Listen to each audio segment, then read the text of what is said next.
above, I'm rolling out. It's shaped like... Wait, why did it cut? Anyway, here's some BGM. What the fuck? Why did it cut? Oh, I forgot to put it back on the stinger. Alright, no more jump scares. From now on, it'll not hard cut anymore. I know damn well he's not giving me a second chance no matter what. Dog, imagine how cosmically unfair it would be to be a random member of this chat and be like, yes, I've been here the whole stream just so I can drive a Battlebot, and then I'm like, nah, I'm gonna give it to the motherfucker I did last time. God, like, that's colossally unfair. Infinitely more unfair, I would argue. There's so few to go around and so many people that want to be able to draw it. Oh, do another viewer versus Battlebots driver. If a real life Battlebots driver shows up to this stream again, I don't know, I feel like the last one probably gave him an aneurysm. If a real life Battlebots driver shows up to this one again, meatball PNG, I need the meatball. What are you talking about? Literally, what are you talking about? What does your chat history look like? Give me meatball. Meatball PNG. I need meatball PNG. Fuck you. So I just say Sig? Sig. The bog is coming. Bog. Can I beat Minecraft beating myself? Do I just say Sig to do the thingy? Oh, it's not looking good, brother.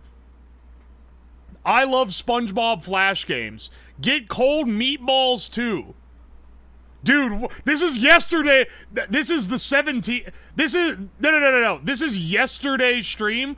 Dude, what does the Sig thing do? Meatballs is coming for all of you. Can't wait for him to ban me for wanting meatballs. My balls are cold. I throw meatballs at them. We're on, like, 3 streams ago now. I'm getting big... 15-year-old who thinks he's funny, but he's not. Energy from this. It's not looking good for the not being underage allegations. It's not looking good. What's the deal with it? Sometimes, if someone with a sub 80 IQ wants to be it could just be that they're not old enough to have learned how the world works. If they want to be a chat guy, because, like, there's people in chat who they're here every stream, and they become a character. Durandal is an example of someone who did it correctly. They would come in and say, like, just fucking obscure shit, and I would be baited into reading it, because everything they would write would seem like a question at first, and then it would just, like, it would devolve into insanity. And yeah, it was never spammed. It was just occasional. And so Durandal became, like, a guy. He became, like, a guy in the stream, where he's, like, a character. Okay, people know who he is. But if you're not smart, and you want to be a guy, then you think that spamming some, like, holds up spork lol so random thing makes you a guy. And that is where you are truly lost. The Quirk Chungus doesn't work here, because I'm a Watch Doug. Motherfucker, are you an alt for the guy whose name was, like, Doug Lover that comes in here and also posts the dumbest shit known to man? I'm just over here to be an asshole, man. We're starting off the stream. We're 15 minutes in, and I'm already slinging so much. We have no mean to be like that. You know what? I was gonna be mean and time you out, but I've ragged you enough. If you want to still watch this stream after this ass beating, then you've passed some form of vibe check. Slava hates us. I don't hate you. I instead of putting up with you like a person running a daycare, I respect you as people. And let me tell you, if my friends are being a little corny, we rag each other about it. And if you can't stand a little bit of heat, well, maybe this isn't the stream for you. Go back to watching the YouTube videos, because those, you're never going to get ever shit on. If anything, I'll read stuff. The stuff that people write in the YouTube comments is like 50 times worse than the average thing written in the Twitch comments, but I never respond to it, so they don't understand the disdain that I hold for some of the shit that they write. In the Twitch chat, you have the unfortunate timing of being subjected to a live vibe check. And if you fail the vibe check, then you kind of get ragged. And if I rag you and you're like, you got me, then you like subvert and you come back and you pass the vibe check. Anyway, now the horse suicide. Wait, are you the guy who suggested the horse suicide machine? Because that's like a redemption moment if you were the Twitter user who said, finally I can shill my device. I'm not. That's unfortunate. But that is, because that is one of the funniest things anyone's ever submitted as a legitimate build idea. The fact that it has like an MS Paint drawing of the Rube Goldberg. Also, thank you so much, Topo Kato, for the gift sub to Bethesda. Thank you, Lord Floofin, for the gift sub to Pet My Nipples. Thank you, Premedicated, for the gift sub to Meatball Munching. Infernal Servant, thank you for the 9 months. And Schmebby, thank you for the 5 months. Schmebby, you that name, it sounds like... Did you guys see... Okay, wait. Did I save it? Did you guys see the tweet of the guy? Hang on. Did I bookmark this? I hope I did. Here it is. It's a screenshot of a LinkedIn post. The LinkedIn post says... And it's the guy who says, Crumble is trying to put Swig out of business. Crumble is officially coming for Swig. And the guy, underneath his name, it says CEO of Bleeped. It's a real Poob has it for you type of scenario, but it's presumably real. Hang on. It's an all-timer. If some of you guys are gonna be like, what the fuck are you saying, man? You're gonna, what the fuck is Poob? Look, man, this shit looks fake. Crumble is trying to put Swig out of business. Crumble is officially coming for Swig. CEO of Bleeped. LinkedIn is rather where the real posters are. LinkedIn gave us a guy unironically saying, just proposed to my girlfriend the other day. This is what it taught me about B2B sales. LinkedIn has gyms. People think Twitter is the gym mine. Twitter has more coal than gyms. LinkedIn, it's minting the gyms. It's a 500 million ton hydraulic press pressing carbon into pure unfiltered gyms. It's actually crazy.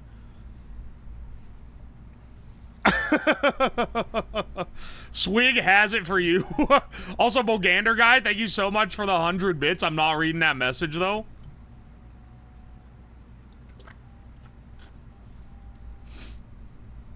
I'm tweaking out. I'm sipping this Gamer Subs goof juice right now. My body is not used to this level of caffeine. I'll have like something caffeinated like 2 or 3 days a week, just so that I don't get too acclimated to it. If you drink it every day, then it's just like it doesn't hit anymore. But if you only drink it sometimes, it hits like a fucking nuke. Starvin, thank you so much for 5 gift subs. Thank you. I drink Ghost every day. That's crazy. That shit got like 300 milligrams of caffeine. What flavor? It's Goof Juice. It's Moist Critical's flavor. Strawberry and kiwi is the, sorry, I give the stupid name instead of the actual flavor. It's one of the canned ones. I've been drinking a lot more of this because they sent me a case of canned ones. And I gotta say, the canned is like really good. It's, But there's 3 flavors in it. It's Goof Juice. You guys are gonna think I'm making these up because this is more Poob has it for you type shit. It's one that's just called Good, Goof Juice, and Gamer Fart. Gamer Fart, top tier. That's the best one. Goof Juice, close second. I straight up don't like Good because it tastes like a cherry slushy. Like, dead ass exactly like one. And I do not like cherry slushies. So it's unfortunate that I can't pick which ones I get. Because the other 2 are excellent, but I'm not a big fan of Good. What about Lean? Lean is pretty solid of a flavor. Yes, they are carbonated. That's what makes them better. Sorry I'm doing the sponsor. I sound like I'm just shilling for the sake of sponsor, but it came up naturally in conversation. I think my Gamer Subs cup is degrading into microplastics. It's getting into my drinks. I think that might be the natural stomach acid tier acidity of the Gamer Subs. That is, leaching harmful microplastics into your internal organs. And speaking of being full of microplastics, let's start our Wordle with the penis meta. Nothing? We'll do penis dough. Okay, we got 2 letters. We'll do warty penis dough. This eliminates most of our letter. Okay. We only got 3. D-O-A, and O is the only green we got here. I think we'll do a flack. F-L-C-K gives us a position on the A. Okay. We've gotten 4 letters, which should be enough to solve. L. The loader.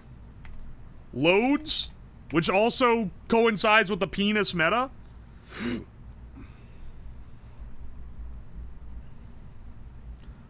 Could be modal. Not model. No. But modal might be the case here. I'm gonna send that. Oh! Oh, they said he's stupid. And they're right, but not my vocabulary, man. How many people solved this and thought it was model? That's a real question. Oh my gosh. Okay. I'm gonna be gambling with bots today. Yeah, we're gonna be doing the channel point gamba for sure when we run the bots.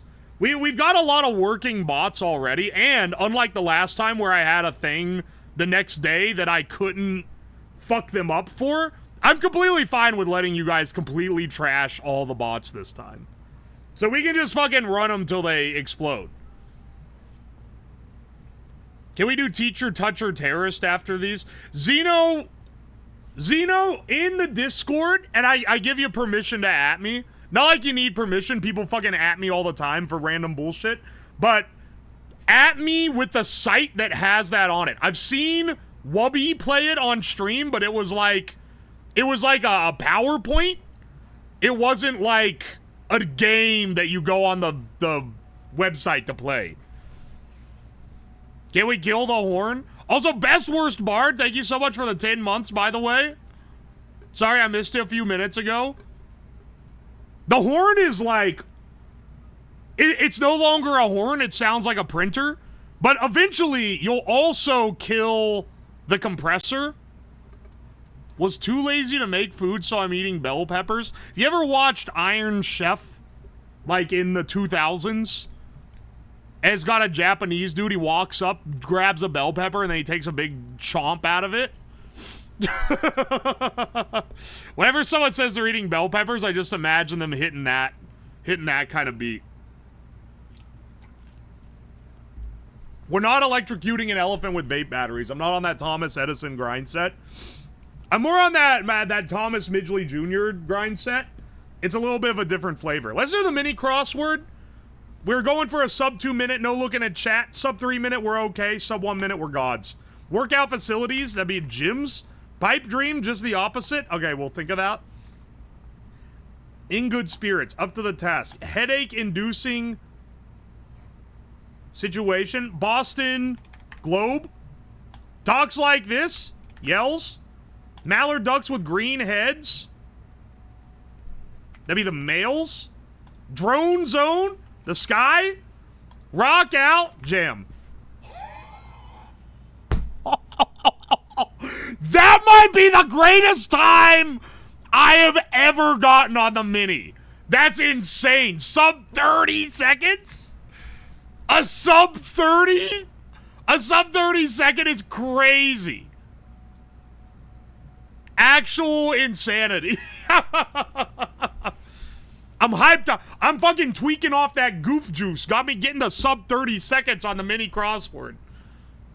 Where's a Scrandle? Brap Sniff, you're gonna have to wait. Also, why is your name that? Actual Lee, thank you for the 100 bits, by the way. I appreciate it. And the follow. Brand new Drew dropped $1. A dollarino on me. The gamer subs kicked in. I've been sipping on this for the last 3 hours. So it's, I can feel my heart aching. With the incredible surge of energy. We're straight new boot goofing here. Let's do the connections now. While we're on this crazy, okay, this Mario World. Hard Feelings, Mario World, Drum and Bass, Wu-Tang, Pokey, Sweat, Cape Cod, Biggie, Pack, Power, Pry, Camisole, Snoop, Glue, Worries, and Nose Around. There's no way Pack, Wu-Tang, Snoop, and Biggie, they're like, that has to go together, right? If this is some dog shit where that isn't actually where that isn't actually it, that's so fucked up. Like, because this is so obvious, I feel like it's gotta be Cape Cod, Pokey, Sweat, Camisole. What is this? This is like a tint or something? Nose Around. Drum and Bass. There could be there could be a ins and fish type thing here, because it's bass and cod. What else do we have that would end in a fish? Tang? Oh, hang on, wait. I might have locked into a psychotic schizophrenic category.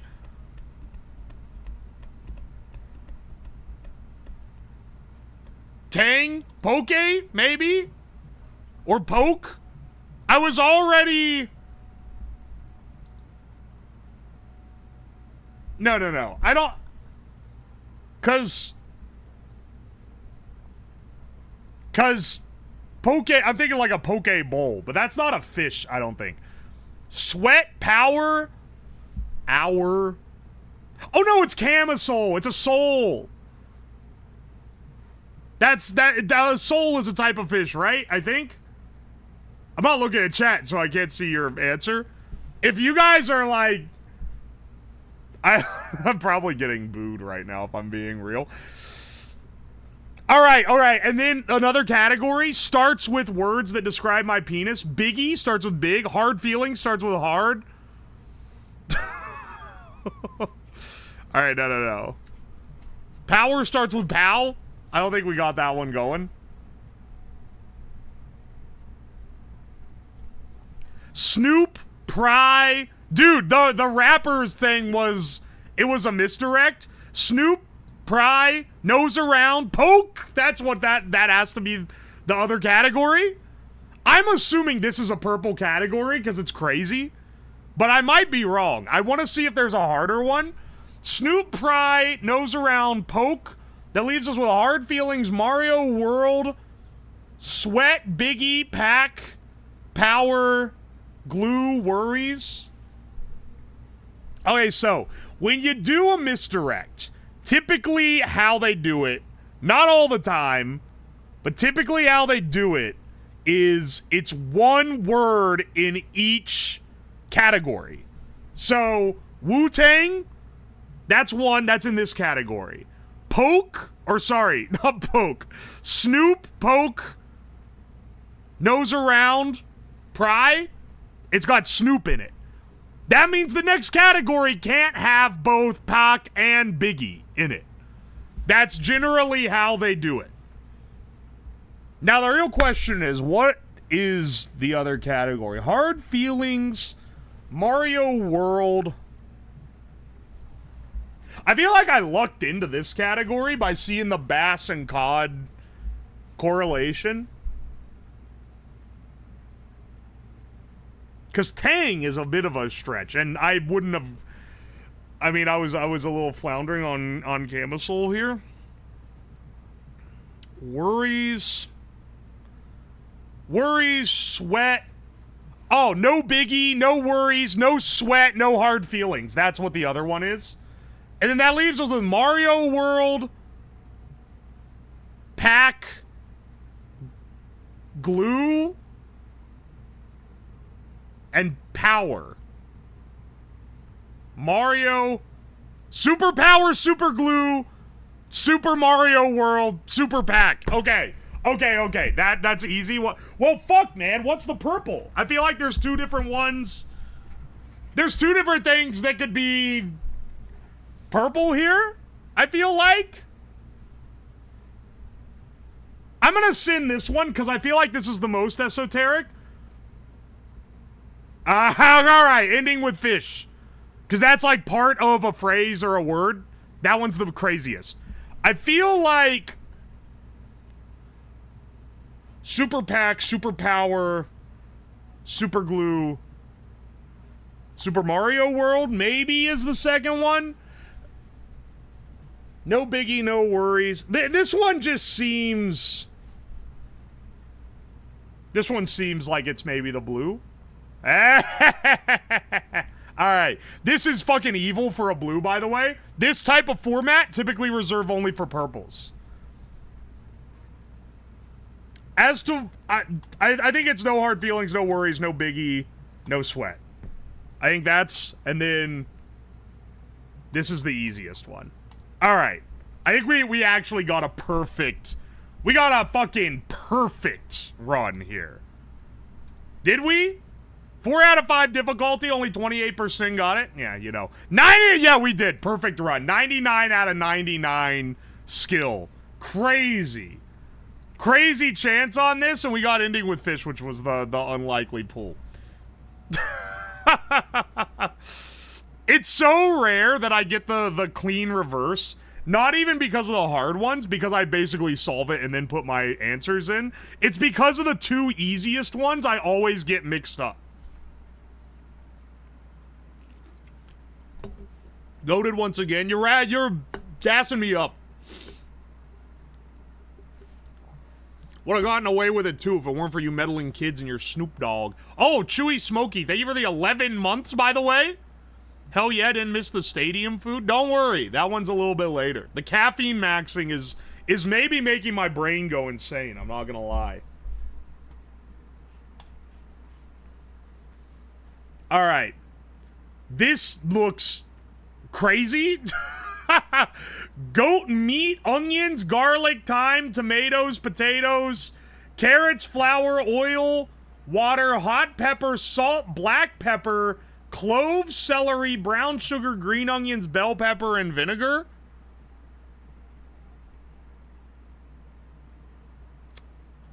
So, the fact it's served, it's like, it's fucking swimming in sauce as well. And they also show it here in a little cup. Okay, so, maybe I'm crazy on this. This is Mediterranean to me. This is Mediterranean to me, and I'm thinking like Syrian or so. It's the bell pepper, dude. I don't know. Maybe, I don't know. Could be Turkish. Turkey, Greece, Syria, Egypt, even Tunisia. Could be Malta. Fuck, man. Who knows? I don't... Like, the fact it's goat meat. Onions, garlic, thyme. It's very European... like, lineup as well. Brown sugar has me wondering a little bit. Brown sugar and green onions, they got me thinking a little bit. Because the alternative, and I am maybe heavily factoring in the background of this dish into what I think it might be. It could be like... Actually, no. It's... Do you know what? Actually, hang on. Wait. Maybe I'm going nuts. Maybe it's like Cuba. Maybe it's Jamaican, actually. Yeah! Wait. Goat meat? Maybe it's like Dominican Republic? Jamaican? Like, I think this might actually be more Caribbean. This one's hard. It's either Caribbean. Yeah, actually, okay, hang on. I'm thinking more Caribbean here. I think Mediterranean might be misdirecting me a little bit. And here's why. It's the inclusion. It's the brown sugar makes me think that, and it's a little bit crazy. Brown sugar with these clove, celery, green onion. Like, you got, like, the mix of, like... You got the mix of, like, European and New World stuff. And spices. But I feel like Mediterranean wouldn't use brown sugar. Yeah, I think it's... You know, okay, let's swing Jamaican.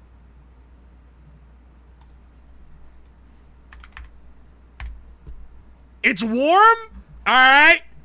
Fellas, we've correctly discerned the part of the world that this shit is in. Excellent. Now, narrowing down which of these it is gonna be a little bit tricky. Now, I'm tempted to say Dominican Republic.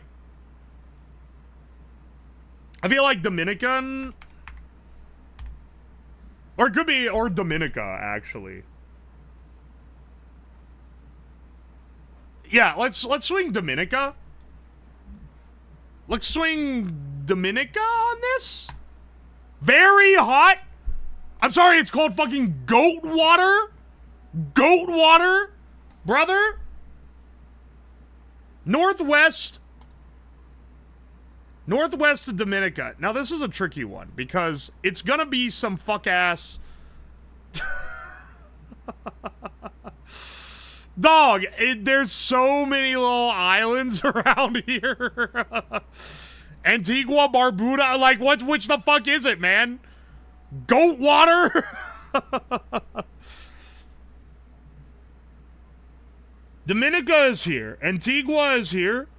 Could be, I don't think it's Puerto Rico. It's very hot. And it's more north than it is west. I think it's Antigua or Barbuda. One of the two. Oh, both are on here? I'm swinging with that one. Motherfucker! Dog, this is impossible. It's one of these tiny ass fucking islands.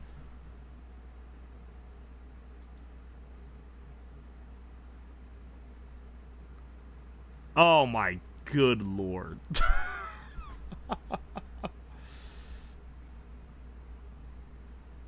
This is an evil... Here's the thing.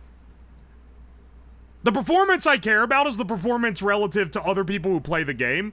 And I can tell you right now, this shit, this trilogy is gonna have sub 10,000 average score unless the other ones are really easy. There's no fucking way otherwise.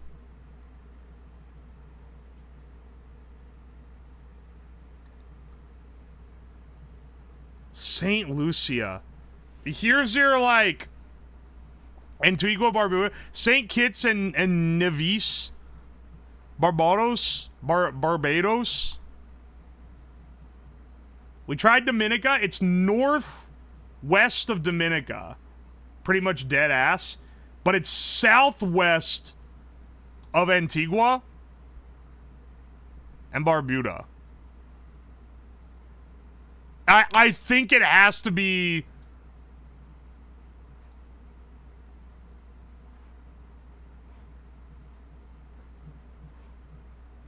It has to be St. Kitts.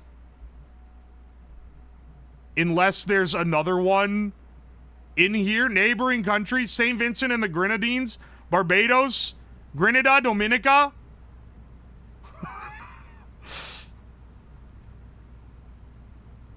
It's not St. Lucia.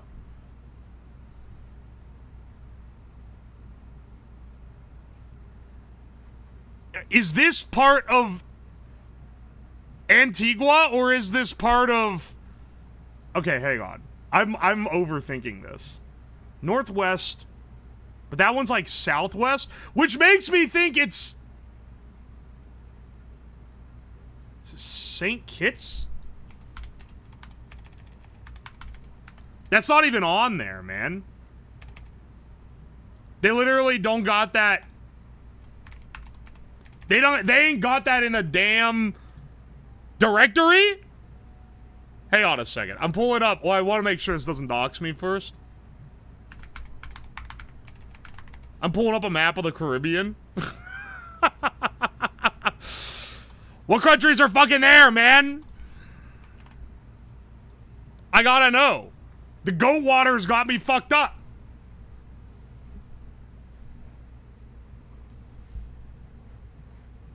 Dominica, Basse Terre. I don't know.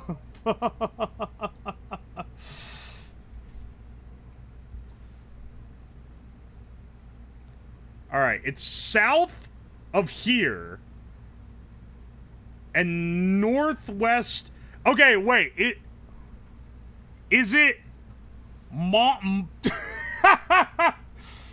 is it Guadeloupe? No, that seems too like south and not south. Is it Montserrat?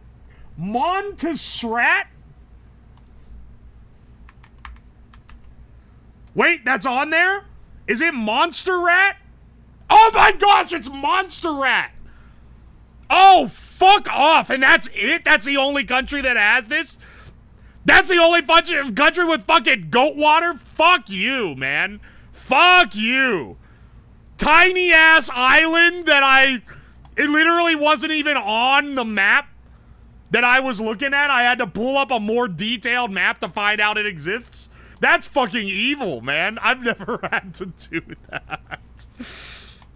This is the sub 10,000 average score for people, guaranteed. Sticky rice, coconut milk, sago, pearls, agar jelly, sugar water, bread, pandan leaves, condensed milk, rose syrup, and ice cream. This is from the Philippines? It's not from the Philippines? Sorry, my apologies. Is it gonna be from, like, a tiny-ass island that doesn't show up on the map in between the Philippines and Vietnam?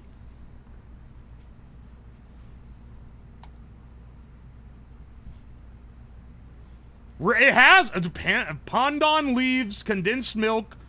There's so many Filipino tells in this, and it's not the Philippines. It's northwest. More west than north of the Philippines. Okay, so it might just be Vietnam or Laos. Honestly, it might be Laos if I'm swinging. Because Vietnam, I don't know. It doesn't seem like it's the right direction, but maybe... I don't know, man. Maybe I'm about to fucking throw by saying is Laos.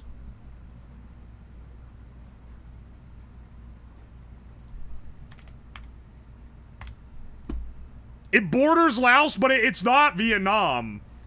I think it's Myanmar. I think it is. Oh, it could be Thai. No, it's specifically northwest. It's Myanmar?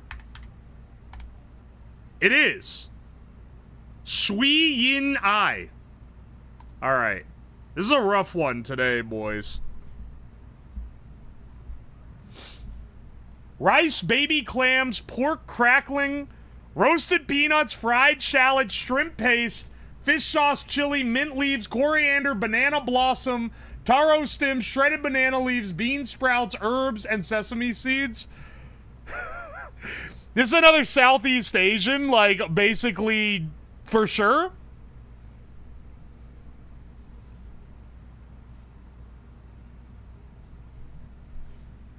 Baby clams, pork crackling, roasted peanuts, fried chops. The shrimp paste, fish sauce, chili, that's all, like, that's all Thai, generally.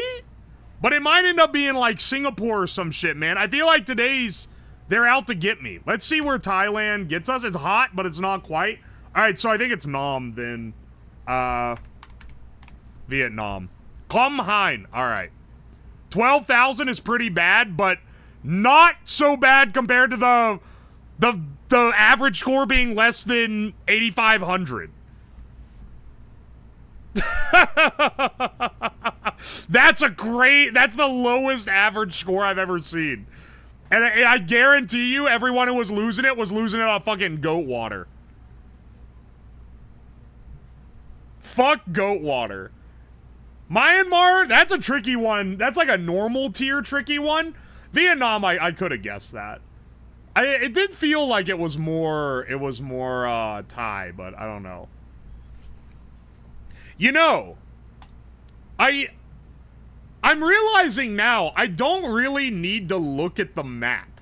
Like, maybe, besides for this one, I never would have gotten this without pulling a map up.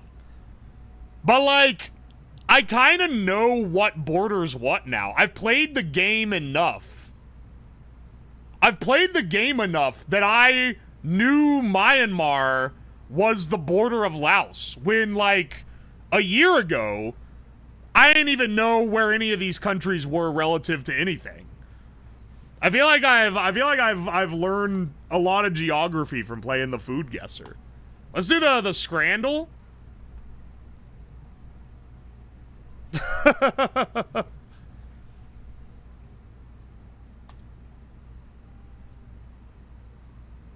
But you know the 50 states? Chad is the goats for goat water. Goat water is crazy. I'm surprised I got any points on that. That was formulated in a lab to be a troll. Oh, fuck off. Two currywursts. Both equally disgusting. One is like a fraction of the price, though. Currywurst and chips, $10.73 versus with a bread roll for $4.29. I'll be real. The one with chips looks better. That, I would rather have this, but maybe I'm throwing early. 90%? That one looked better, though. I know it costs more, but, like, the chips, bro. The chips. Pepperoni pizza for $10.73 or meat and potato pie. This whole thing is just gonna be fucking killing me, man. Fries ain't worth an extra $6. Okay, so, you need to understand how the scores are discerned.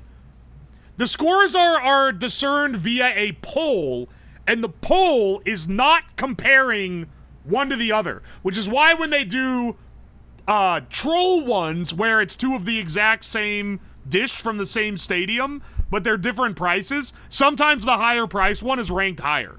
Because people aren't going 1-to-1.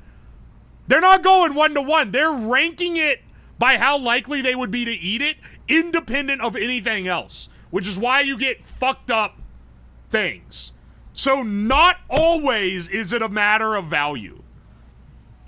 I think it's sad to price that. I would pay $6 for the fries. Maybe it's because I'm a bougie bitch, but I love fries. I love fries at a ball game, man. It's a good thing. I wouldn't want to have to eat this shit at a ball game. Meat and potato pie. I mean, for Brit slop, this looks like what they would want it to look like. It's in a nice little styrofoam sarcophagus as well. Pepperoni pizza don't look too bad, man, but $10.73 is a bit high. I think maybe this one's ranking higher.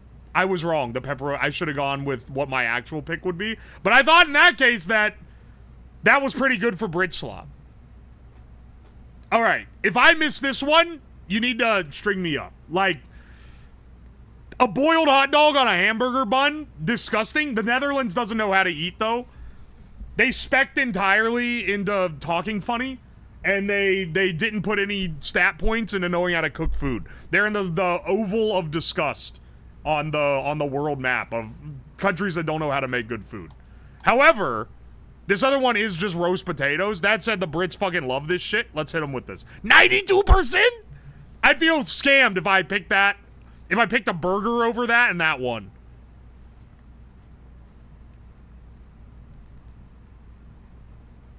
And building dams? That's true. Why is it always a hamburger bun or a tortilla instead of a hot dog bun? I don't know. They haven't discovered those yet. Chicken burrito for $10.73. Honestly, that looks pretty gas. Kapari roll with Avjar chips and a drink. I'd take this any day. This don't look bad, though. I'm not gonna lie. We haven't really had any, besides that hot dog, we haven't had any nasty stuff. Okay, pastrami grilled cheese with cheesy bacon fries. Delicious looking. $16, though? Or, this is Brit slop, but like, once again, I gotta say, for Brit slop, this is crazy good looking Brit slop. This is on the top end of how it normally looks. I think I'm gonna go with steak pie on this. Okay, it was the better but way expensive food. This literally cost over double. That's why I went with the other one. Picking Brit slop is killing me today. But like, literally, it's the better deal. Neon green peas? Yeah, it's because they're blanched. Hot dog with nachos and 2 craft beers for $8.31? Tropiero, I'm sure this is delicious, but like, dog, 2 craft beers? $8.31? I'm happy if I pay only $8 for 1 beer at a sport game. Holy shit. 10-inch sausage roll? Honestly, that looks pretty good. Pork and stuffing bap with roast potatoes? That looks pretty great, though. That looks... This one's hard. I don't know which one's gonna be... I don't know which one's gonna win, because I do love the sausage roll. I'm not gonna be mad if I miss this one. I think I out of the two, I'd take the sausage roll. Okay, the sausage one. We got a little lucky on that pick, because both those look good. Lemon tart or some shit you couldn't... I think it was Hina who said you couldn't pay me $6 to sit next to a guy eating this. Ain't no fucking way. Give me that tart.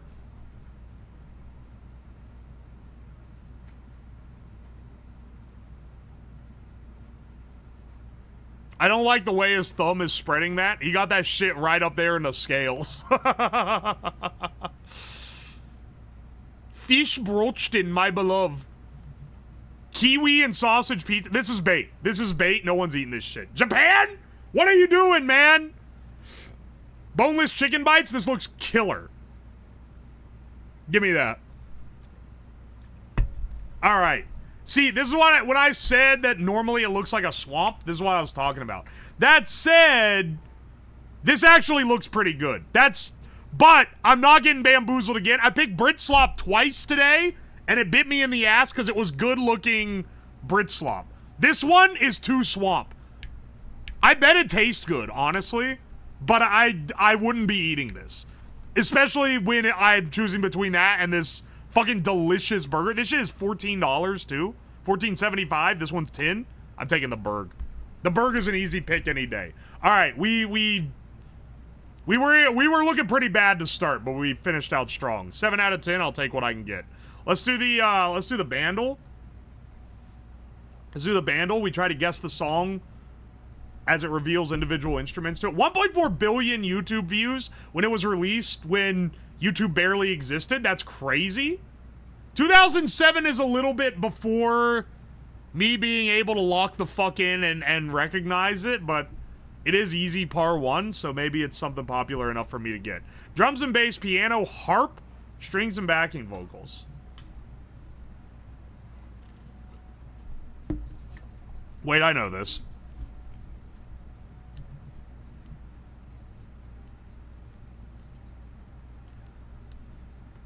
What is this? Wait, I know this. Do do do do do.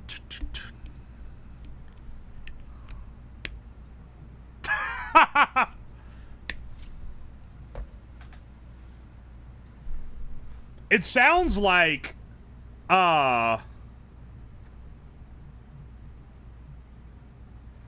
it can't be what I'm thinking.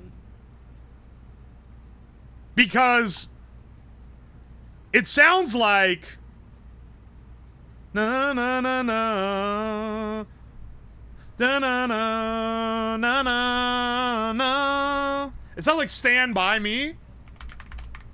But that shit is old as hell. That shit is like from the 60s.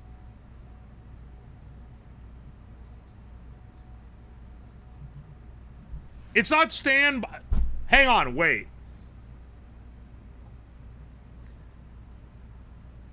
It can't.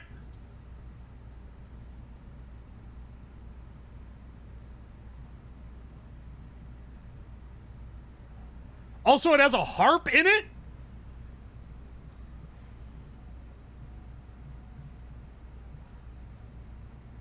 What the fuck is this?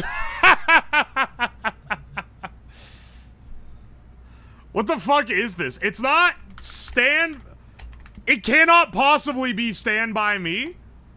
Okay, I'm just making sure I didn't get the date wrong or something.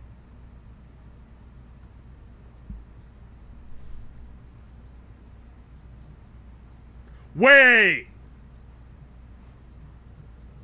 Is this, Dun, dun, dun, dun, dun, dun. Dun, na, na, na, na, na. Is this Beautiful Girls by Sean Kingston? Yeah! This song's awesome! He's like... This, okay, I've listened to this song a lot. I was so stun-locked by it sounding like Stand By Me that I wasn't even thinking of this. Holy shit. I didn't realize this was 2007, I'll be real. I thought this shit came out in like 98 or something. This song's awesome. He's like, damn, these women are beautiful. I want to kill myself. I've been there. I understand him. Let's try the Disney Hurdle real fast. This is some new shit.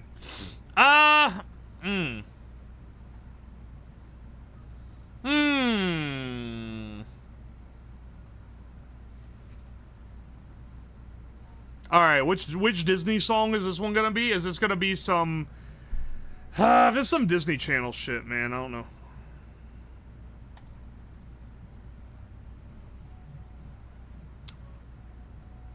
No clue.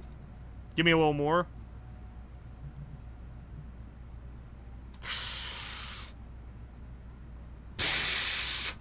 This is gonna be like...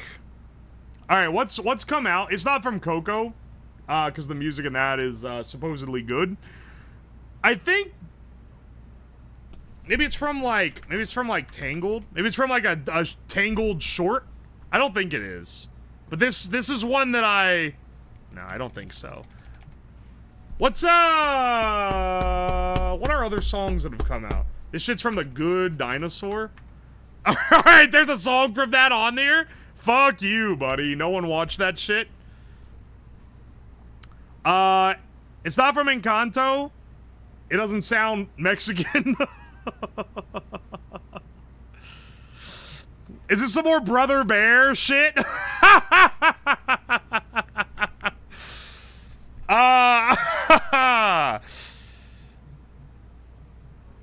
Yeah, it's On My Way from Brother Bear. That's not it. I've got...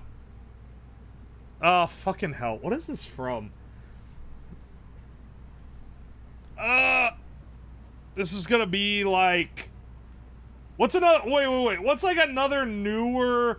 Didn't we have one from Soul the other day?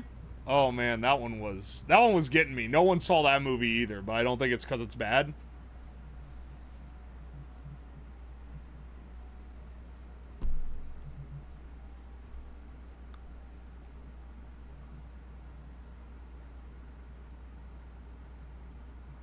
Okay, hang on. I'm thinking. I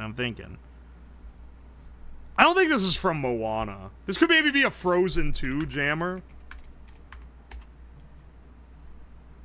I don't think it's any of these.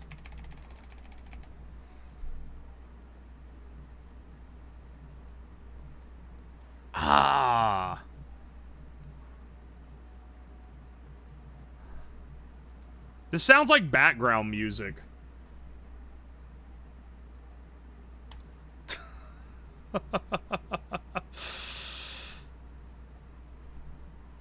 It's from Moana. I don't think that's it, man. I'm sorry. Yeah, it's the one from Good Dinosaur. I don't fucking. Wait. I'm sorry. I just noticed this is not like the old Disney Hurdle. This tells you if you got the right movie. It's actually from Brother Bear. It's Look Through My Eyes from Brother Bear. The other one did not have that ability. The old Disney Hurdle did not tell you if you were from the right movie, and I only replaced this like a week ago, so I haven't learned the new tricks. This one might be better. Well, this one hasn't given me any where the song is literally not in the list, even though I'm trying to guess it. So I would say, yeah, it is kind of better. Also, I fucking... Give me some credit here, man. Guess who I identified this as Brother Bear. That's insanity. Honestly, they should check me into an asylum for that. Let's get the, let's see. Give me BGM back. Love Brother Bear? Were you getting, like, paid to? Let's give him the hexcodal. Alright, a dark purple. Nice. Oh, it's not that dark. It's not... It's like decently dark. Okay. So we're gonna go with a red-blue mix here. So I'm thinking we try...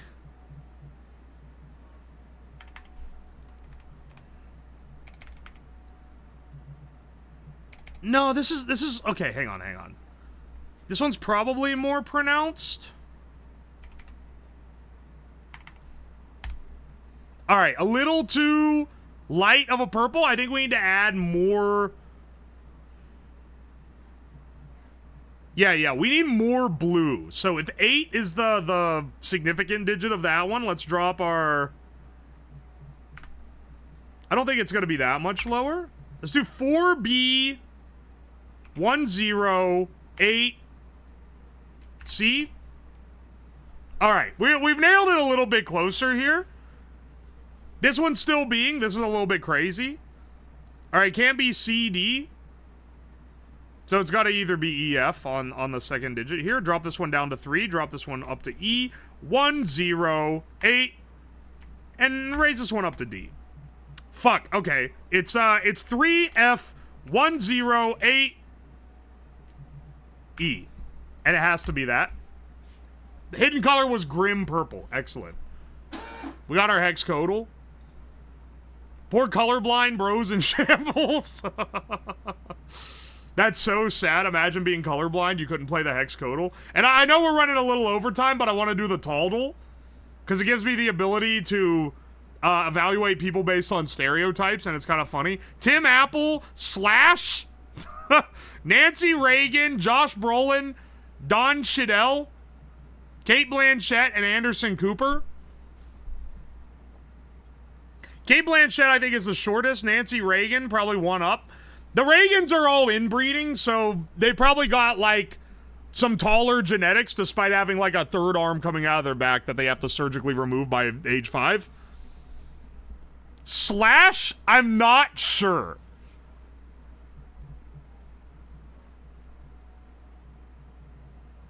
I think he's pretty tall. Anderson Cooper, I'm going to drop down. Josh Brolin, honestly, I'm dropping him lower. Tim Apple has manlet energy. We're going to run him at the third guess. Let's send it. We only got one? What? All right, swap these two. Swap these two. Swap these two. I think that's our reconstruing. What? Okay, my condolences. Tim Apple, you're all the way down here. You're down here. We're swapping you. I'm actually so puzzled as to who is the tallest in this lineup. Is it Josh Brolin? I'm struggling with this one. It can't be / here. He wasn't here at the beginning. Maybe / is short and Tim Apple is actually taller than I'm giving him credit for. It's actually so dire. I don't know who is so fucking short that they're in between Cate Blanchett and Nancy Reagan. Maybe I didn't manlet code him enough. I think maybe that might be the case. I refuse to think Tim Cook is the top of the chart, okay? That is actually, no, fuck. Fuck, it has to be Don Cheadle. It literally has to be. He's been eliminated for every other position. Tim Apple is actually the tallest. I misread this harder than I ever have before. That has to be it. Oh, okay. Everyone here is under 6 foot tall. I understand.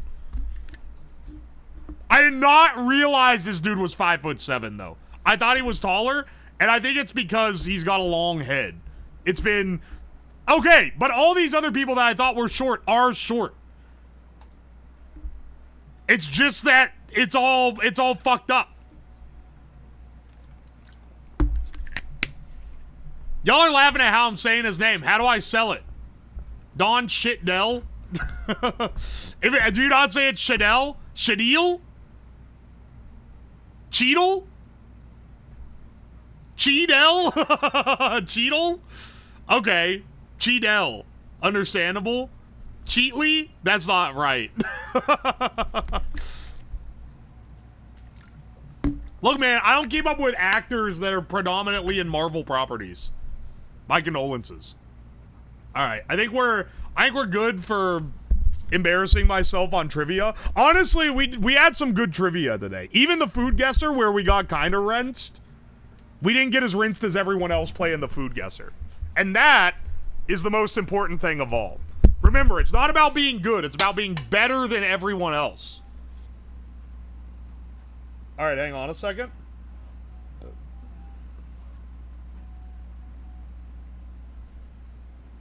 Dude, this tablet has been fucking struggling. Windows was like, we've installed an essential update that you definitely need to use this and make your life better. And ever since they did that, it's been dog shit performance. It takes like a minute to load the web page. What have they done?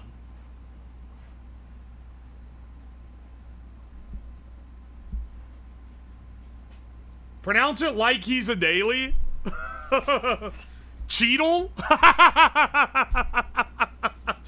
Don Cheadle?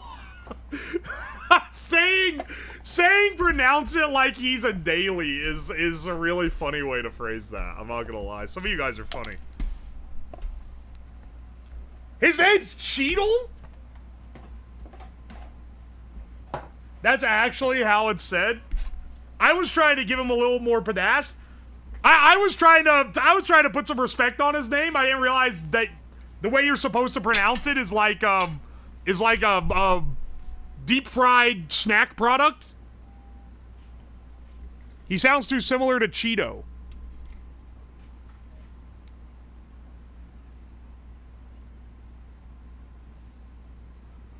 Can we have a mukbang stream? I don't think anyone wants that. I don't even think you want that. I think that people would think it's funny if I did it, and then they would silently click away into a different stream during it.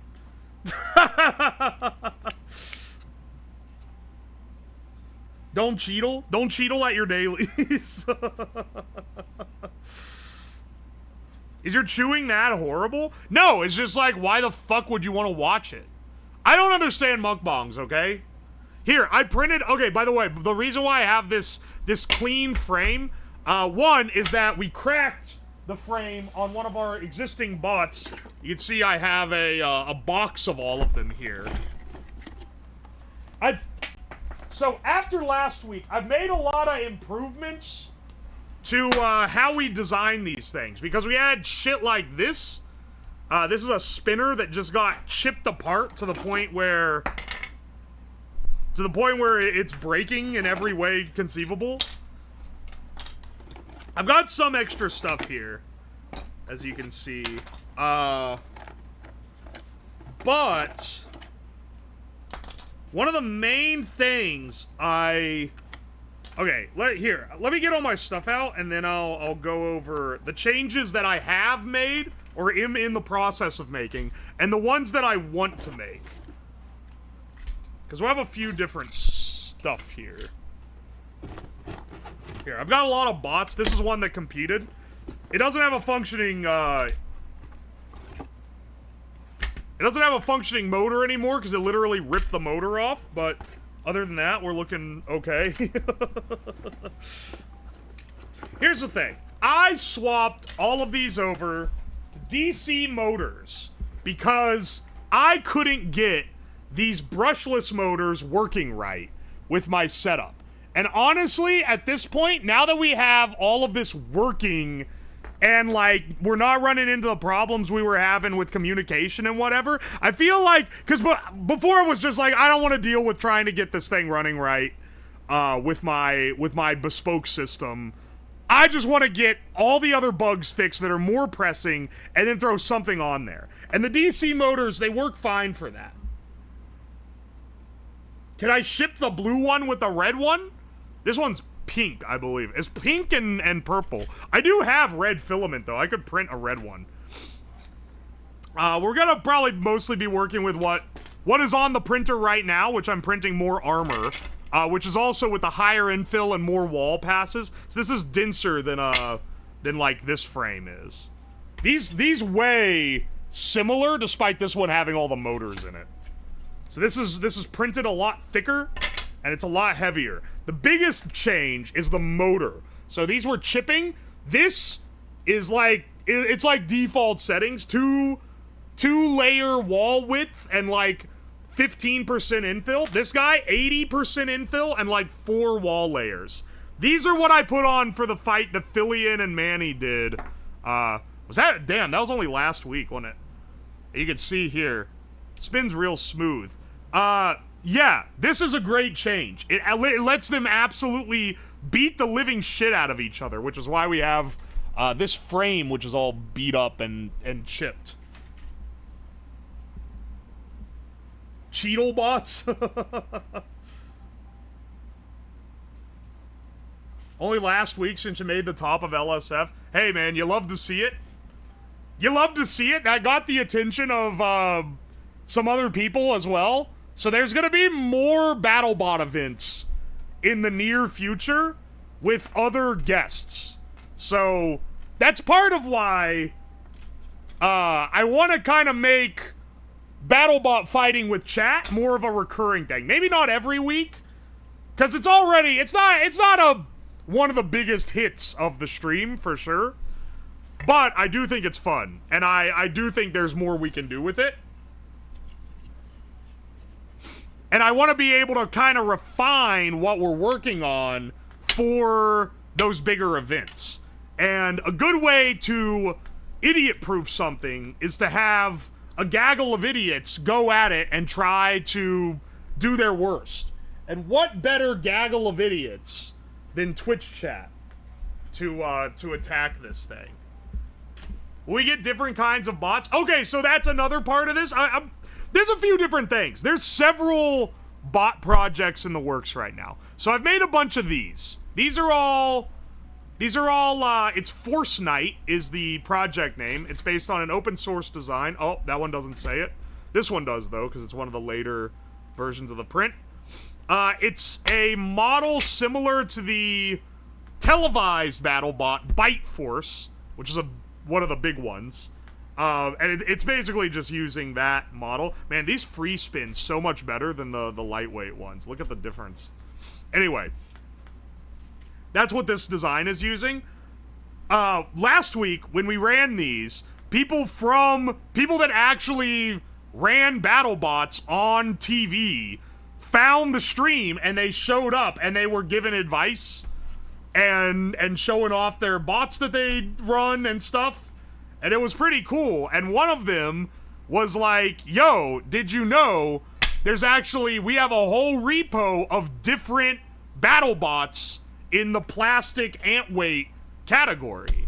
And so they sent me a link to a site that has a lot of designs that we can choose from and we can modify from. And I would love to start printing some off and getting some of those going, and basically just building them as is and swapping them with our circuit. The thing is that I modified these to run on DC motors for ease of use. But competitively, you're crazy if you're not using brushless motors, which are these guys. They're way more powerful. I gotta be way more careful using them because they can, like, take your finger off if you're not careful. So, what I want to do today is get the brushless motor working so that I can use my board that I've already designed and engineered to work with the over-internet control system that I have. And I can use those boards to control as they already are, plus with like an ESC. Which is what you need to run one of these brushless three-phase motors. So the way these guys work, because these are what they use on drones, you use this little guy here. There's an ESC. This goes directly to your battery power, and then this manages the, like, phase control for it, and then you control the speed with this little servo connector. I was having a lot of trouble getting these guys working the last time when I tried, and I'm not really sure what I was doing wrong. I was looking up, like, how to control it right, and it's like, oh, just control it like a servo, but then it was, like, giving me, like, error beeps, and it wasn't able to do it, so I was like, I don't know. I don't know what I'm doing wrong. Maybe I connected the motor wrong? Who knows? Because it's not like they're labeled or anything. I don't even know if it... I mean, it probably matters a little. Anyway, we're going to try to add ESCs, basically. We're going to try to undo the change that I did and roll it back to how it was originally meant to be designed, which is just running with ESCs. So, let me see if I have the ones that I already have brushless motors installed in, because somewhere I've already made this. I just can't remember what I did. Oh, wait, actually, it's literally right here. Alright, good. I don't have a penchant for throwing things away. So hang on a second, let me grab these real fast.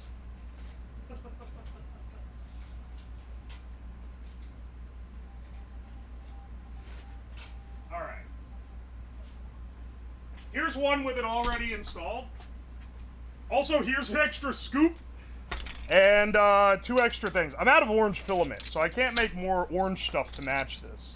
But it's okay. We can mix and match for these prototypes. Because I'm just going to have you guys smash them up anyway. These are not for the final... These are not for the final run. Basically, what I'm trying to get to is... I'm trying to get to the point where I can build these really fast. Because when we do a proper, like, showdown with them, if we have, like, a bracket of 8 people, I'm going to want... minimum 16 bots. But really, should probably want more like 24 bots or so. I soldered directly to this. I don't know if that was a problem or not. Shouldn't be, really. You kind of have to solder directly to the ESC with the way that this thing's lined up. Chat, y'all my favorite. Glad to have you here, Smegby. I know you're newer here, but I do appreciate you coming by. Tournaments give you 20 minutes of repair time. Yeah, I'm aware. That's like a real tournament. Here's the thing. In a real tournament versus a tournament that is designed for Twitch entertainment, you don't have to worry about quite the same things. In a real tournament, you have the concern that all your bots are made by people who are attempting to destroy you in the most efficient way possible, right? Whereas with a Twitch chat one, I am making all the bots, so they don't have to be exceptionally strong. They just have to be strong relative to how I'm building the other ones, right? But you also have the other disadvantage where you can't really have downtime. It's not, oh, okay, the 2 bots are smashed up, both of you go get 20 minutes. One, there's no both of us, there's just me. And second of all, Twitch chat's gonna get bored of me locking in and trying to repair shit. So there needs to be, like, stuff in between the rounds to kind of pad the runtime out. The pros have teams? Well, that's very cool. And I am planning to pick up some extra people to help me when doing bigger events with this stuff, but I still gotta try to make it as easy as possible. Right?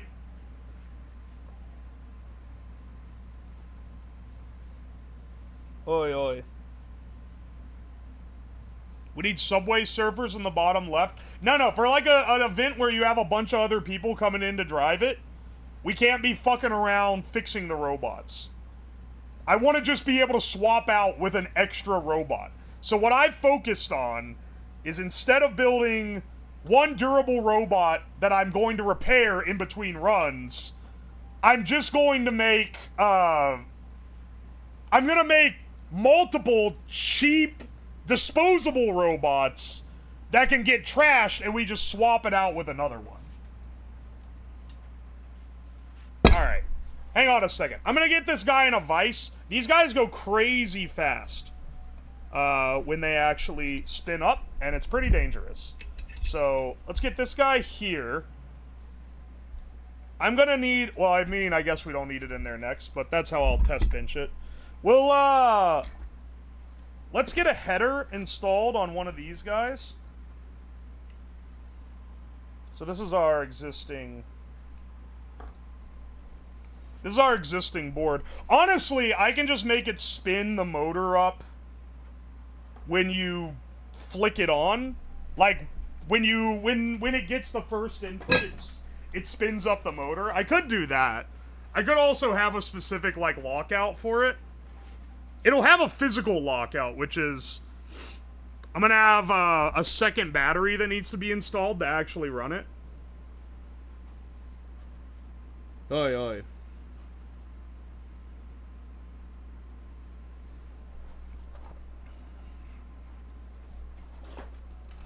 Alright, let's see. I believe these ESCs specifically require a 4S battery. I only have these 2S batteries, so presumably the way we're gonna do this is you have one like this, and you have a battery on this side, and this is gonna also feed your board, and then you have another battery on this side that will be in parallel with this battery to feed the ESC. That's kind of our easy way to do it. Unfortunately, I did blow up one of my 2S batteries. I didn't blow it up, but it's dead. It's dead. Maybe we should also try to recover this. This is like an ADHD nightmare right now.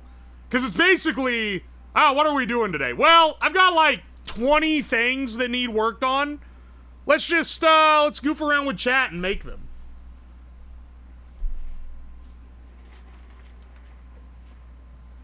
Oi, oi. Is there a way to remotely shut them down?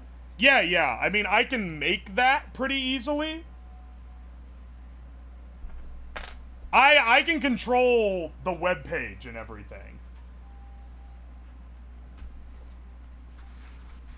If I subjugate an AI to write code for me, it goes very fast. I'm actively contributing to this shit putting me out of a job.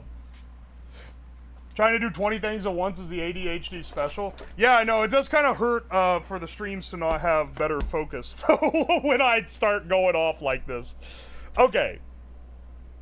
If I remember, Tomatolicious gave me some advice on how to revive a dead battery. This guy, I believe, is my dead one.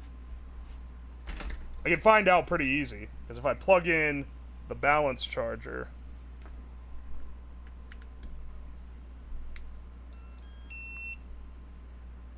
No, this one's fine, actually. Wait, what? This one's fine? It's fine with LiPo balance charging? What? Wait, which one's the broken one? I thought that was the dead one. That one's also fine? Wait a second.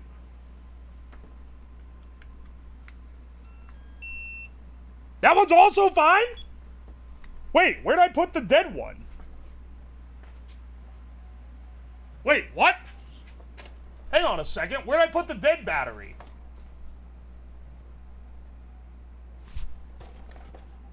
Did I, like, dispose of it in some way? Where the fuck is it? Alright, well, all those are fine, I guess. Oh, wait. Maybe I, like... I didn't throw it out. You wait 24 hours, it fixes itself?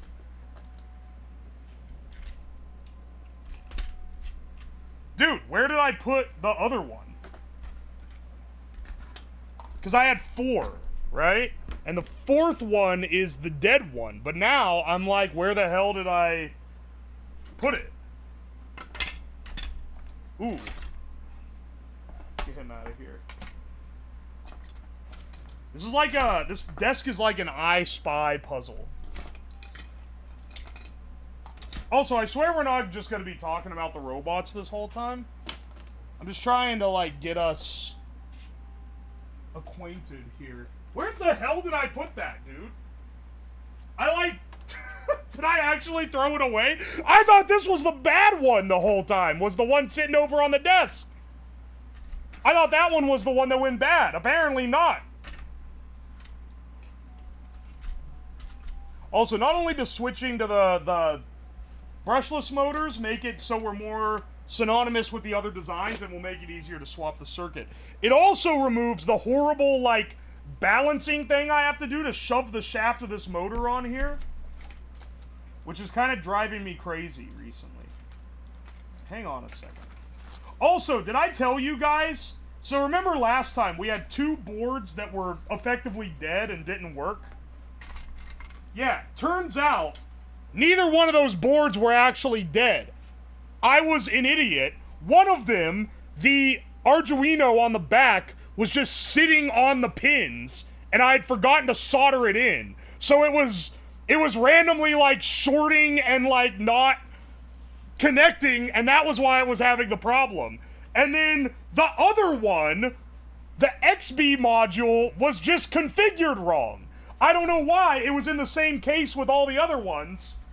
Maybe I, like, tested a random one and reconfigured the channels, but I just swapped it with another one and then it suddenly worked fine. So we actually have had no dead boards. Just one idiot running the board factory. Alright, I don't know where the supposedly dead battery went. I guess it's gone to the... Wait, no, here it is. Wait, here's the other one. Okay, so this one should be... This one should fail. This one works too? They all work? Are you fucking serious?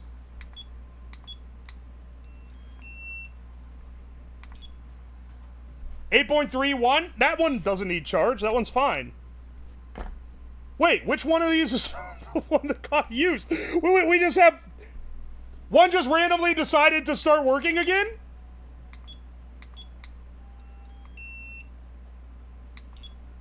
Or am I, like, 8.32? That one's fine?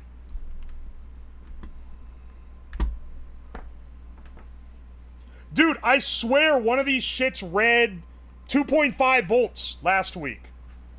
Which makes it, like too low to This is the dead one. 6.76. The thing just gained voltage while it was laying around, I guess. Alright, well now we have no problems with the batteries, at least.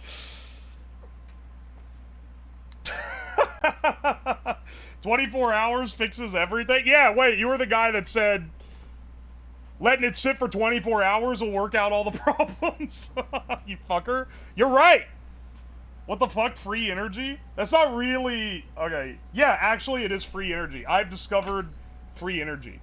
Give me $1 million, I'll teach you the secrets.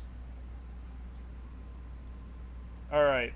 So, when I designed these boards, I, in my infinite wisdom, added 4 extra I/O pins right here that are just connected to pins on the Arduino. Because I was like, what if I decide to add something with extra I/O? So one of those is gonna be what we use to power, to connect to the servo connector on the ESC. Why is there an exposure logo down here now? Anyway, I'm glad we healed. I'm glad it got better. Let's charge it up. I did leave it plugged into the robot all night.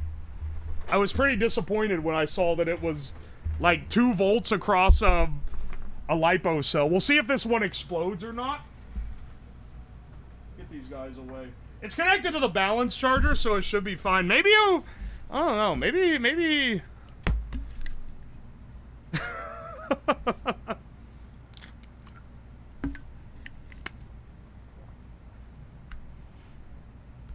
He won't give me a redemption when he just admits to giving me a bad bot. All right, look, man. I told you at the beginning, it would be cosmically unfair to pick you again. Also, I wanted to do, like, prizes for whoever wins the little bot scuffles, because that sounds fun, right? But I know that I can't do it, because, see, here's the thing. Here's how an actual real-life BattleBot challenge goes. You work your ass off to build a robot. You show up, and there's like a 25% chance it just decides to not work that day. Doesn't matter how many times you've tested it. Doesn't matter how much you've gone over. Doesn't matter the year you've spent building it, refining the design, getting custom parts built. Sometimes it just decides to not work. When I did combat robots with sumo bots, I would build 2 or 3 of those fuckers, because even if one had never had a problem, sometimes on the day of, it just decides, yeah, not today, motherfucker. That's just how it is. And nothing can change that. And it's part of the hustle that you might get given a bot that fucks you over. That's just how it goes. So, just consider that, okay? That's part of the thing. You might get fucked. And that's just how it is. And there's no redos. You got fucked the same way the guy that put 200 hours into designing his robot got fucked.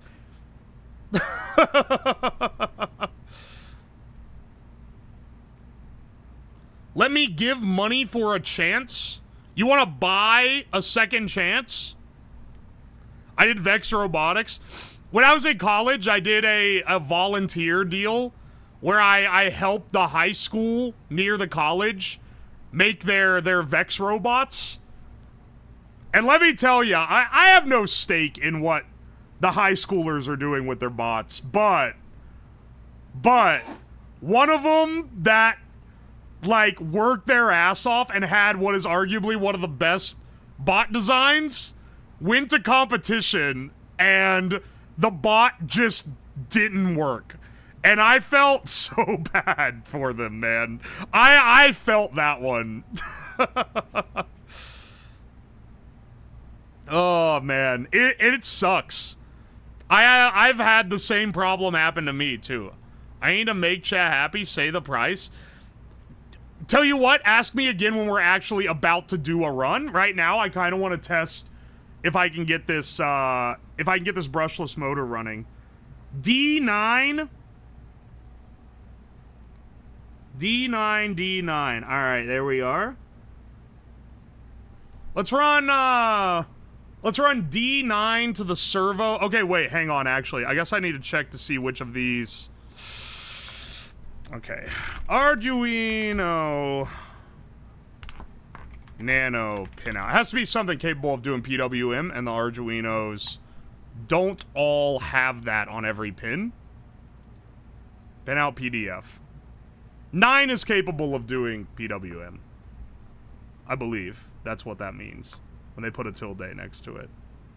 I'll make sure. Yes. Yes, it is. Okay. Okay. We can do 9.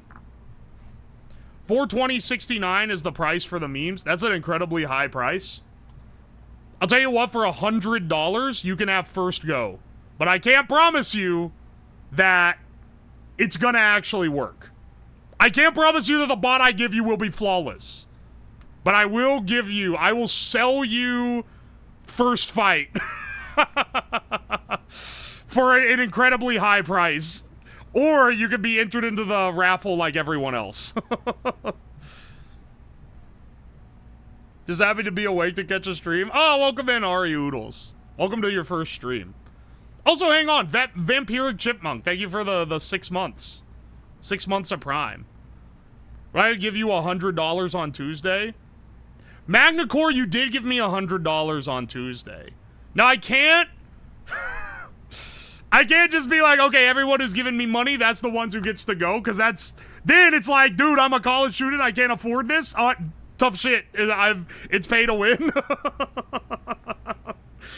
You did, though. You know what, Smed, Magnacore, you guys can have the fucking...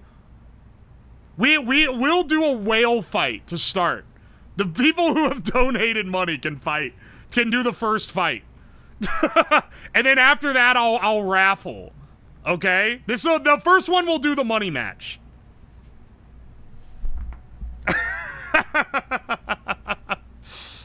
I do your VOD channel, that's more than worth $100. Listen, man, I break the VOD watchers' hearts every week. Don't make me do it again. You're tempting me. But Akuma, I would say Akuma, I shouldn't have a mod run. Because mods get favoritism already.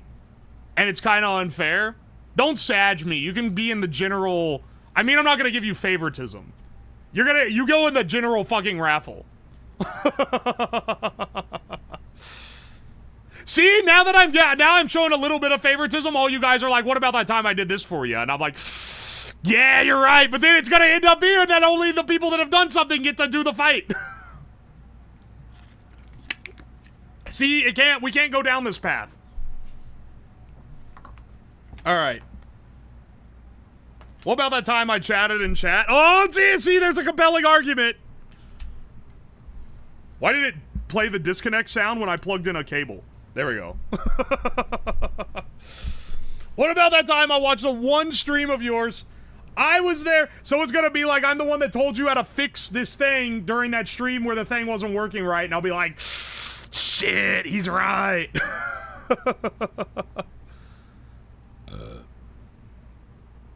I had the worst rolls on Uma Musume. I'm due, I'll win fair and square. Ham, you're getting like literally 2 days of every stream that you asked me to do, because you liked the Battlebot stream last time, didn't you?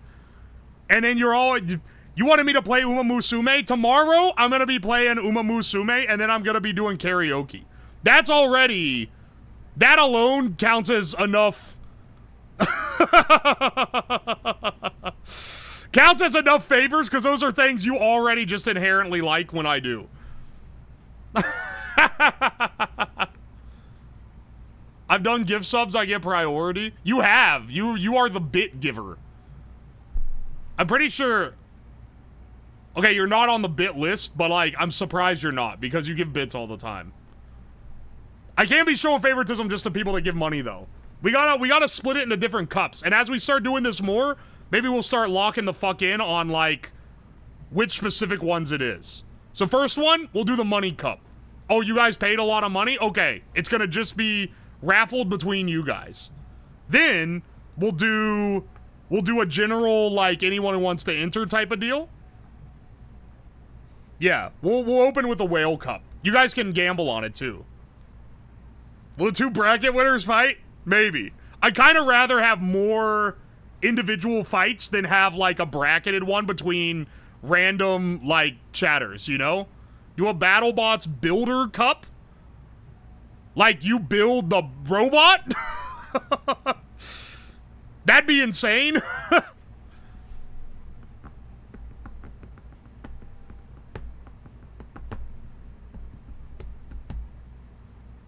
What if Chad goes on a rampant spurging about the chain tensioning while inhaling the Linux copium? You're just trying to, like, hit every single thing that I fucking go off about. I've been ragging. I'll lay off the Linux users, because, one, I'm a Linux user, so I take collateral damage every time I do it. Second of all, I've been giving them too much hate. It's kind of like how I used to rant about how Redditors were idiots, like, every stream for a bit. So then I stopped doing it, and I've kind of laid off since then. It's not, I can't have actual gambling, Grape Fever. They're gonna get my ass. Twitch is gonna come after me if I did that. As fun as it would be. Not that I would ever endorse gambling, But it is incredibly fun.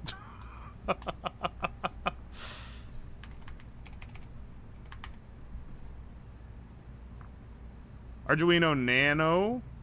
This is a Nano. It's not an MSP. Okay, hang on a second. And then open recent PyBot control BattleBot. Here we go.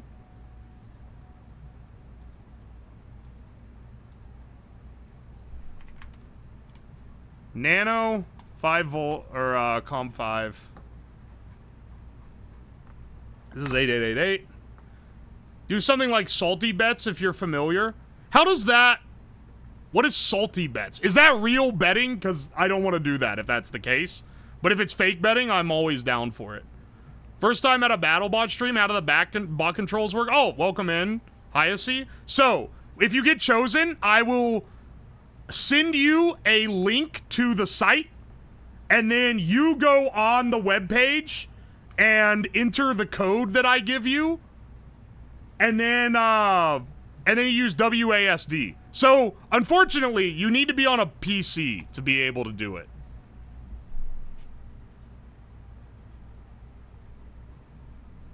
It's fake betting, you just have points to bet with. Alright, that's kind of cool. That's kind of just Twitch predictions, though.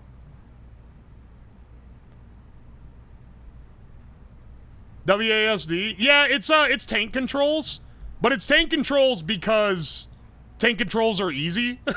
That's the main thing. Servo pin? I already have this shit set up to 9.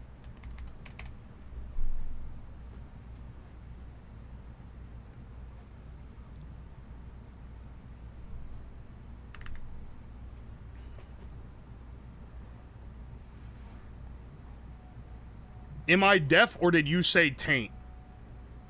I did not say taint. I think you may be suffering from the deafness.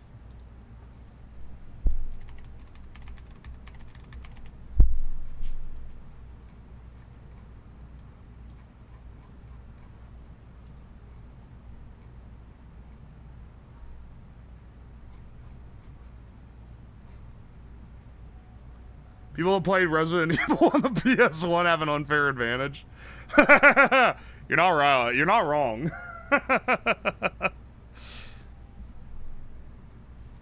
Here, actually. We're gonna need a lockout for this. Of some sort.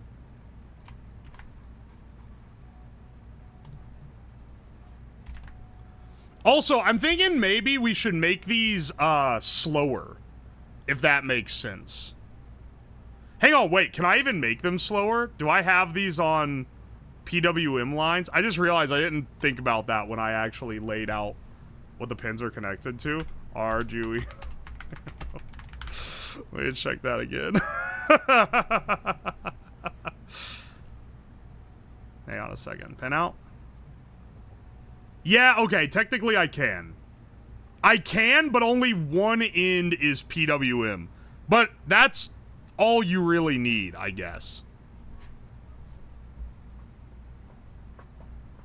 I don't want to fight. I want others to fight for my amusement, and then I complain later.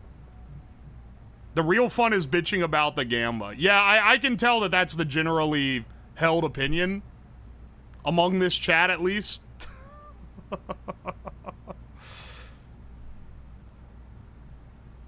Only give them 20% max torque. I don't think you should trust chat with the brushless power. Well, that's what I'm trying to figure out, is how to make it so they can control the brushless motor without it absolutely, like, wrecking things. Here. We're definitely gonna... I'm not gonna test it with a weapon attached. I'm gonna test it... Okay, move over here, first of all. I'm gonna test it with a, with this in a bench vise without anything attached to it. And it should be fine. I don't think they need to be under load to not explode. Maybe I'm wrong, though. I come in, it's just a massacre of robot parts. I mean, yeah. We're building robots. That's how it be sometimes. That's how it be on this bitch of an earth. Fire this guy up. Re-soak my sponge. This shit is covered in Oh, it's covered in sawdust. Sawdust. I need a new sponge. This one's getting worn out. It's funny that people fucking dry sponge it. I used to use a dry solder sponge until I saw a video where someone was using a wet one, and then I was like, wait a second. That looks like it works a lot better. He said it twice with an extra emphasis on the Saul. Better call sawdust, maybe.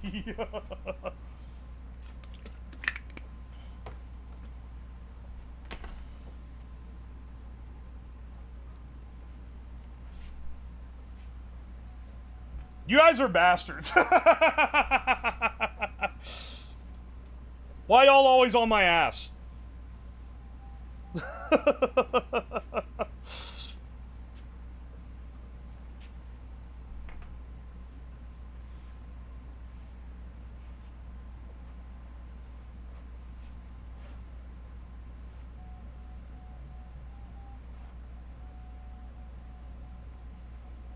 Alright, so the way I need to wire these in series, and this is important, because otherwise it's gonna explode, I think.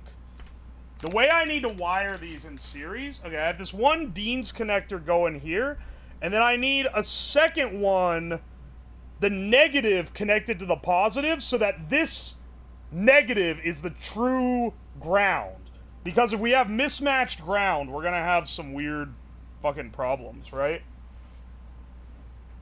Better Call Sawdust was my joke from last time we were on the subject. This guy's the friend who says your joke but louder. I'm a streamer, that's my job. My job is to steal your joke, and there's nothing you can do about it. Lamau, get wrecked.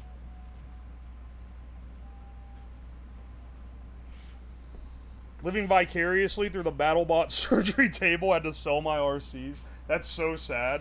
I'm sorry, brother.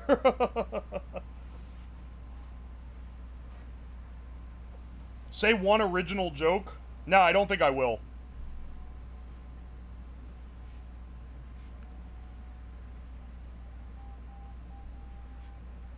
You know, I could probably feed this thing. I don't know. Yeah, actually, now that I think about it, I don't really need to... What's the max voltage in on this Arduino? I think I could feed him 16 volts, he'd probably be fine. Let me make sure I'm not gonna blow it up, because that would be not preferred, we'll say. Maximum current. Sorry, it only goes up to 12. Okay, never mind. Never mind, it's 12 volt.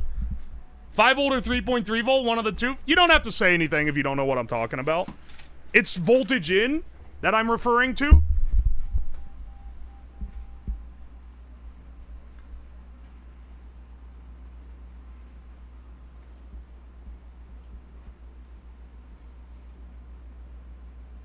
The food chain for jokes goes Northern Lion, Chat, Slab, Hina. I can't wait to tell her that she's being considered further down the joke totem pole than I am. I'm sure she'll definitely not resent me for that one. Oh, it's so sweet sometimes.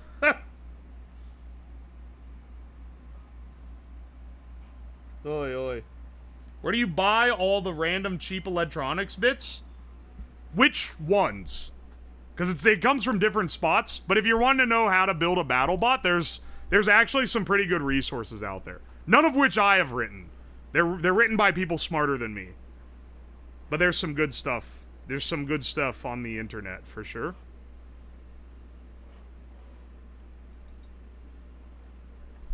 Alright.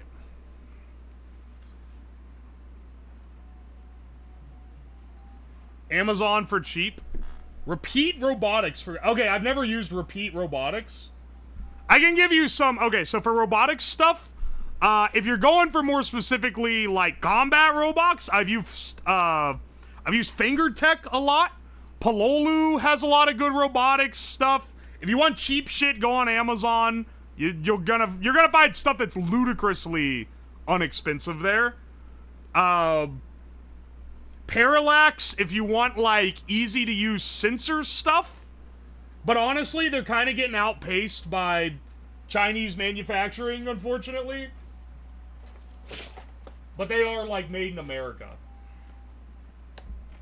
Let's see what else. Is Jamico still around? I think that people still get parts from there. If you want to get cheap, like, passive components, like your basic electrical stuff, I use either, like, if it's not like AliExpress, I'll use Tada Electronics, which is straight from China manufacturing. Jamico is shit now. They sell AliExpress at a 30% markup. That is fucking tragic. Alright, hang on. Because there's some of these where, like, I've used them in the past, but I haven't used them for a long time. And so it might be like that, where they're shit now. Can someone update me? Is SparkFun still good? SparkFun has some great stuff. Adafruit has some great stuff. They're also owned by a woman, if you're into that. And they have some of the better, like, like, the modules on the market. It is expensive, but it's better than the Chinese shit you get on Amazon. I'm into women, you're right. That's what I'm saying.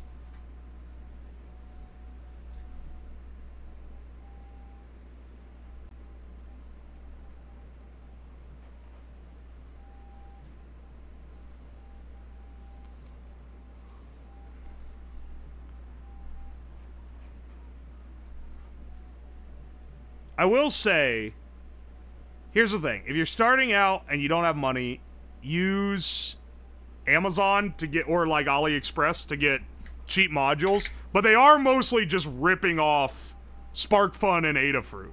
Those guys are the ones that make the module that they end up scamming. So, because those are like nice small businesses, I would recommend you give them your money instead if you can afford it. But if you don't, if you can't, I understand. You know?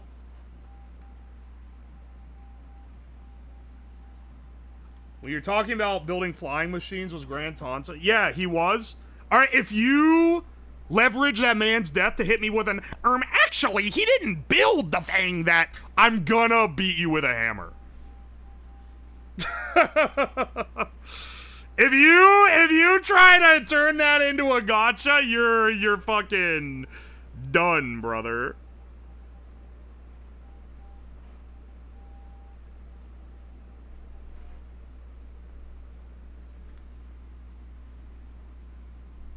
Lady Ada of Adafruit is an absolute legend of the DIY. Yes, yes. Legitimately, like, a huge juggernaut of making affordable modules and stuff. I mean, a lot of the... Okay, SparkFun is also, like, real early, pre-Maker Revolution hobbyist year. Let me think. Parallax was, like, the first to ever do it. They are expensive, but they were, like... They made the basic stamp, which was like, before the Arduino existed, that was what you used. That was what you used if you were a hobbyist who didn't want to learn how a JTAG works.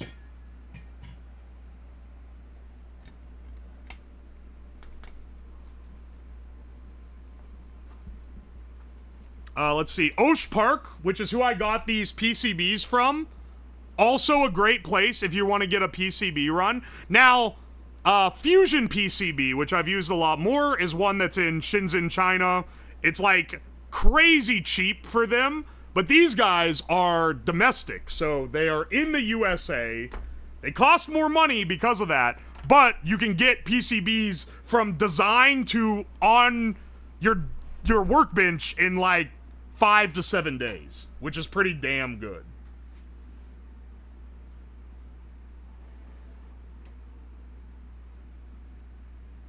Don't mind spending a bit more for something I want to build, use, but for random throwaway stuff, not much. I mean, I've used a lot of cheap shit. I've used a lot of cheap clones of modules.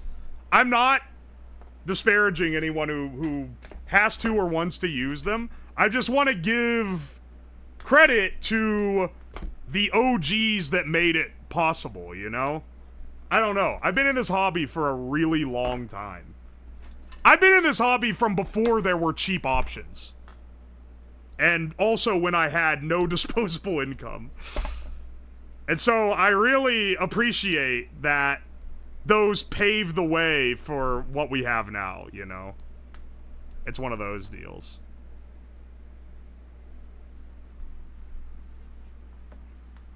Missed the last ones. Are we updating weight class? Now, we're not updating weight class. We're massively upgrading the motors, is the idea. They're gonna go from like, oh yeah, that spins pretty fast, to like, you gotta be careful because it can take a finger off.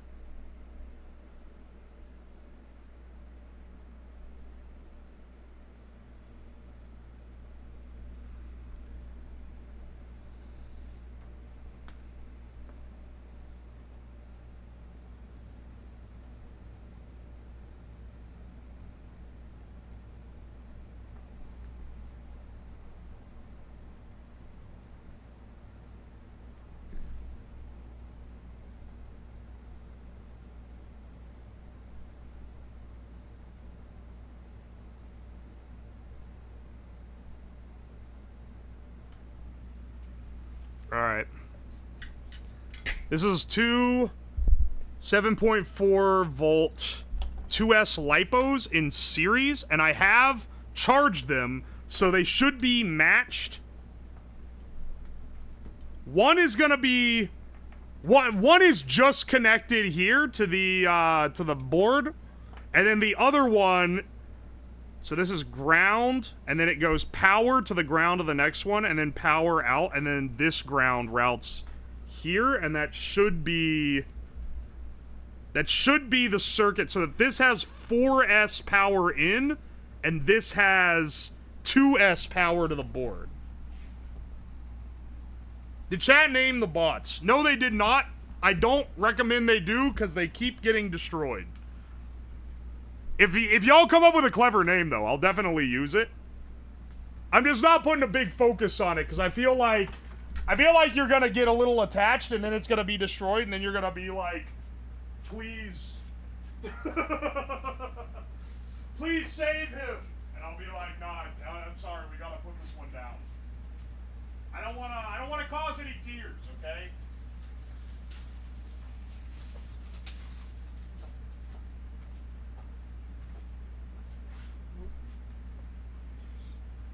That's the whole point of Battlebots. We'll name them once we get them built. We're modifying them to the point now where they are actually having, like, interesting properties. They're not all just plain bots. They're not all identical. Some are distinctly different than others.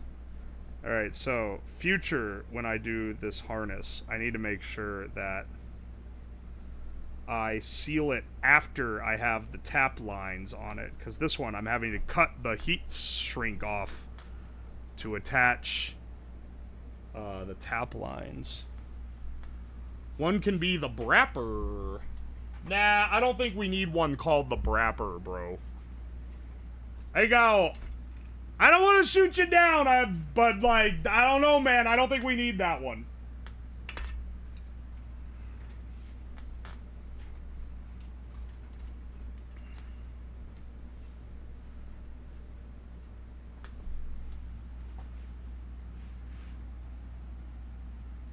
The 3 different messages getting blocked at the same time because people included banned words in them. It's very, very... very what I would expect for this chat. How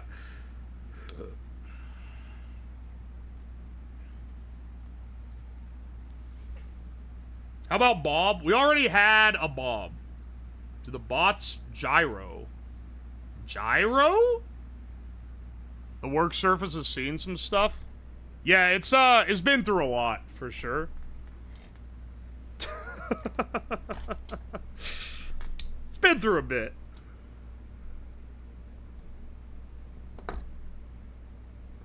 Oh, here, I can just shove this down. That should be fine. This gantry's a little more involved. It's gonna take more time to, like, make, which is a bit unfortunate, but... Such is the cost of progress, as it often is.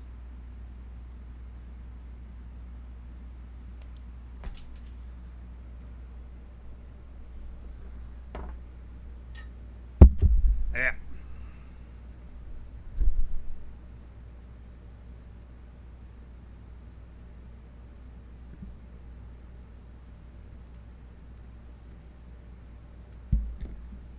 This Hako was a massive upgrade from my Pine Cell because it can actually melt these giant amounts of solder easily. Uh-oh.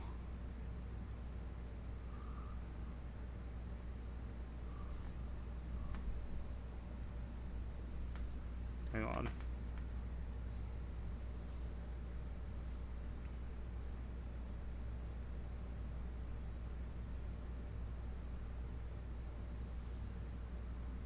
It's gonna start melting the plastic if I apply too much.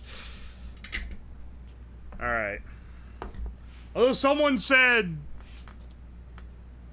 4S? Yes. These ESC modules I got are 4S, which is a little much, honestly. I don't think we need that level.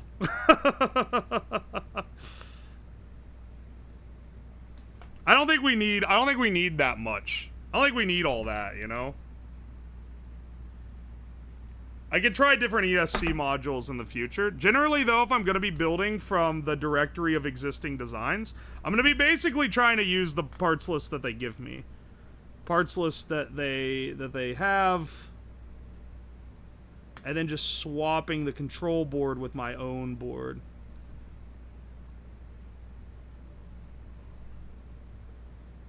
Yeah, almost forgot to put the heat shrink on.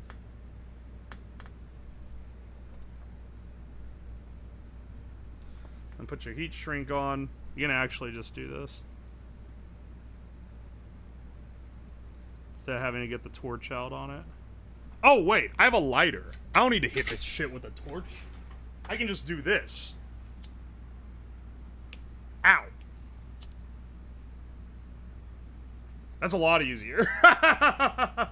You should have a collab with Ellie Minibot. Bro, go back like a couple weeks, you're gonna be losing your mind. I did do a collab with Ellie Minibot. Ellie is a very good engineer. Which maybe... like... maybe sounds like an odd thing to say. But like, she really knows her EE for sure. It's like it's her job or something, I know. Her bot design is like quite nice. It's also my job though. And I've worked with a lot of engineers who aren't very good engineers. And she is quite a good engineer. Is there a video of these bots fighting? Yeah, I have one. There's one I reposted on Twitter from last week, and then also, if you just go on my videos for the channel, I had chat fight each other last week. But that was before I buffed the bots up. So that was a little bit more nerfed than what we're gonna be seeing today. Okay, and then let me add one more thing, because this is our test bench, right? And now maybe I should just go in. You know, maybe I shouldn't do all this test benching. Maybe I shouldn't be doing all this test benching. And I should just, like... I should just throw y'all in to fights, because I know that's what you're here for. But I think it would be cooler if we have one... If this works... If this works... we can have a pretty cool little setup where one of these has this powerful spinner on it. And the other one is maybe the stronger chassis and the stronger, like, spinning weapon, but not as powerful of a motor, and then we see which one wins. The one with the stronger body or the one with the stronger weapon? Because that gives you a sort of like glass cannon type of scenario. I want the Uwoslab cover song. We're still waiting on, because someone's doing the instrumental for it. And once they're done, I will record it. And we'll get it running. Which will be pretty cool.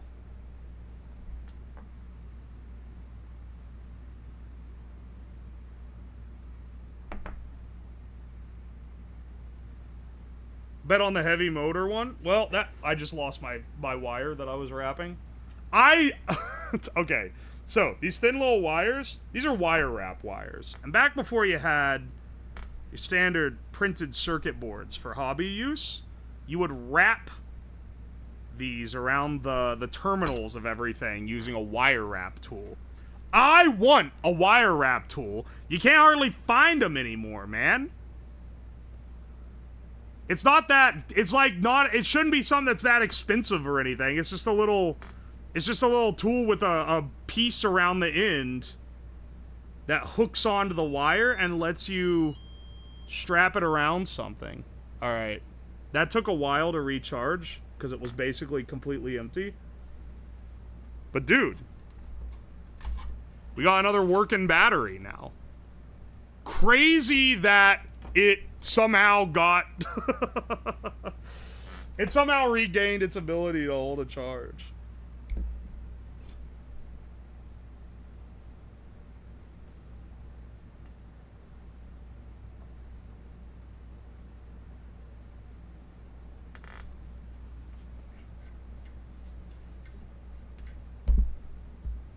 Hang on, isn't Open Sauce this weekend? I just remembered it. I'm pretty sure that's today. Today, and then through the rest of the weekend. Alright. Is it? I believe so. Anyway, yeah, good luck to anyone who's there. What gauge wire wrapping you looking for? I might have some kicking around. What is this? Is this 34? I'll have to check. Because someone mailed me this wire. So I don't remember what gauge it is, and I don't have, like, an order form. I'll have to find the box it came in if I have it.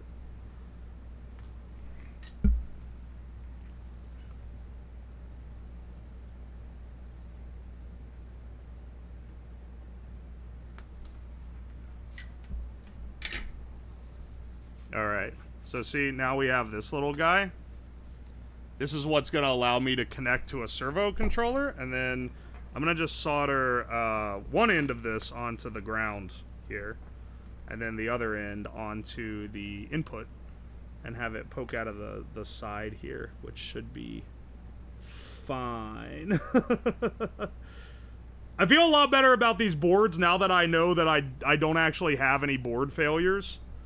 Because I was like, dude, how the hell do I have like a 50% failure rate on these things? There's nothing going on. And then it turns out it's just that I'm an idiot.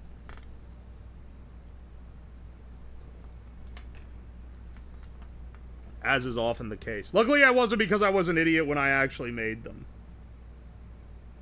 They're incredibly simple, so fucking it up would be embarrassing. Not to say I haven't done it before. Let he who has never made a foolish design decision cast the first stone, you know?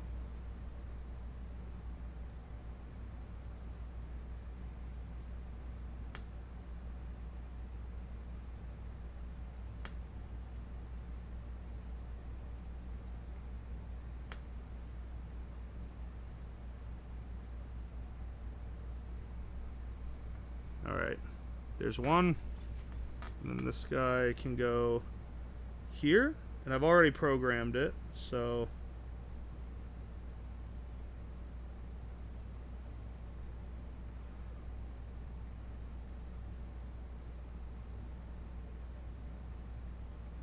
Oh my gosh.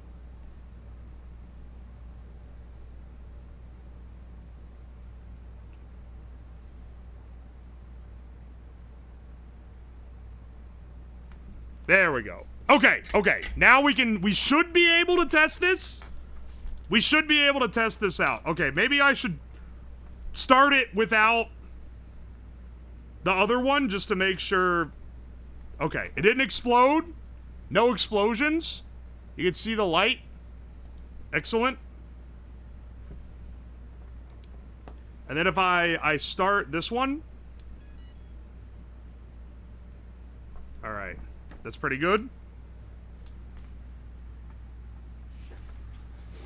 No explosions so far. Don't do me like that, man. I can't handle the heat. Let's get this. Okay. For the sake of the test bench, I'm going to tape these together, but they don't actually need to be on the robot. On the robot, these will actually be on opposite sides, but here, I'm going to tape this wiring harness together. And then let's mount the 3-phase brushless motor in this thing.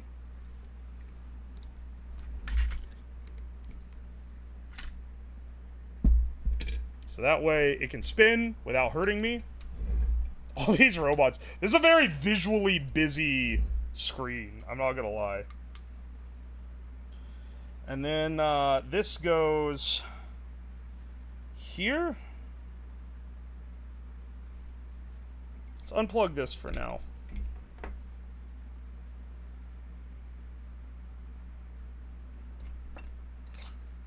Also set this on some plastic so it doesn't short out.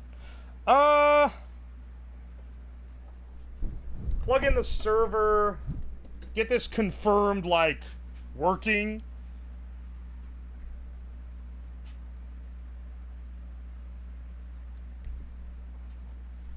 Okay. Yeah. Actually, to really confirm it working, let's just pop it in here. Plug in the motors. There we go. None of the motors are touching anything, so it shouldn't take off when I spin it up. If it does, then, I don't know, we're gonna have a problem. Here you go. This is how you test bench.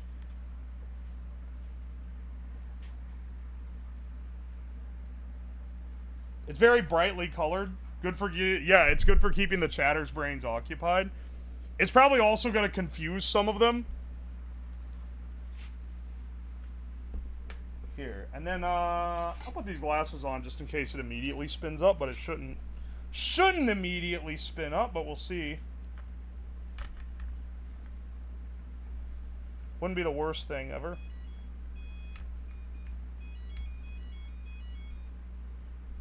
Okay.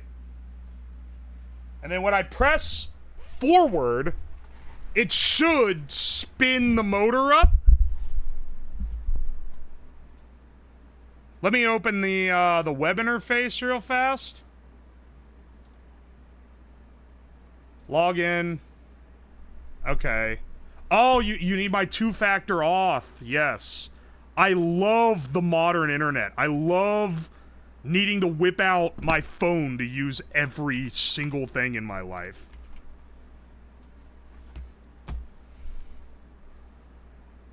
Alright, endpoints. Are we started? Yes, we're started.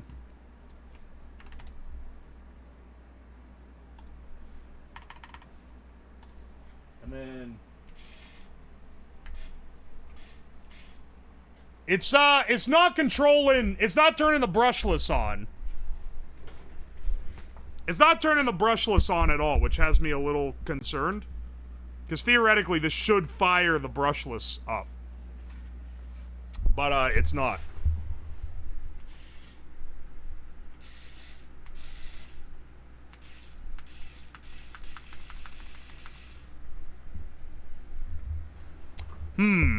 Okay. Let's see what we maybe need to do here. Servo right micro okay. I'm gonna look something up real fast. Control ESC with Arduino. I believe how to control it. Yeah. You wire it up like a servo.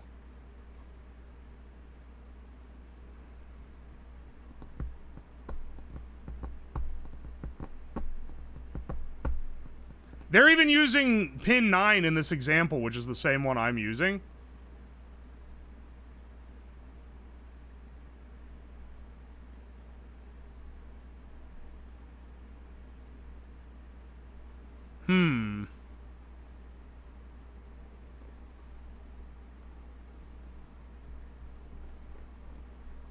We are cyborgs already, can't live without VOD. I hate two-factor auth, but I also understand why it needs to exist. Every ESC has its own high and low points, and they may slightly vary. Calibrate or set the high-low points as we want. Throttle up potentiometer to maximum or value. Oh my gosh. Okay, hang on a second.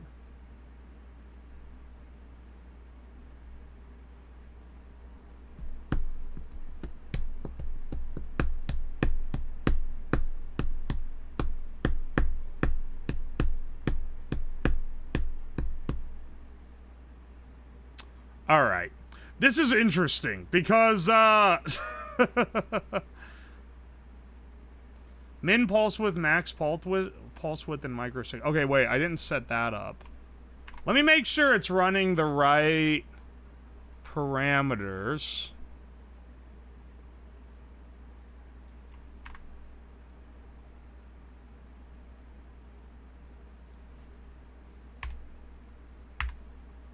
That might lock us in properly.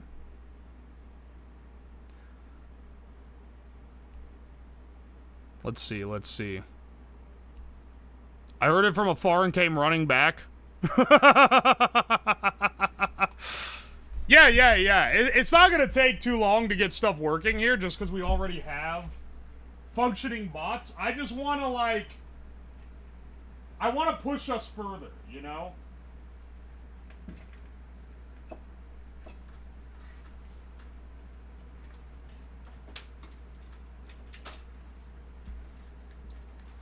Oh, that's bad. Don't make it hang out like that. Hang on, let me reprogram it with this. Might also be a matter of this being like too high of a pulse width.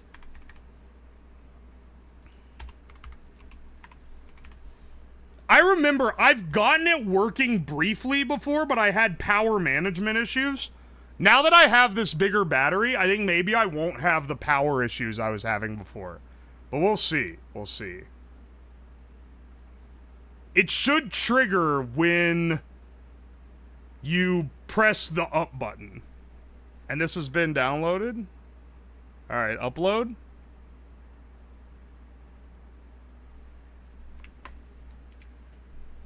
And then I have it connected to the robot just so that you can confirm that it is, like, moving the motors.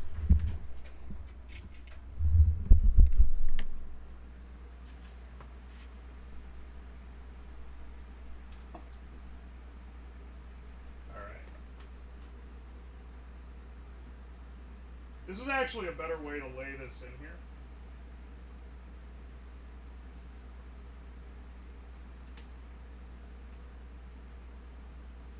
It didn't beep this time. Oh! What?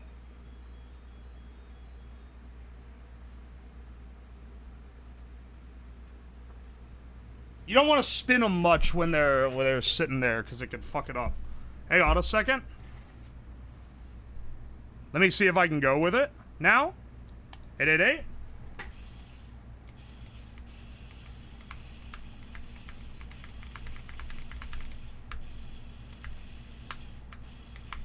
Unfortunate. I need a way to, like, test it live. Hang on. Wait. Let me just write a little fluff program that lets me enter this manually. That might be the way here.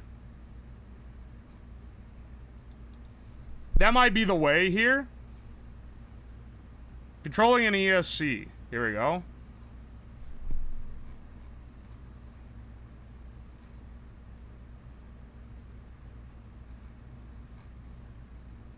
Power on, send high.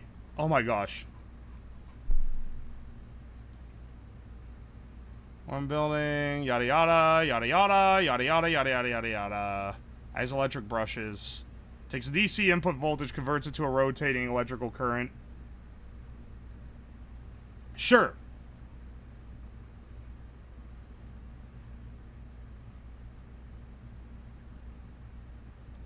Oh, wait. I might need to set...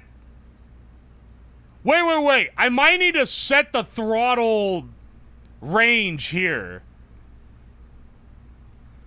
That is indeed what a motor does? Yeah, it does. A motor controller. I'm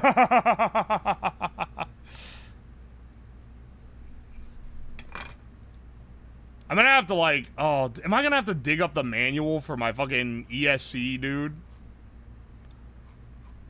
Why does this only dig up one single post? Oh, here we go. Run a brushless mower with Arduino. I love when you find a guide written on, Okay. For those that know, whenever you find a how-to written on Instructables, it always looks like this. Like, like, look at the ESC, and it's like the wires are, like, wrapped around, and it's like cellophane tape wrapped to hold it onto this thing.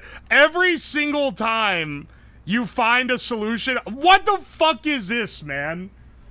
Every time you find a solution on Instructables, it's the jankiest setup of all time. Making it easy to see. The thing is, I found good solutions to stuff on Instructables before. It's just funny that the projects always look like they were built on the tiny, like, postcard-sized desk in a college dorm. I guess it's just the primary...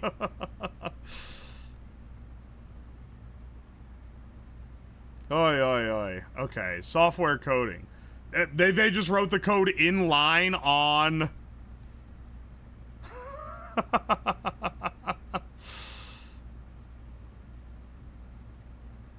They just wrote it in line here? Okay. Formatless code. Controlling an RC ESC with an Arduino Nano? That's actually what I'm trying to do. It needs a signal of 0 throttle. Try different. This is basically the problem I'm having. And then he shows this little... Wow, he's got a little, like, sketch. And then his sketch is this. That's basically what I'm doing. Did this guy ran it through ChatGPT? Man, we're actually, like...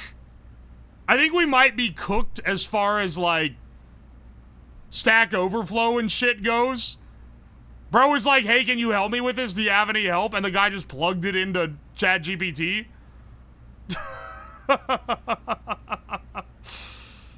Like, dude, that's what I would try first here. Did you calibrate it? If not, it won't work. Okay, see, this is probably my problem. I never calibrate it. It works right out of the box. I just plug it in, throttle down to min. The motor will make that sequence, let me know it's good to go. ChatGPT told me to run the calibration code. ChatGPT told me to connect the negative and signal wires. Oh my gosh, dude.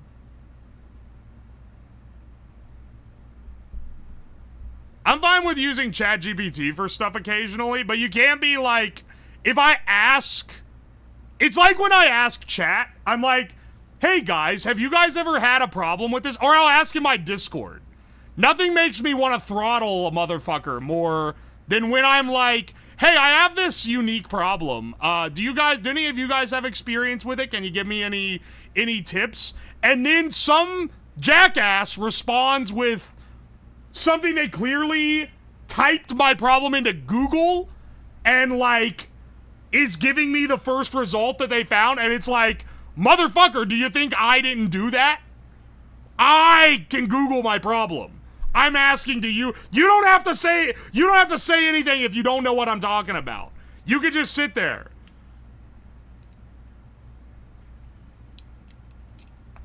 And it infuriates me to none other, man. Calibration sequence in setup. Adjust delay as needed. Sequence is needed only once in the lifetime of the ESC. Right microseconds 1000, delay 3000, and then do the same thing again? Do you mean this? Yes. Okay. Hang on a second. Hang on a second. Is this... I don't want to hit you with a chat, is this real? But chat, is this gonna work? Because I haven't calibrated this ESC, so this might be the case.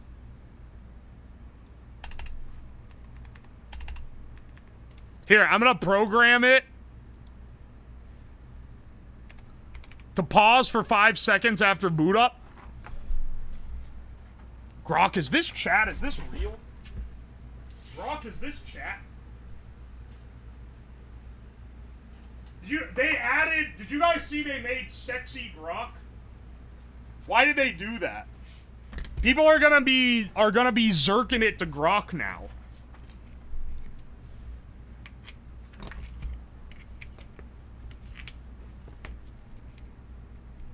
They made it sexy, but then they also didn't, like...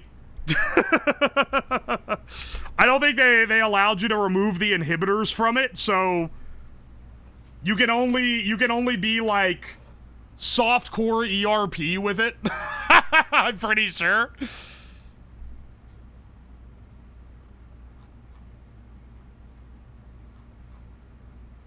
Grok fucker is gonna be an insult.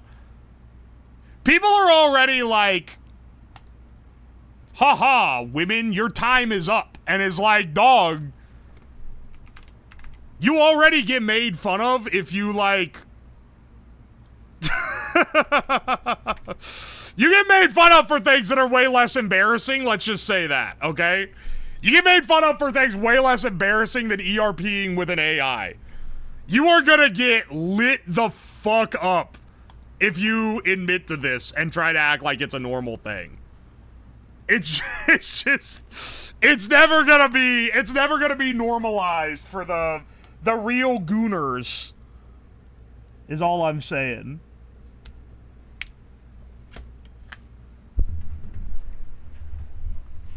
People do that? People already do that.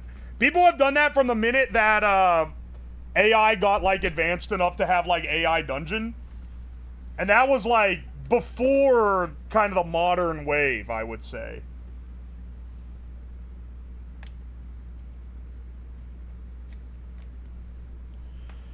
Alright, this should calibrate the ESC.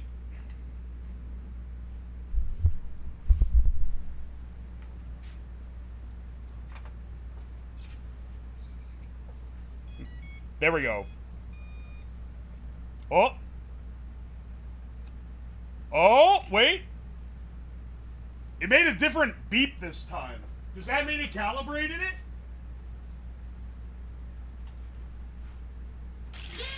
Oh! Yes! I found the problem! Yes! That thing went crazy fast, dude. Alright. That was the problem before, dude. I wasn't calibrating it.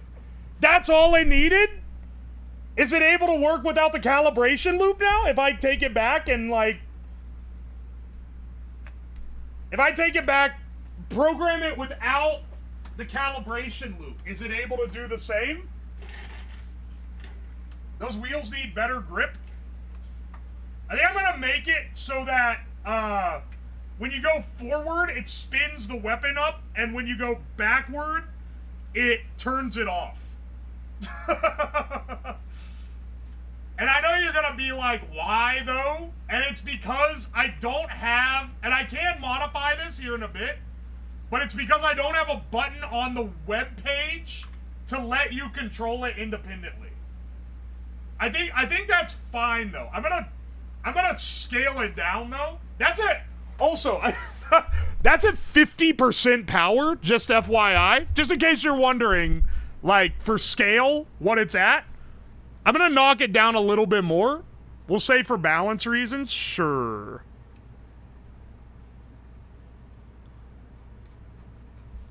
All right, and then I'm gonna comment this out. Reduce this back down to a 200, or make it a 500 millisecond. Start. This thing is actually dangerous with this. And then uncomment for ESC calibration. Save, program. Done uploading. Go to 100. It's between 1,000 and 2,000. So you have a 1,000 points of granularity, I guess, that you can try with here.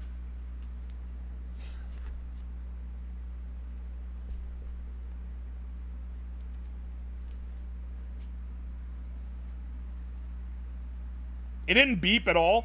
Oh, there we go. And it's initializing like normal. I'll also need to insulate.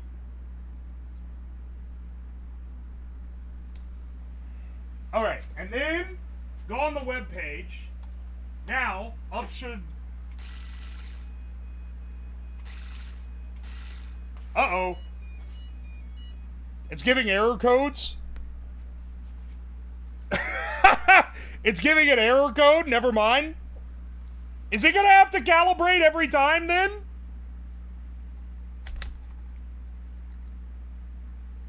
Alright, wait. If it's giving an error code, why? Here we go, here we go. Angry motor noises. It is making angry motor noises, man. What's it doing?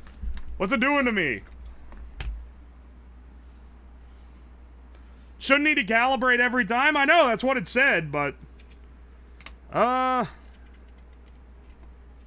Why is it giving... Maybe it's just not giving it enough time to start up.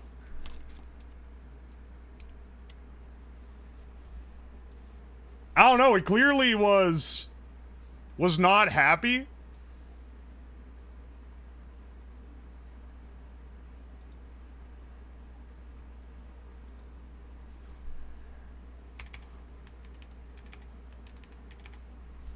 Here, what if I just have it calibrate every time? Which will maybe be a little bit crazy. It takes like several seconds though, which I'm not a huge fan of. I don't like the idea of it having to stop for like 4 seconds at the beginning of power up, whereas right now it's pretty much just turn it on and it goes.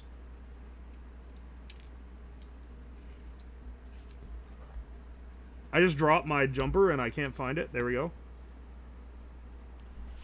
I have a little jumper on the pins because it shares it with the XB. But clearly something was wrong because it was giving the wrong error code. It's giving an error code that indicates that it's not getting the right signal. Okay, maybe I fucked something else up. Here, let's try it where it calibrates at the beginning.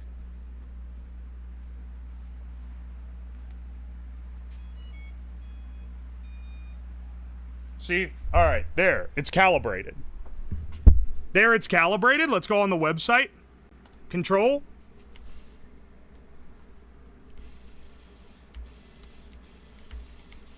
Uh-oh. Did I tone it down too much? Maybe I lowered the number too much? You 3D printed these? Yeah, I did. What is bro doing? This motor is way, way more powerful than these motors. I'm testing this to see if I can make a more powerful weapon. And I think we've got it, basically. I'm just experimenting with some values here. It does have to be a certain percentage to be able to actually spin up. So hang on a second. Yeah, I think I lowered it too much. I think 1,500 might be... So that, like, I think 50% might be the lowest we can make it go.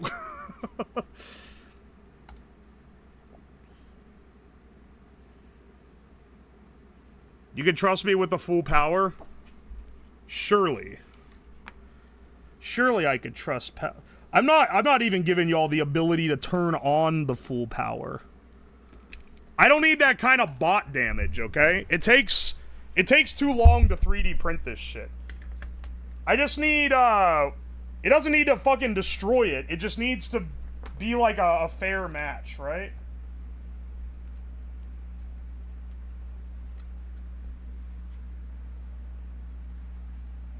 Let's see how this goes.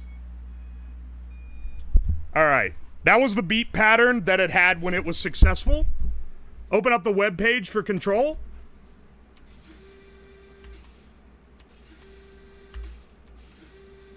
Alright. Driving forward turns the motor on. You can turn left and right. Driving backwards turns it off.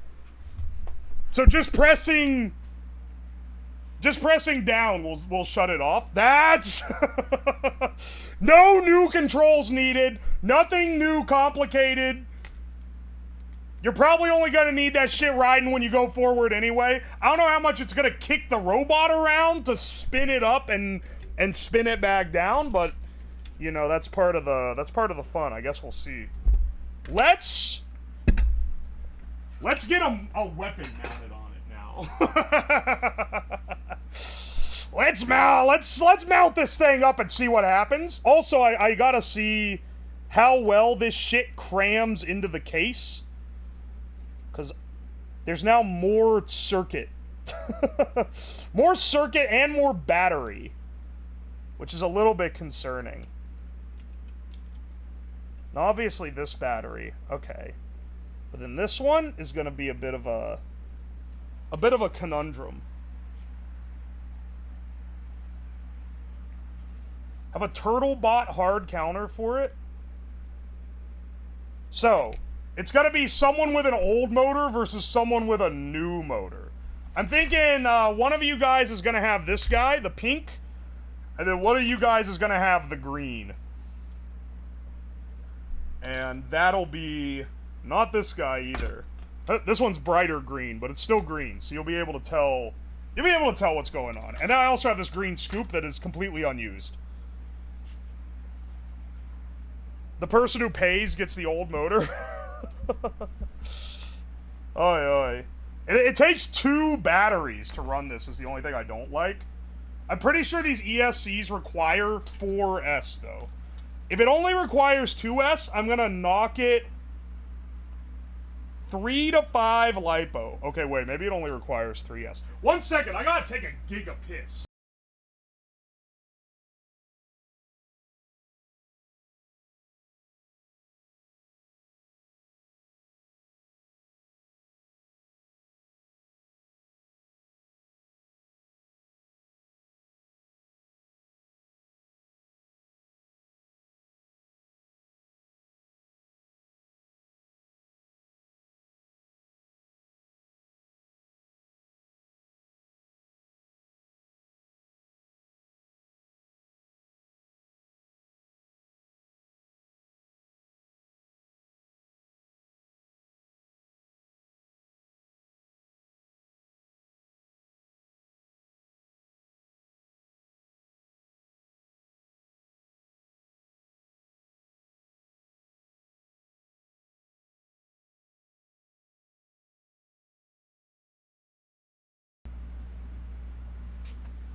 Alright.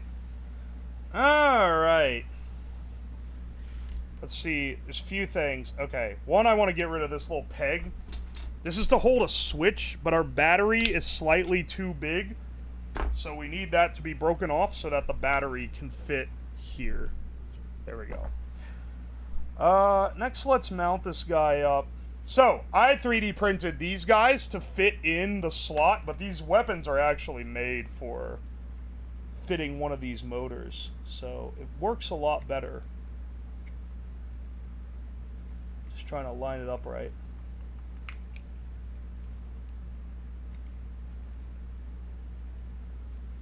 Alright, I think I got it a little crooked.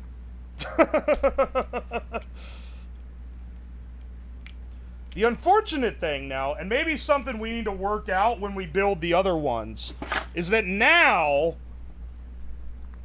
the main board is not easily removable.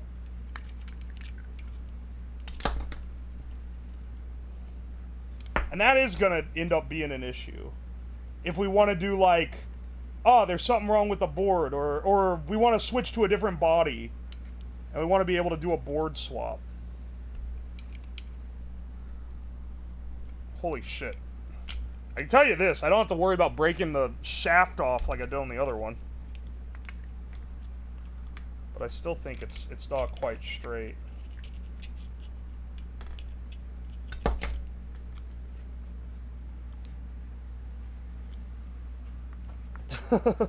Hee hee, you said shaft, shut the fuck up. What program do you use to design your models? This is an open source model designed by a professional Battlebot team. But when I make stuff, I modify it and like design it in Blender. Is that what you should use? Not really. But it's the program I know the best because I've used it since I was in high school. I thought I used CAD. I can't afford real CAD, and I'm really sorry to all the FOSS chads out there, but like, there is no free open source CAD that is anywhere near the level of Inventor. Unfortunately, Autodesk has a stupid monopoly. Dude, I can't get this shit lined up. Cause this is too hang on, this is not positioned right. Look, it's too over. It needs to nest in more. Fusion 360 is free and epic? Yeah, unless you're using it for commercial purposes. And I got some bad news, man. I make money doing this. So I can't, like, oh, they're not gonna catch you. Yes, they fucking will. You have okay, if you guys have not worked in industry, you have no idea what they do to make sure you're not cheesing that. They will, like, okay, someone at my old job downloaded VirtualBox to run a VM for a project. Literally used it once, one day, didn't work very well, so they downloaded something else instead. 6 months later, company gets a letter from Oracle, who runs VirtualBox, and is like, hey, we have proof that an IP on your company network used our software without using a paid software as a service licensing system. You need to submit every email from every engineer. You need to submit, like, it was like a shitload of data from every engineer, or we're gonna sue the shit out of you, is basically what they said. And it wasn't even like they cared about the money, but the amount of information lost due to getting shook down by Oracle got that guy in a lot of trouble for that. And they can just do that. And they could definitely do it to me, because I don't even have lawyers and shit. So I would just be fucked.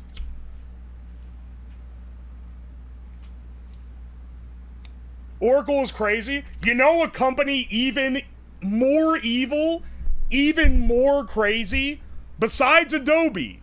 Because Adobe might be the king of the most evil companies as far as like software and like headhunting. It's fucking Autodesk. It's the guys who make Fusion 360. They are notoriously horrible. I mean, they fuck you over even if you're on their software and using their shit and paying them thousands and thousands of dollars. IBM can be bad. That's true. I haven't had to work with them, though. So I'm not as acquainted.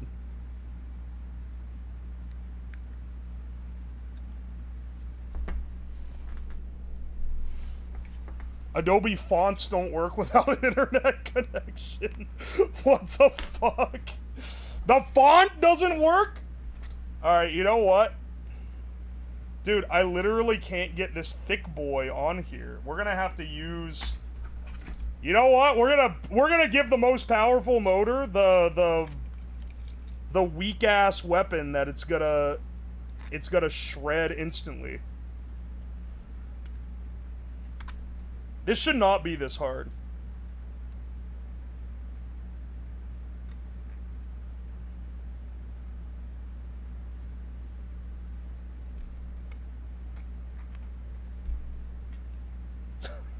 This should not be this hard, man. Why is it so hard to match the notches in this motor? Because, hang on. I realize you probably can't see it too well. See how the motor has notches, and then this has notches that they have to fit in? But you can't see, once you start going, you can't see where the notches are. So it's like...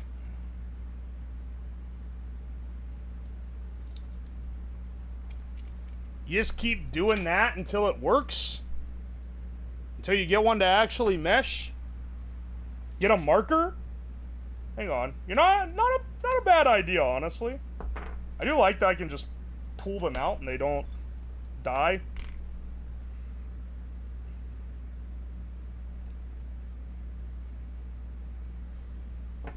There's 2 notches there.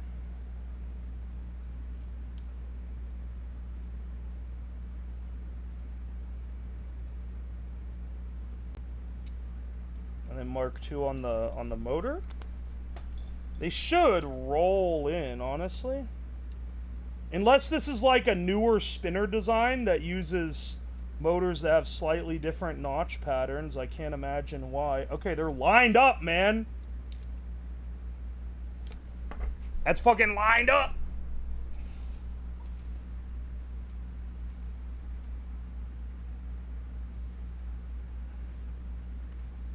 It'll fit, just push. That's what I'm trying to do. That's what I'm trying to do and it's not working.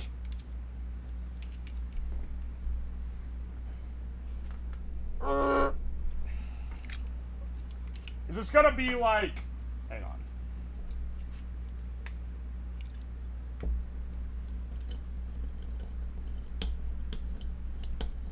Maybe it's one of these deals. I just don't want to break my motor. I have more, but, you know, prefer not to.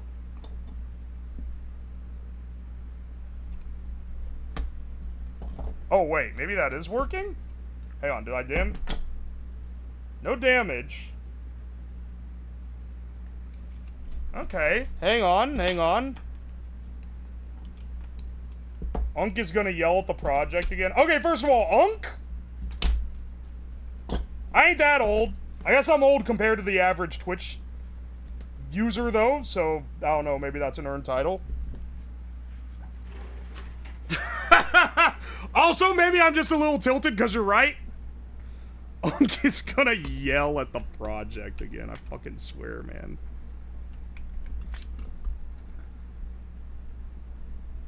It is pushing it in. Hang on, I'm not fucking it up beyond repair, am I? No, it is... is it really just that hard to fucking nest it? That's crazy. That's crazy that that's that hard to nest. Dude, if I have to take this thing out, it's gonna require, like, the hydraulic press. This is like that fucking chain that we were working on Tuesday.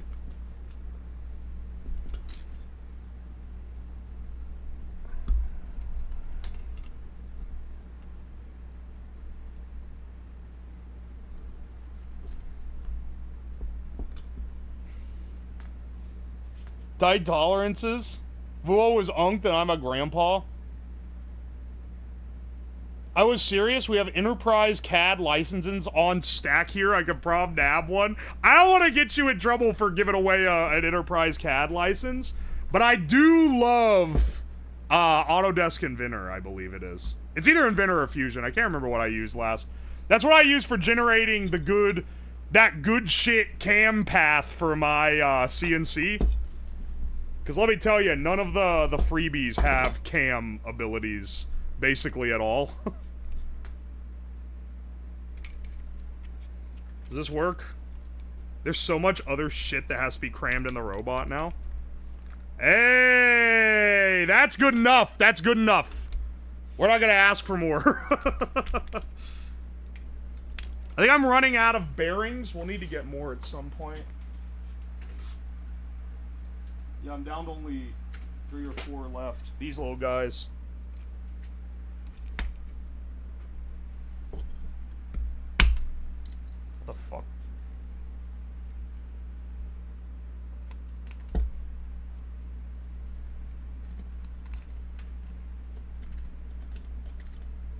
I had to do this last time. Actually, wait, I didn't use the clamp.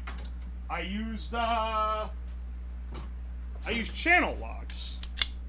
I could probably use this to shove the motor on. I was just kind of afraid.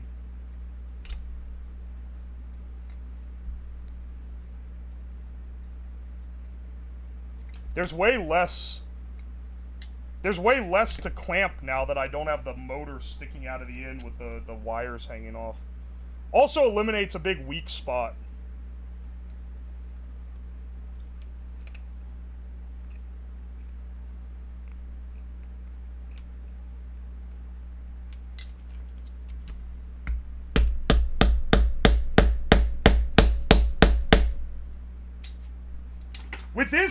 With this brushless thing working, dude, we can try out so many other designs because they all use brushless. And the main thing is that I was like, oh, I'm gonna have to like either modify them to use a shittier brush motor, or the better option is modify every single one of these fucks to use a brushless motor.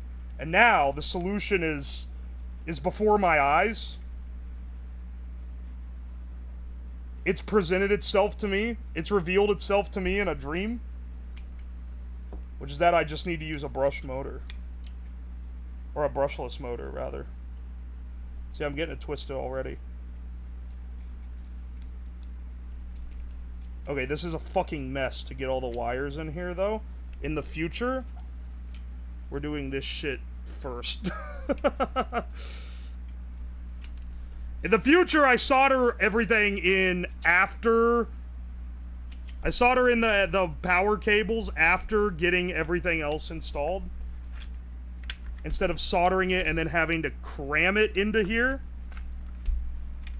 Because good lord, man.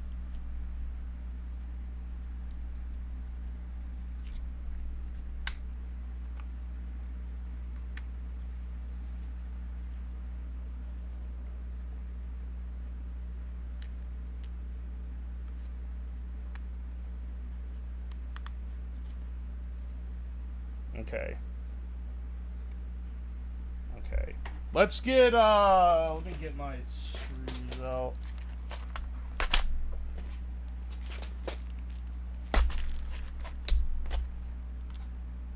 Have we named the bots yet? No. We haven't named the bots yet. Y'all have an odd sense of priorities, but I understand it. Okay. This guy is definitely gonna be our first... Like, he's confirmed working unless I break him in the next few minutes. What do you guys want to name him? You get the right to name. Name them Jonathan. Them? I'm not naming both of them the same thing, you fucking idiot. Sorry, I shouldn't be so abrasive. I would recommend choosing different names for each robot. And here's the rules. No names of existing chatters. That's not really fair.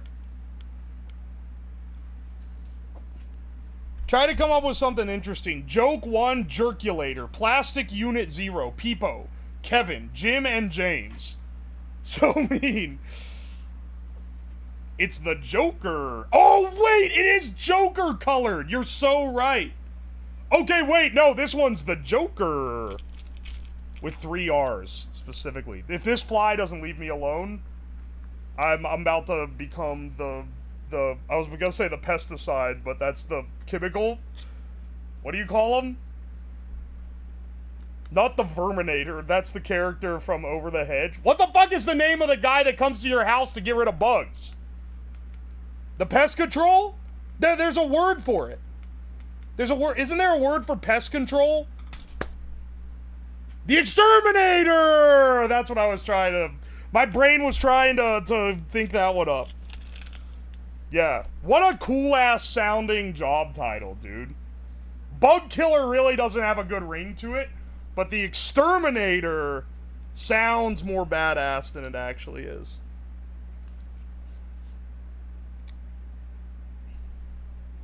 Look, I appreciate a lot that I can be like, what's this called? And you guys will be able to think of it.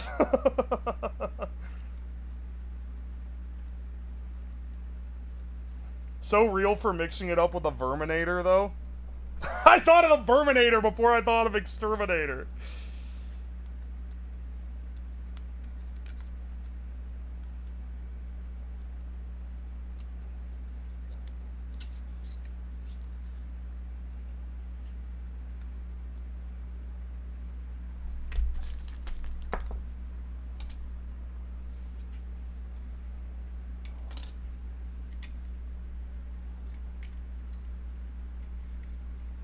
Alright.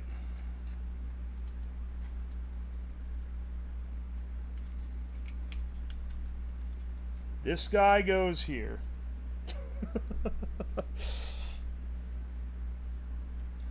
The way the wires in this are crammed, by adding the brushless motor, I have made the wiring and, like, electronics of the robot significantly worse.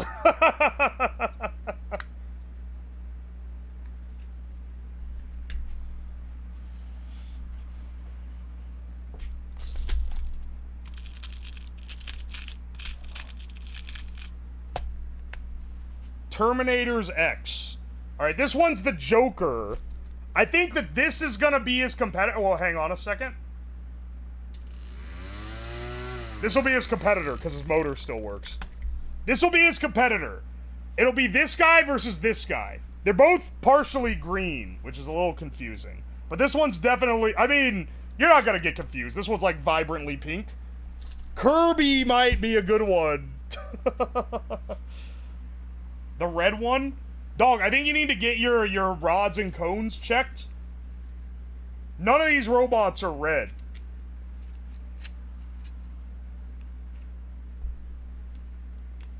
Looks like the old zombie pigman texture. You are Minecraft brained, and I'm afraid it is terminal. But you are right. I also see it.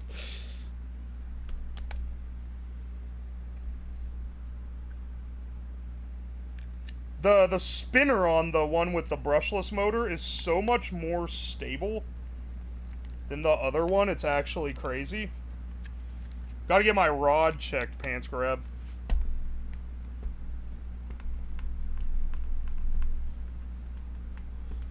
The blue one is bluey? Okay, but the blue one isn't being battled today. Or not battled in this particular battle, rather. We probably will use it in a bit, because it still works.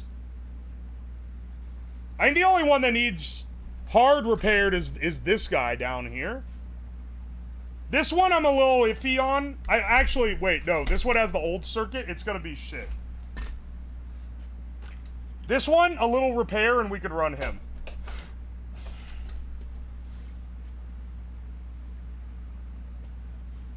The Joker shall taste victory, inshallah. We will see. We'll see about that. Dude, the ESC is like... It needs a place to go that isn't the place where the battery goes.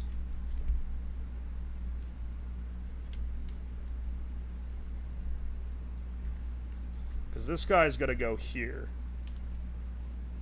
I guess he is just gonna be crammed in right there. Okay, yeah, I guess that's how that's gonna go.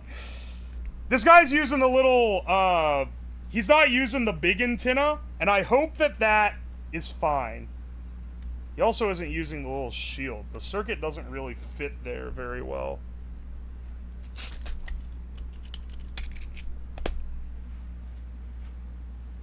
Here. Just need to finish putting this guy together. Smid, you're the one who has been bitching the most about a redo, so I ask you this.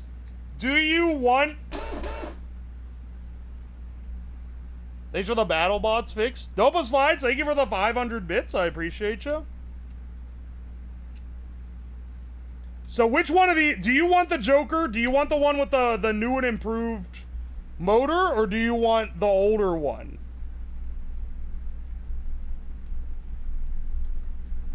I want the Joker? Alright, you get the Joker. Which would be really funny if it ends up not working.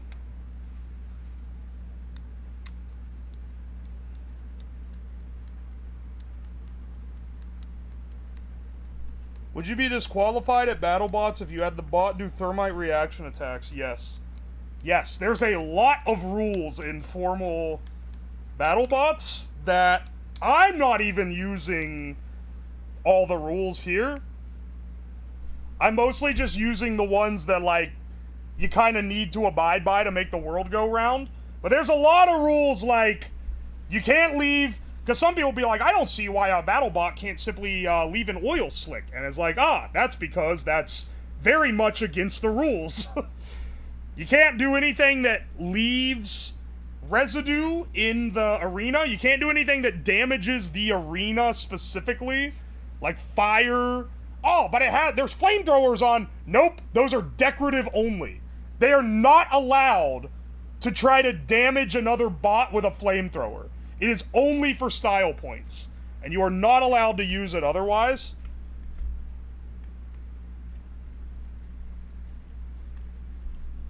Dude, I need a shorter one for this. This bolt is too long. You can't sabotage the arena? No. Imagine how fucking annoying it would be hosting an event where people can, like, damage the arena to sabotage it for other bots. Like, it'd be chaos, man.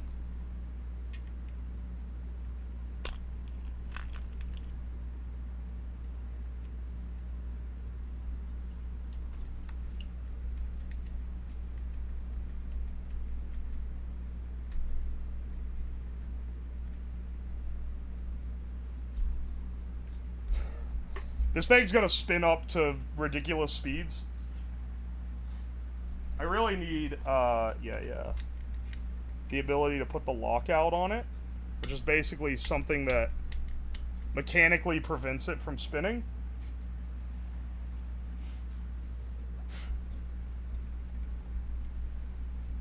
This one doesn't really work because it pokes the batteries. Can you use a big taser? Nope! EMPs, tasers, electrical attacks, all illegal. And, like, literally just think about it for a minute, right? It would be incredibly boring because if they weren't illegal, because that would just become the meta.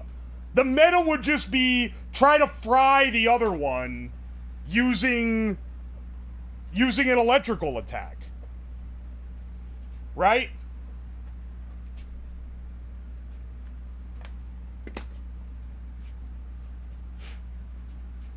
Yeah, it would just be who triggers the EMP faster.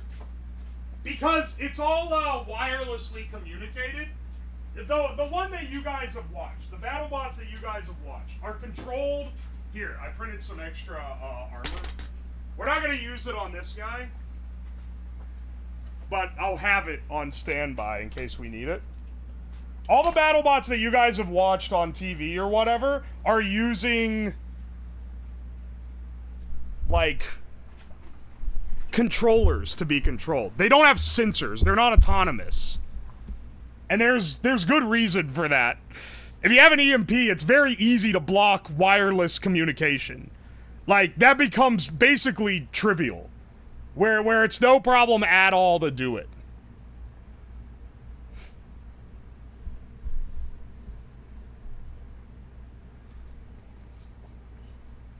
So it would just be whoever does it first. Autonomy would be a nightmare to set up. I know. Dude, I spent like a year building a micro mouse bot to do a maze running competition. And that shit took... like, that being autonomous, there's so much stuff that goes crazy. Chemical compounds are also... Okay, here's the thing. If you can imagine... a nerd emoji-looking Redditor holding up his finger and being like, I have the solution to win. The answer is no, it's illegal. Anything where you think you're gonna sly your way into it, it's probably illegal. The main you can basically only attack the bot by hitting it. There's a dude who entered a block of dry ice in a Minnie Mouse competition. What, in the hopes that it would drift to the center? That's kind of awesome. Can you attach a drill? Yeah, you can do that. Car airbag? That's a chemical explosion. You cannot use that. It is legal? There's no way. That's a literal explosive, though.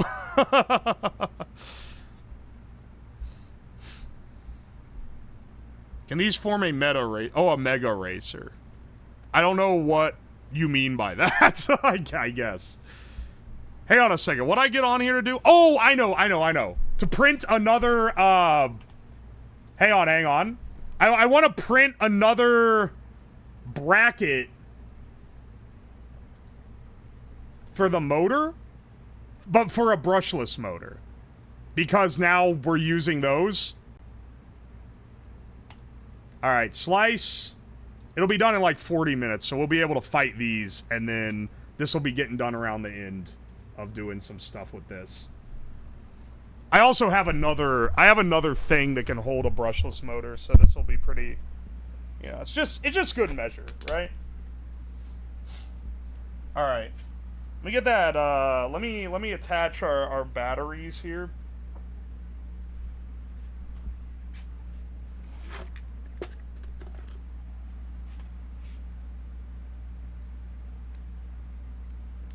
God bless Derek Young hitting the loophole in the reboot series rules. I'm not a big fan of people who try to loophole stuff, but I get the entertainment value for sure. I just feel like it's out of the spirit of the thing. But there is like there's definitely a notion of trying to get away with as much as you can. Where it's like you try to get away with as much as you can so that you can kind of be on the cutting edge.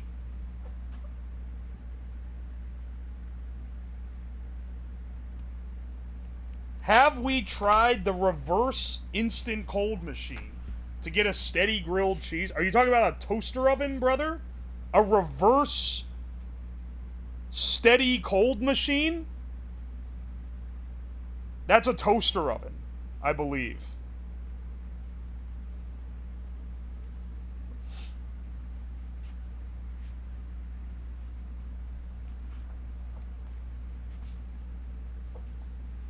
That's basically what F1 engineering is. Yeah, I love watching F1 races. My favorite part is when the car that spent the most money wins. Like it always does.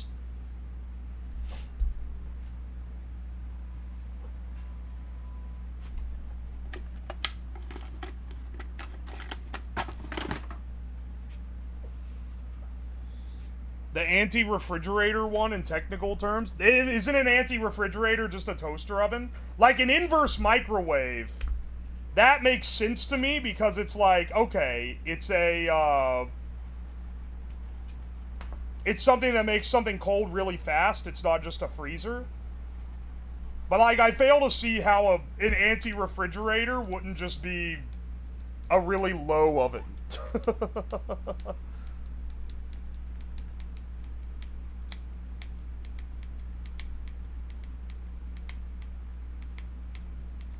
And with EMP, does that include magnets? Okay, refer to what I said earlier about if you can imagine a Redditor going, I found the solution! Eureka!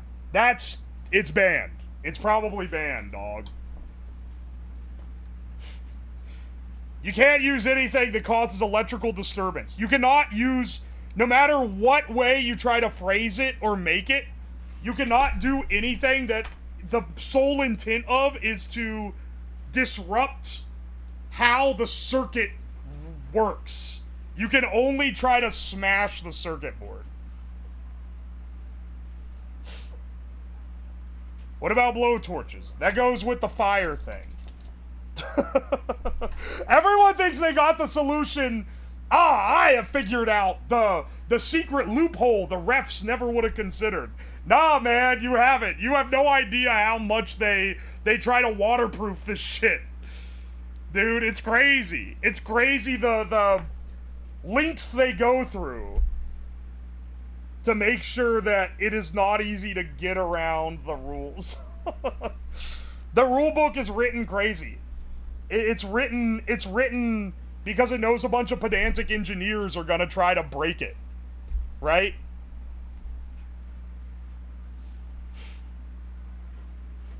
To use a drill? You can use a drill. You can use motor weapons.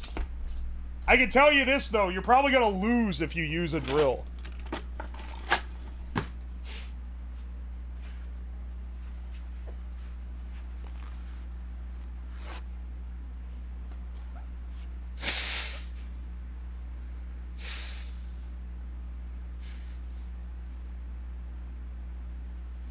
Yeah, just use a spiked hammer.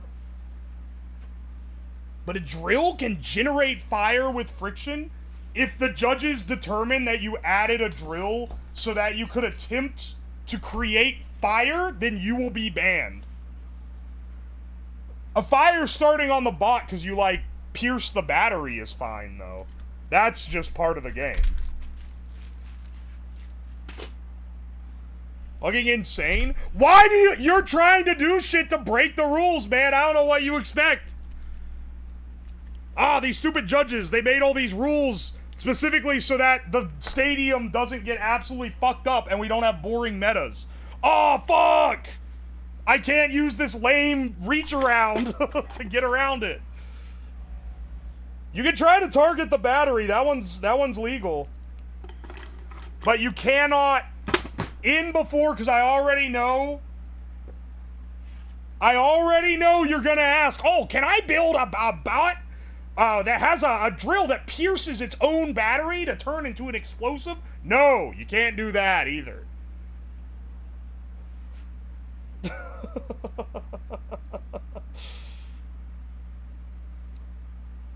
You can't use any guns or bombs or anything that explodes or catches fire outside of flames for, like, showmanship type stuff to, like, showboat around the arena. That's the only thing you're allowed to use fire for.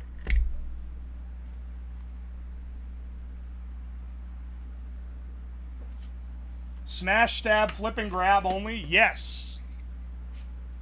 And there has been bots that have tried to like, the reason these rules are written is because there's been bots that didn't follow them before they were established, and they realized that it makes for a lame competition if someone could just steamroll with one meta.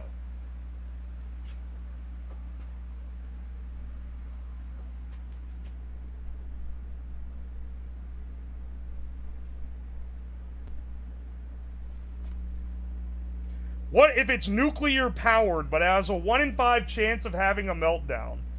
Guys, I think the no bomb rule can be overthrown. I think the judges are stupid. I think that the no bomb rule can be overthrown by simply giving it a 1 in 5 chance that it blows up. What the fuck do you think, man? The fuck do you think? You couldn't even have a 1 in 5 chance that the battery connected to your robot explodes. If your battery shorts out by mistake and explodes, and it causes something that could potentially be considered an attack, they're gonna investigate you to make sure you didn't try to do it on purpose. Y'all don't get the spirit of the game. This is how I can tell. This chat's full of fucking gamers. You guys don't want to win fair and square through innovation. You want to find a cool little hack that puts you at an unfair disadvantage above the other competitors, man. Just fucking make a good robot. Stop trying to be a sneaky little conniver about it. Make a good bot and then enter it and see if it wins.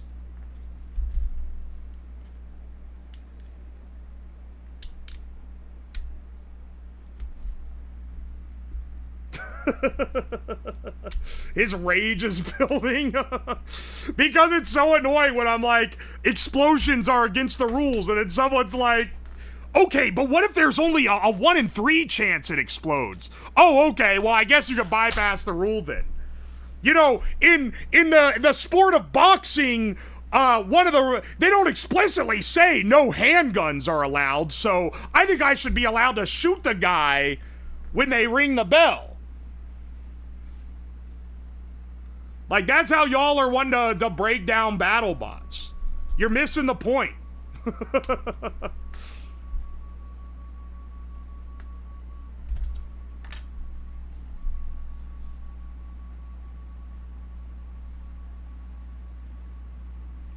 Game overloads, rewrite that without the @ so that I can actually respond to it. Because you got blocked for it having the @ in it the first time. Because you are right. You are actually right. You try to work within, because I did robotics competitions too. Everyone tries to do whatever you can get away with. So trying to, like, work within the rules, but try to be a little shisty, okay. But trying to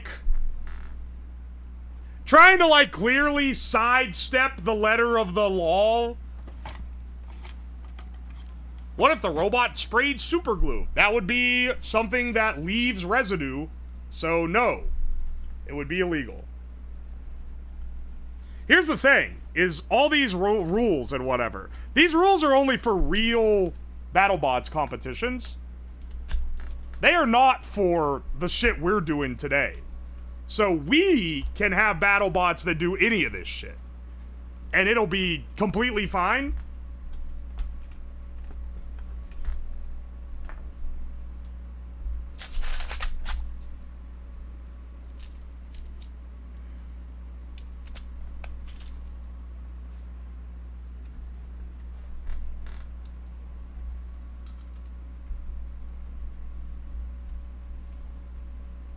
Can we have one with a gun? I'm gonna give you a guess.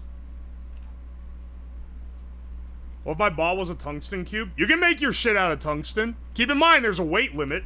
So, you're gonna be wasting a lot of your weight limit on just making it out of tungsten. Good luck.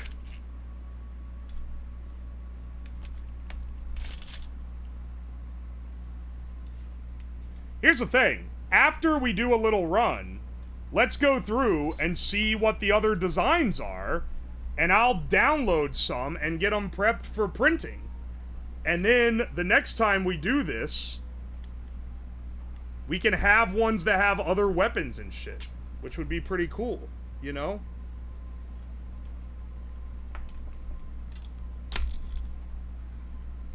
There was something in the hole. What the fuck?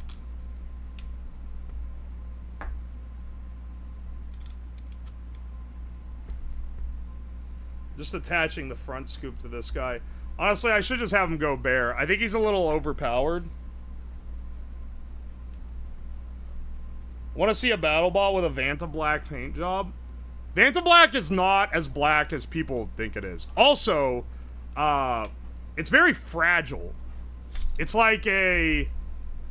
Because it's like a microstructure. So you can brush it with your hand and it just falls off.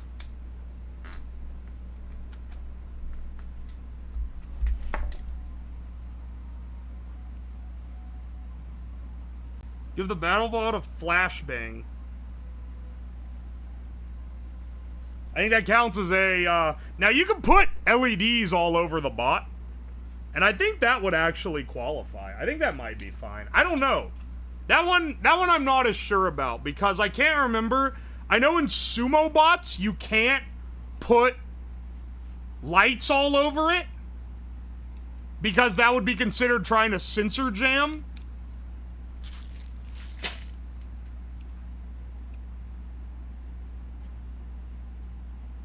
Unless it's impeding driver vision. Yeah, okay.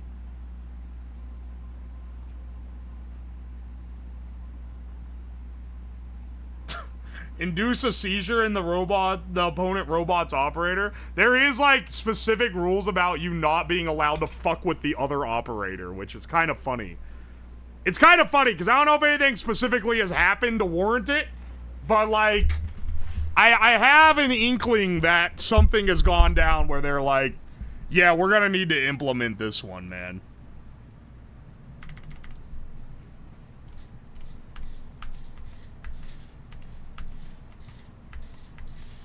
Whoop! Almost fell off the desk. This one motor isn't running? Wait, why is he not working? Did this guy come undone?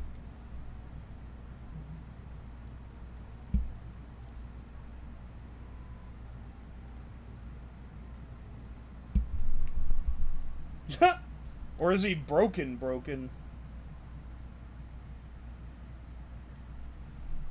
Because this one was in competition.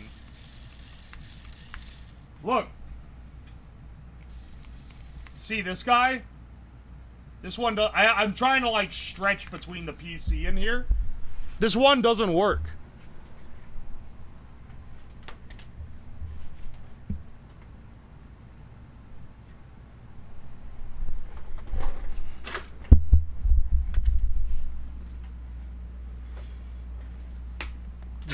Me too, robot.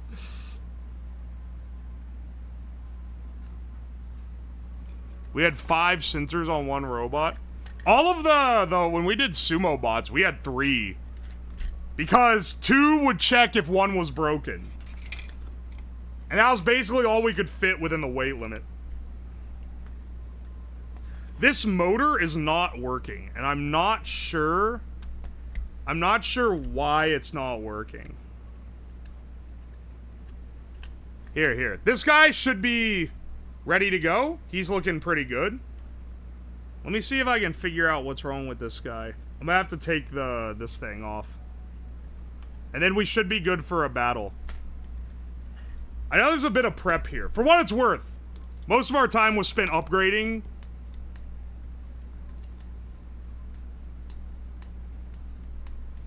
A sumo bot competition I joined was everyone falling out on their own. One person in the sumo bot competition, it was someone who had never entered before, and no one from their area had ever entered before. And they had built a sumo bot. So the sumo bot rules are, each bot has to be 10 by 10 centimeters, and it has to be 500 grams or less. And you try to build, the meta is, you want to build as close to that 500 grams as possible. But there's no height limit. Just a platform limit. So they built this thing that was like this big and like this tall. It was like 10 or 12 inches tall. It was just going straight up. And it was all these little 3D printed trays and stuff. And I don't know what they were doing. I don't know why they did it like that. But, it got hit once, fell over, and it exploded like a Lego set when it landed. Oh, no. We didn't even get to fight it. It was out. It was, like, out after that.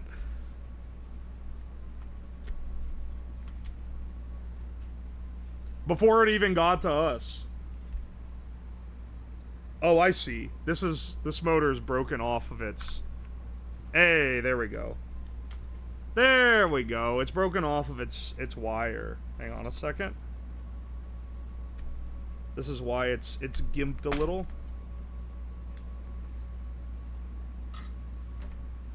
I always thought the VO was a meta strat in 5GC.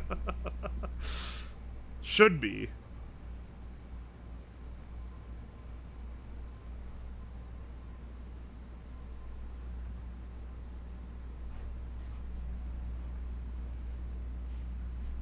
Oh, hello, Relatively Adequate. How's it going?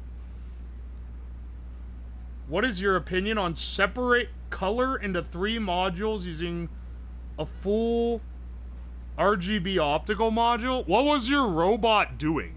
This sounds like some Vex shit. They always had, like, sort the boxes into different spaces type shit, right?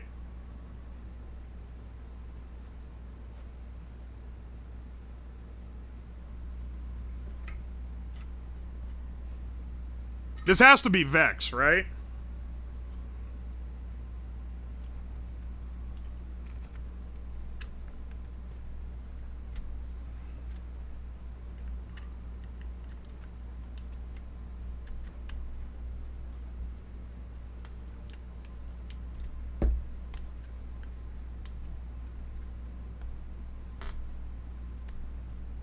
Vex sorting boxes was very boring. That was like the key of a lot of combat, or not non-combat robotics competitions are picking up balls and sorting boxes.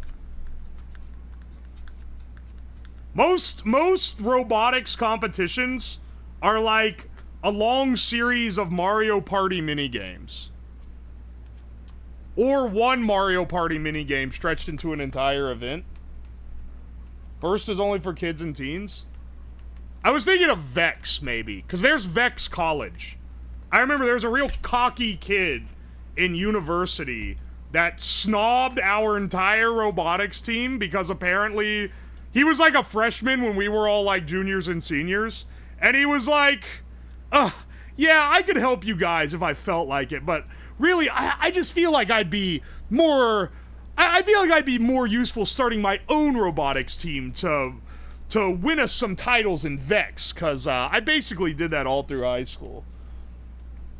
Anyway, he did end up making an org at college, and because we did not have a Vex team, and he entered into a Vex College competition. He got a lot of other people. Not a lot. He got a few other people to form a team, and he entered into a Vex competition. And he got so fucking wrecked. Like, unprecedented levels of wrecked. He was eliminated round 1 by the robot that ended up coming in second to last place. Absolutely destroyed, man. I wouldn't have even known about it except for one of the other kids in our robotics team was making fun of him for it. Or not to his face, but he was laughing about it because that guy was like a known asshole. And it was like, hey, did you see that the asshole kid lost massively in his competition?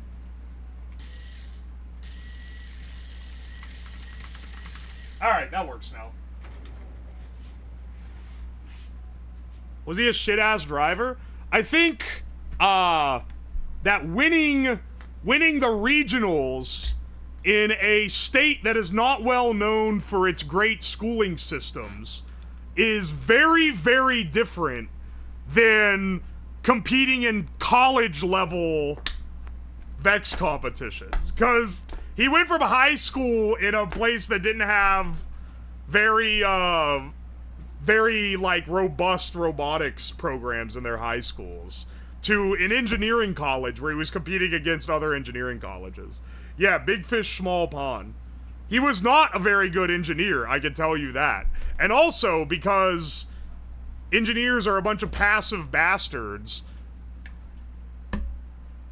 they made me tell him that we didn't want to work with him because he was an asshole. Because he tried to jump into our group afterward, but he said, I want to be in charge of the project. And we're like, nah. Oy, oy. Forklift bot was fun. Oh yeah, a forklift bot's a pretty classic design. That's a good one. I saw your bit don't know about it. You said you weren't forklift certified, but you built a forklift bot.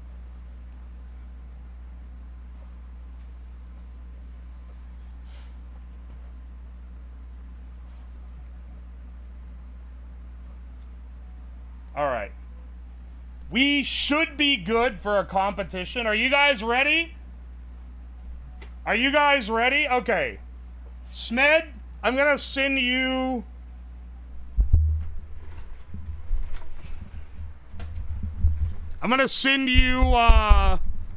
Yours and Magnacore. Magnacore, I'll send you this on Discord. I'll send you this on Discord, okay?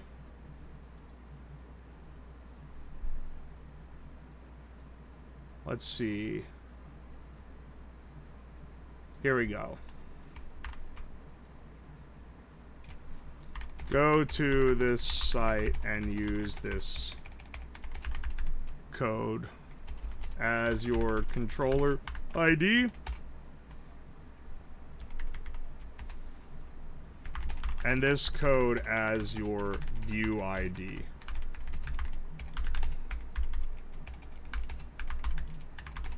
Hang on. I need to set up a video ninja so that you guys can have near...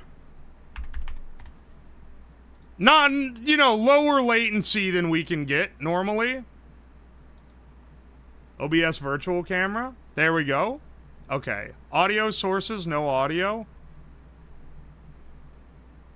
No effects. And then use this. Alright, Magnacore, there you go. And then, Smed, you already know how to set it up, so I'm just gonna send you the new...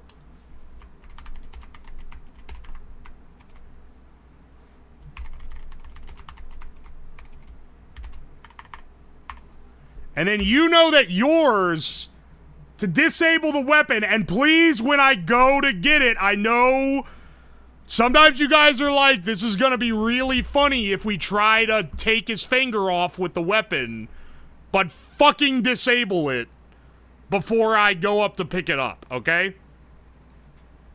And just take it backwards to do that. I can disable the weapon without having to, like, get right up in it by unplugging the battery. I would just rather not have to do that immediately, you know? Can I ban people if they don't? I'll do it myself. Trying to hurt me with the robot is a perma instantly. I don't care how much money you've given to the stream. 4S is no joke. I'm very aware of how strong 4S is. Even running it at only 40% speed, which is the lowest it lets me run it at, it's still going to be a lot of energy. I'll have it locked out when I bring it over.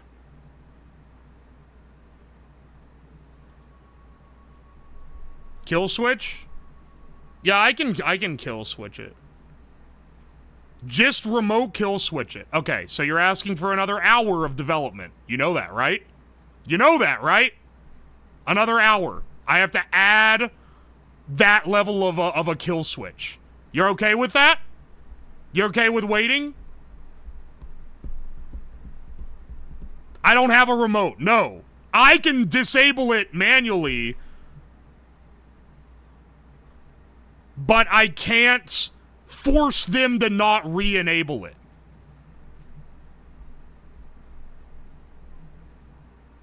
It's basically, I have the kill switch, but I don't have a kill switch that allows me to disable the access to the same kill switch. Use a clamp when spun down. I mean, when spun down, I can just stick the lockout in it. Oh, yeah, wait, I can do that. I forgot. I have a mechanical lockout.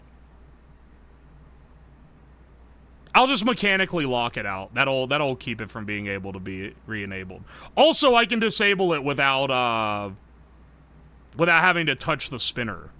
It's not like I have to grab it by the weapon. You're right! I can just shut down the pie! Cat, wait! I do have a remote kill switch. Fuck. You're right! I just shut the server down. Okay, never mind. I actually do have a remote kill switch. I'll just unplug the server when it's over. I'll have them disable it first and then do it. Or I guess I can disable it myself. Okay. Are you guys on the website and can you see the feed? Remember that after you enter the view ID, you have to hit enter. But you don't have to do that for the controller ID. Yep, good as last time? Alright, sweet. Let's get you set up here.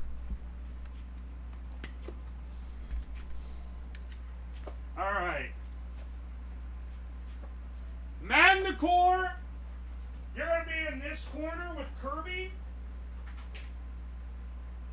That's you, Magnacore. And then,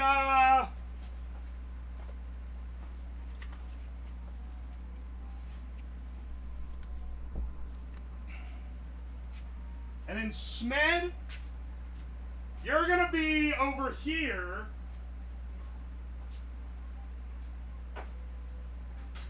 Or hang on, what do we call it? Oh wait, it's the Joker!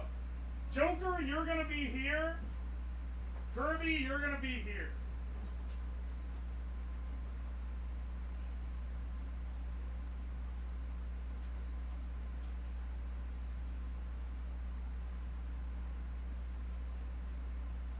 Oh my gosh, I hate Dean's connectors, bro. I fucking hate Dean's connectors. Oh my fucking god. Dean! Dude!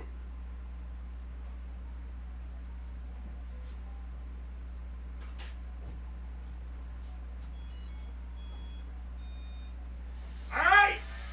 Ready! 3, 2, 1, go!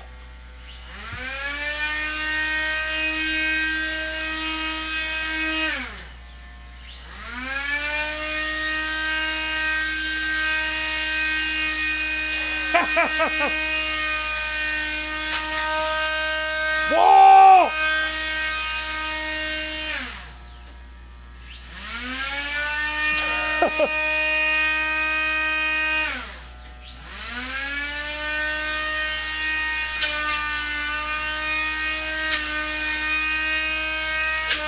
Whoa! Yeah! That was a great hit.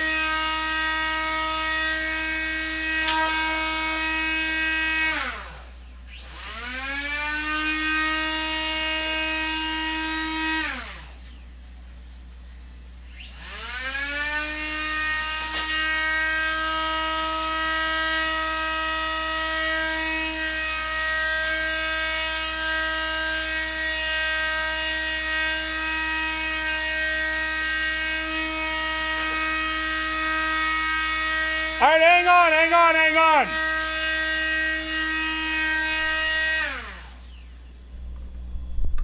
Disable? I disabled the server.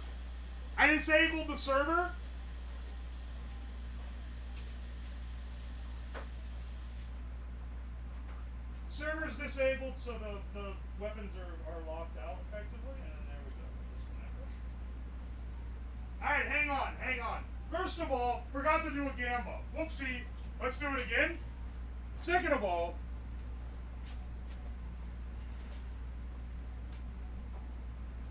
were you able to control this bot right?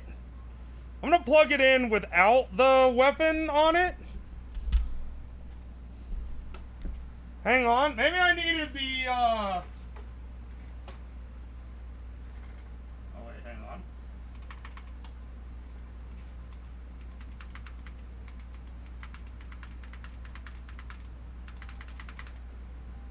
Is that insanely hard to control? I was always turning. Okay, yeah, well, you're learning how these type of bots just control, unfortunately. It looks like it's not running at all now, though.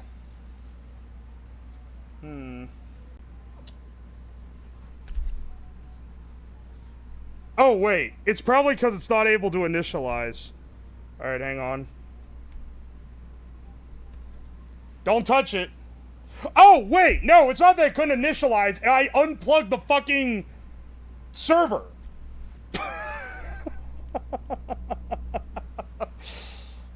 That's why I can't control it. Okay, hang on. Well, I want to see... Okay, so here's what I'm wondering. I'm thinking maybe when we crammed all this in, might have snapped one of the motor lines, and that's why you had trouble turning. Some of this is just like, yeah, tough luck, buddy. But I could probably fix that up if that's the case.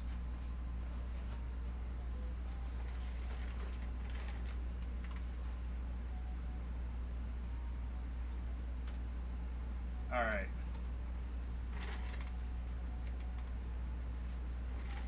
Let's see. Pink was doing great. Did his back rear wheel stop working again, though? Hang on a second. Are you kidding me, man? That motherfucker stopped again?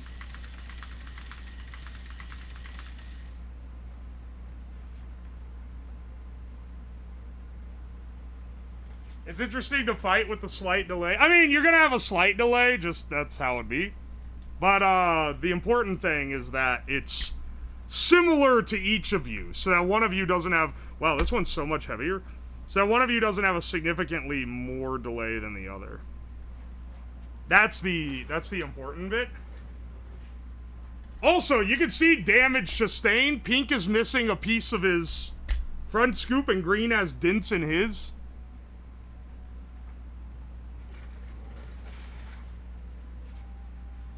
Here, let's try green. Oh yeah, an entire side isn't working. No wonder he had trouble turning.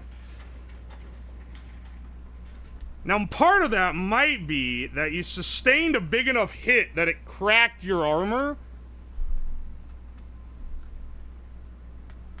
Might also just be that it snapped one of the cables. Let's see, let's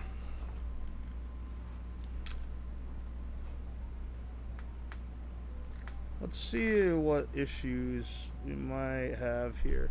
Oh wait, could also just short them out, honestly.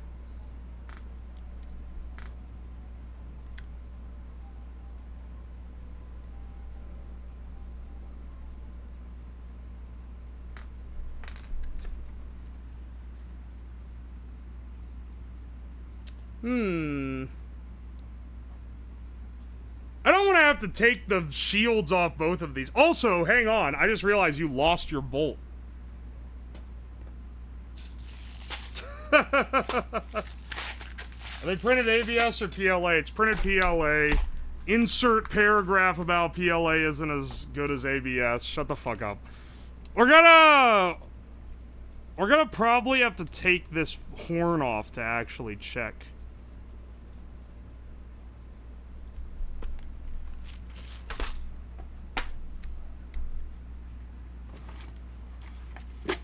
Where's the gambling?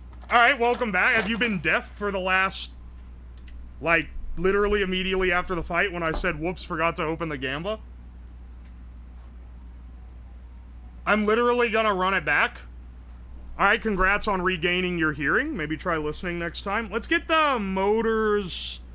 Let me make sure your motor's working right. I feel like it'd probably be... that there's like a short on this end.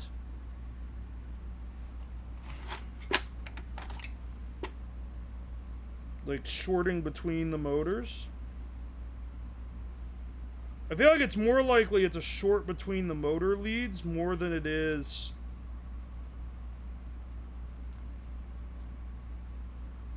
that there's actively like both of these independently have come undone, basically.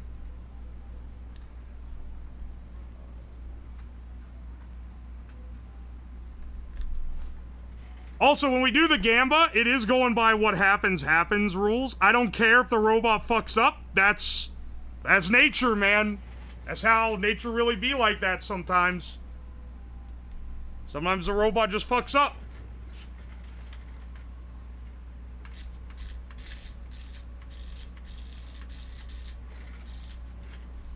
Yeah, okay. The other side is just not going at all? Interesting.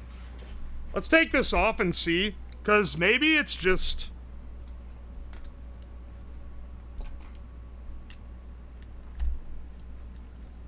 Can we still yell rigged even if it's an accident? You can yell it, but it don't make it true. And it definitely doesn't mean you're getting a redo, motherfucker.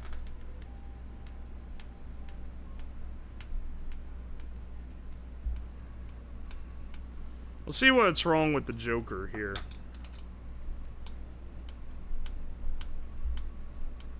No refunds. Pool's closed. You do not get any redos. I was able to control it.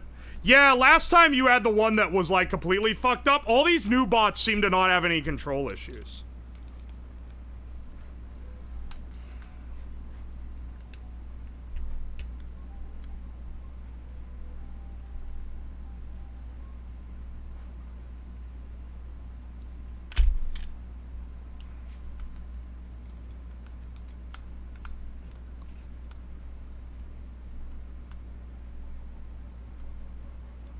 Alright.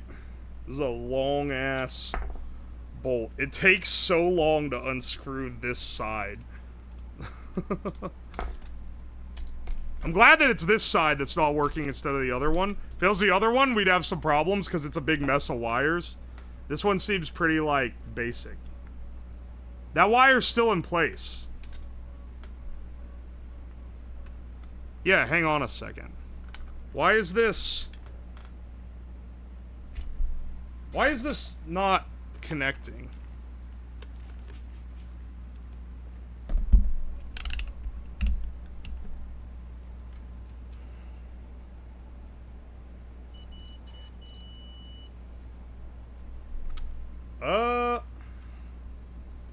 This might just count.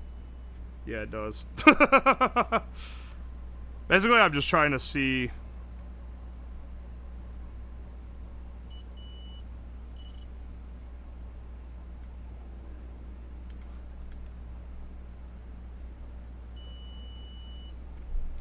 Okay. I don't really know what the problem here is. Like, did I blow out half the drivers on the motor driver? I doubt it. That's like a weird, that would be a weird thing to happen.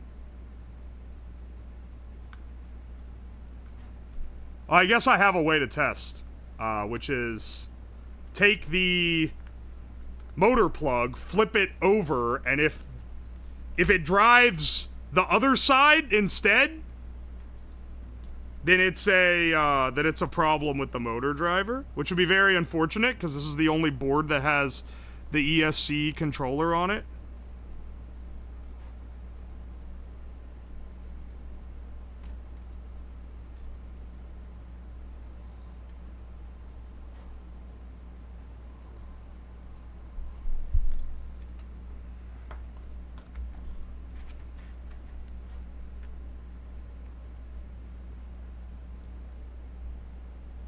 Alright. Now let me see. I have to give this one a little bit to boot up. Oh, now it works just fine? Wait, does it work when I flip it back over, or is it gonna be broken again? Maybe just touching the plug has unshorted it or something. Oh hey, my other part is done.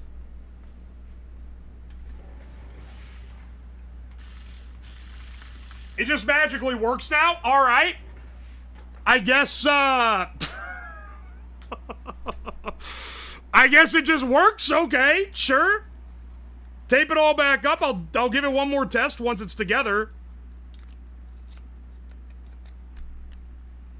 You know, I can't, the left front stopped moving.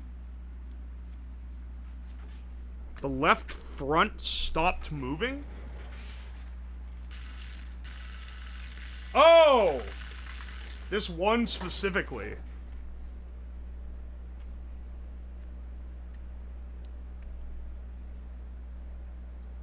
That one's either at motor level. Oh man, don't make me take this whole fucking thing apart. That one's either at motor level or...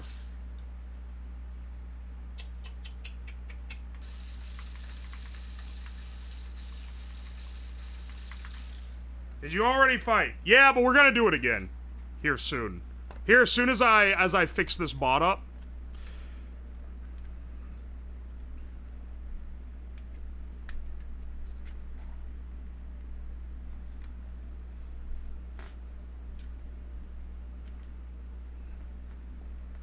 Okay. I don't know why the other one stopped.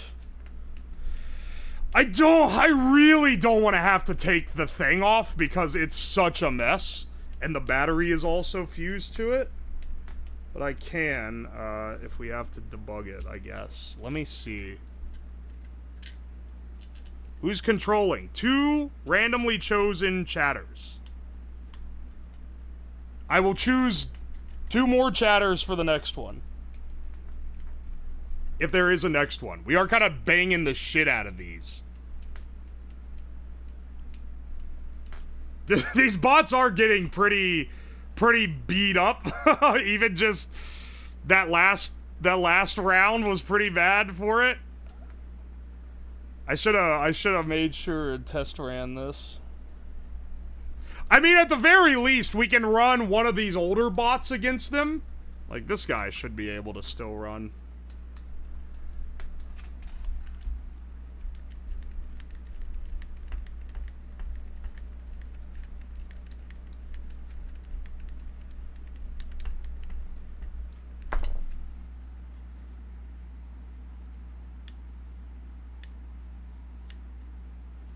Alright, hang on. Let me see if that's fixed.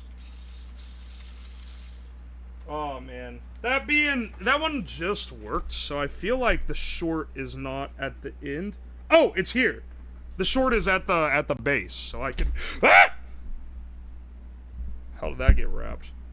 Soldering iron got tangled around the microphone. Very hazardous. I like these thin wires for the routing, but when they break, it's really annoying to figure out where they're coming from. Alright, that should fix it. Alright, he works now. Yay. All the controls will be the same for y'all. Let's set them up. I'll tape this guy's board down a little extra. Was Kirby weapon battery dead when paused? Nope. It was still spinning. I had to turn it off. I have a manual shut off. So the Kirby weapon is not... See, here, look.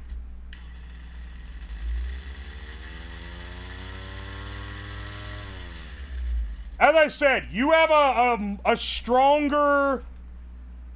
You have a stronger bot, but he has a stronger weapon. So... This is strong bot versus strong weapon. Yours is still able to spin up and everything. But, your weapon isn't able to thrash quite as hard as this one is. So just be wary of that. Let's go ahead and switch us over. Let's do a round 2. Set up a prediction. Set up a prediction. My call is final. I don't care if you think it's unfair. Your points are in my hand. Bitching will result in flogging at the public square. Who will win?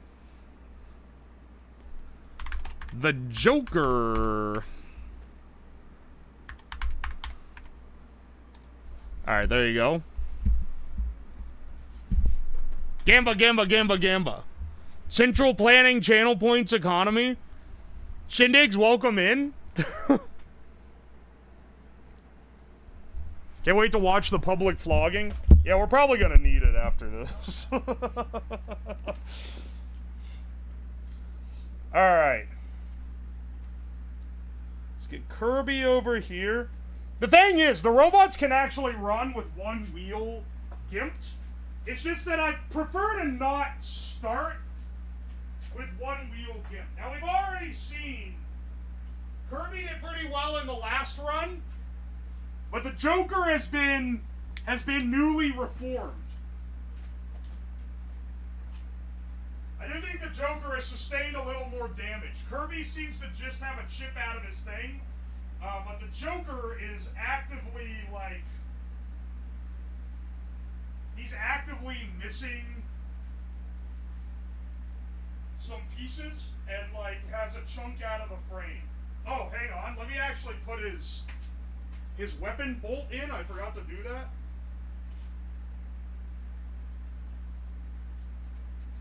Generally just important, because if it gets off kilter, it's gonna launch the weapon with the force of a handgun.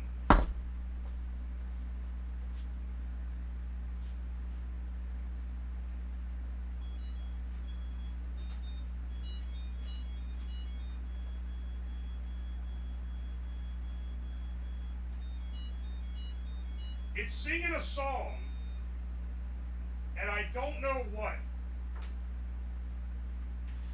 But if he isn't able to go, Kirby, just stop. If his weapon doesn't spin up. All right, ready? 3, 2, 1, go. Ooh, baby.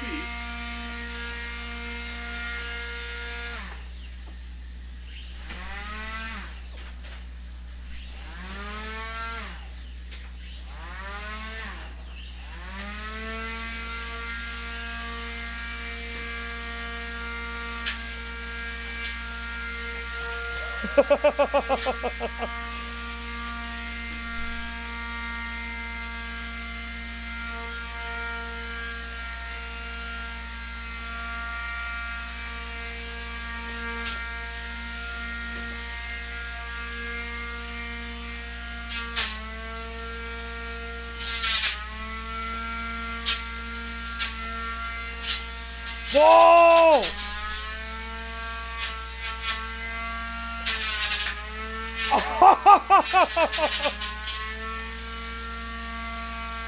Come on, Kirby, get the running shot! Oh, one good running hit is probably gonna send the other.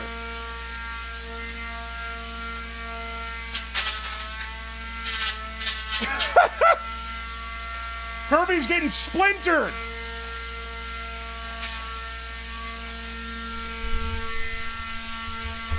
Kirby's getting splintered, but the Joker can't steer. If the Joker could steer, he'd finish Kirby off, but he's not able to position the bot accurate. Oh! Come on, ram! Fucking ram!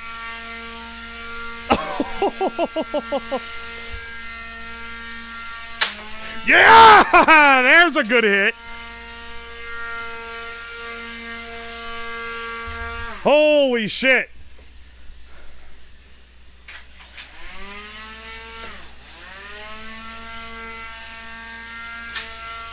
Oh, Kirby! Kirby's entire, like, ramp is shredded. Kirby, you're gonna need to get a running side shot on him. It's your best. Oh! Holy shit! Oh, no! Oh, shit!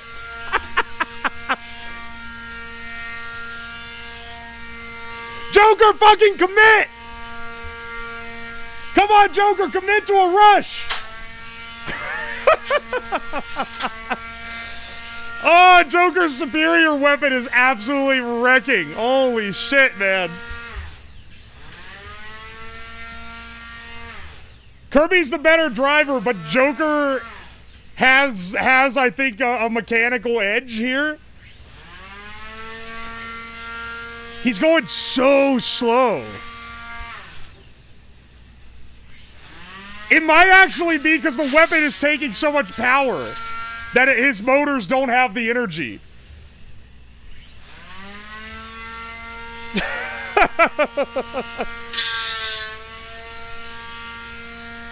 Holy shit.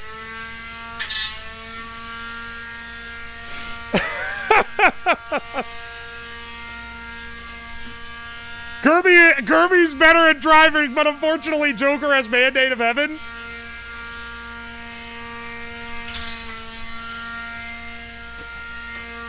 What? Okay, that was a decent hit.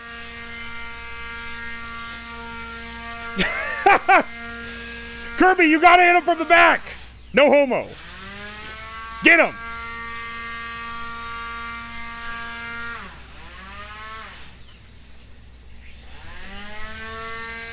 It's ironic the one that sounds like a vacuum cleaner isn't Kirby. Oh, shit. Oh!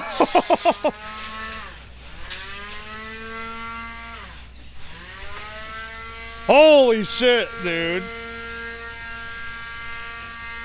Kirby's weapon might be dying. It's definitely not as strong.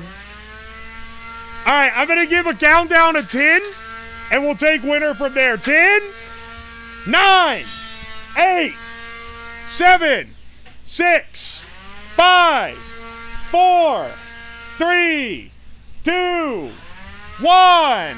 Alright, that's a draw. That's a call. That's the call. Alright, stop moving. Stop moving. Joker, drive in reverse. Thank you, thank you. Okay, hang on. Joker, I want to try your robot real fast. And then we'll go tally the damage. Unfortunately...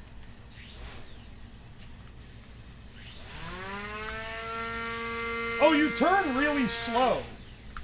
I see. I understand why you have trouble turning now. This is me controlling it, by the way. You can still rush. I don't know.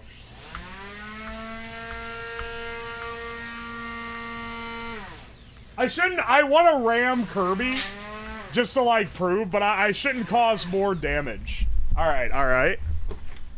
Alright, Jonkler, you guys are both shut down right now.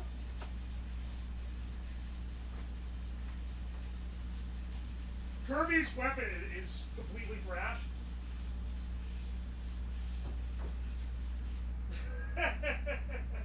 Alright, let's do damage assessment to determine, holy shit, that motor's hot.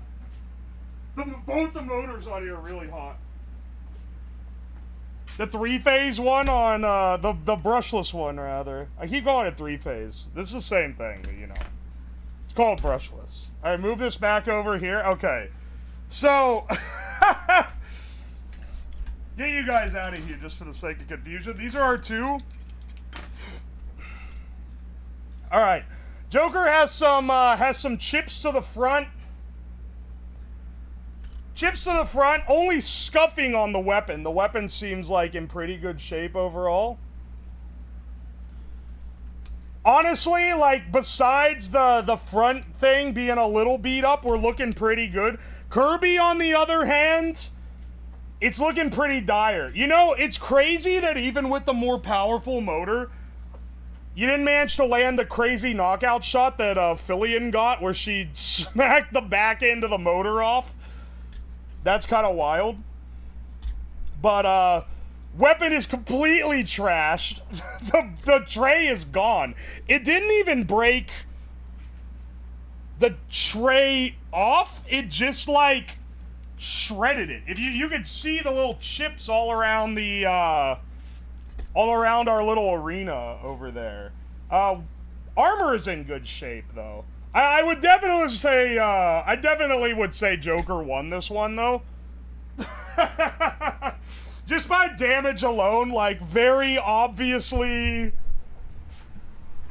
Joker was using performance-enhancing drugs. You're right. The Joker bot was unfortunately just the stronger one. Even with the reprinted tray, the stronger weapon is just crazy powerful. Alright, hang on a second. Let me go ahead and, and pay those out. Alright, the Joker takes this one despite Kirby getting the lead. Magnacore, thank you for the gift subs! Holy shit! Thank you for the 20 gift subs! Oh my gosh, thank you, dude. Kirby grinded on Joker and did no damage. So, we need to, we need to remodel one of these other bots with something that can beat the shit out of the Joker. And I think that's what we're gonna, because Joker still works and his battery should still be mostly charged. Let's, I'll put Kirby on the side burner for now. He really just needs a new weapon and a new... Hang on, what color did I print this in? That's gonna determine whether we rebuild Kirby or not. Oh wait, I printed it in pink! Ah ha ha ha! Alright, let's just modify Kirby then. let's give Kirby the weapon that let's give Kirby the weapon that the Jonker had on the last one. And I'll reprogram the codes and give them to someone else. So y'all go ahead and close out of the browser so that it doesn't lag for everyone else. I would appreciate that. At the very least. Okay. We have this extra one here, so we have the extra battery. Let's go ahead and pop this guy out. All we need to do is... Oh, no, we are going to have to... I forgot the actual, like, hard part is modifying the or not the ESC. It's modifying the power plug for the new ESC. Luckily, one of the things that plagued these early on was connection issues. And you know what? We haven't really had any of those, which is pretty nice. Okay, one of these motor prongs broke off, so I'll have to pop this guy. But we'd have to take these both off anyway. They're actually completely thrashed. Even if you cheated, a win is a win. We'll go the same bots, different drivers next time. MagnaCore is a pretty good driver, I will say. MagnaCore was really putting it down as far as, like, getting running charges in, and probably would have won if the bots were matched, because he got a lot of really good side hits. It's just that the little weapon couldn't handle the sauce. Lost 100k to Kirby. This is so sad. Joker was lobotomized. Joker was lobotomized in an incredibly profitable way. I'm gonna pop this guy off as well. I'm gonna pop this guy off because I need his spinner. The gray spinners are the ones that are printed with the really high infill, and they have a lot... They're a lot stronger than the others. And I'm kind of excited for the idea of being able to go 1v1 with really good stuff. Hoping to make it to NHRL. Oh, you're in NHRL. Nice, nice. Is that the one where you build go-karts? That's a mechanical engineer's game, typically. What infill pattern? It's just rectangular, or rectilinear, whatever they call it. It's the basic one. Is it better to use a different one? Is the Combat Robot League? Okay, NHRL, where I was the one that was like go-kart robots that would ride on a course. Here, this guy needed replaced anyway because his motor's fucked. And I guess we could just throw that away, especially if we're transitioning back to these motors. Holy fuck. Okay, hang on. Let's get a larger...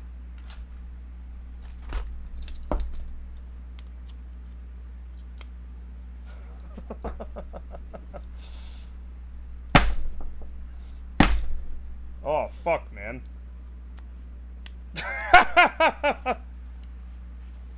How much do these bots weigh? They're pretty, They're trying to be around a pound. I'd have to weigh them out. This one's probably overweight, if I had to guess. This guy's slightly lighter.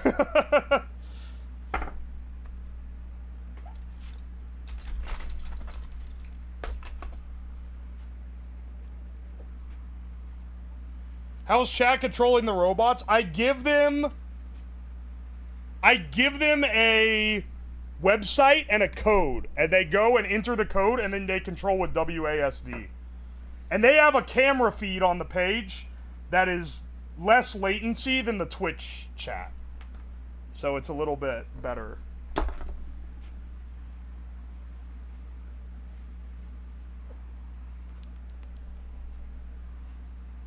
Can't believe Slab hates my driving. I don't hate your driving, I'm just saying you were a little more flaccid than you could have been. You were like, because the turning is slow, but I was messing around and I could get it to go fast. You wouldn't commit to a full rush. Which I don't blame you, because if you miss and you hit the wall, you can get some pretty bad, like, backplay. Holy shit, this thing's stuck.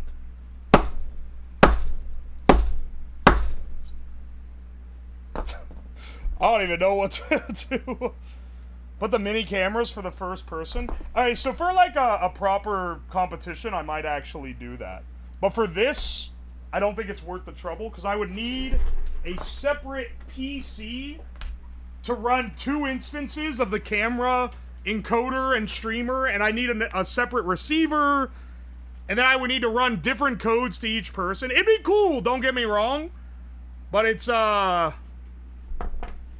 not really my MO here. Not for this.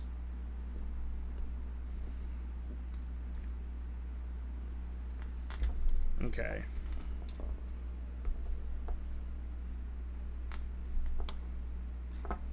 I think we might have to do the number of destroying this inset thing, which does not have as high of an infill. And picking it out so that we can use this for what we're after.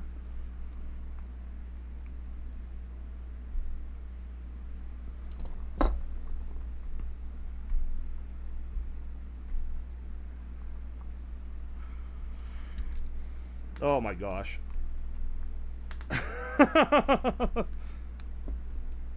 Yeah. This little inset thing isn't as durable because it doesn't need to be. I haven't really had issues with it like breaking or anything.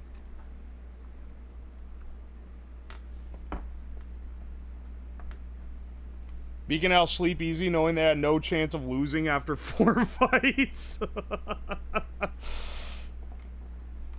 Could the robots not find a peaceful solution? Guys, I just think if the 2 teams work together, they could score so many more points.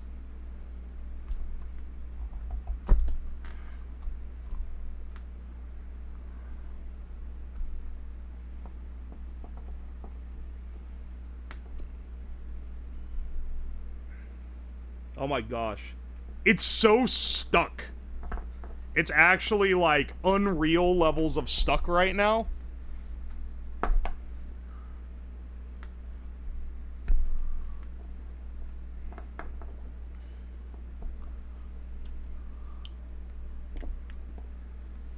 I can tell this is one of the ones that I printed a little stronger than the others because it has way more... It has way more walls.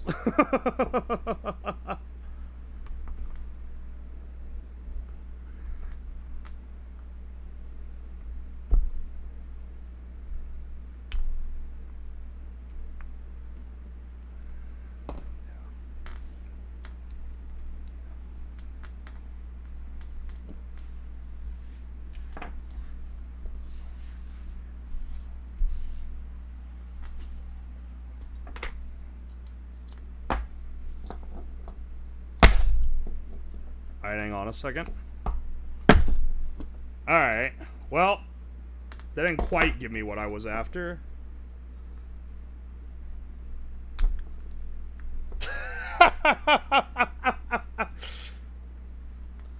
Kiwi's Quarter, thank you for the raid. Welcome in, Raiders. Holy shit.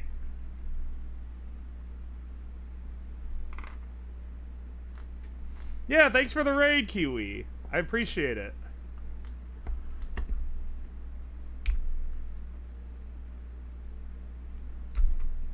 Oh my gosh. Once we can crack... Okay, wait. Once we can get around the... I'm just trying to recover this thing because... The other one is on here, which I guess I could also try to get out of, but I think that it would be just as stuck. Dude, this was not... The whole point of having this be a separate part... The whole point of this being a separate part is that I could replace it without having to reprint the whole thing. But if it's gonna stick in this hard... Okay, here's my flathead. Let's see. Flathead screwdrivers, like... No one is using flathead screws. You get the flathead screwdriver to be a pry bar for other things in your workshop. Let's be real. No one is using that shit for what its intention.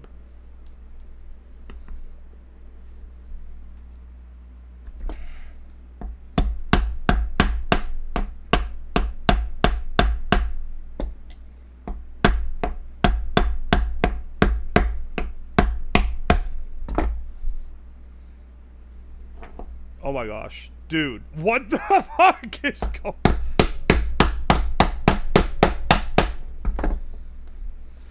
I'm glad that the spinner part is stronger than the plastic part so that I could still win at getting it out. Instead of it just shredding the thing that I'm trying to salvage here.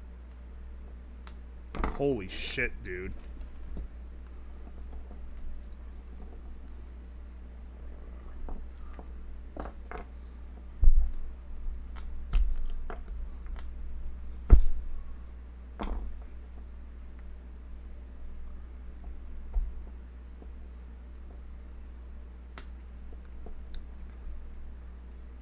Oh my gosh, dude. What the fuck is this going on? Flashback to when you said you might need the press to get it out. That was for the motor. The thing is, the motor would actually be easier to get out because it's a solid piece. Whereas if I try to press into the other side to push this out, it's just gonna press through the plastic. Which is why I've had to beat the shit out of it instead.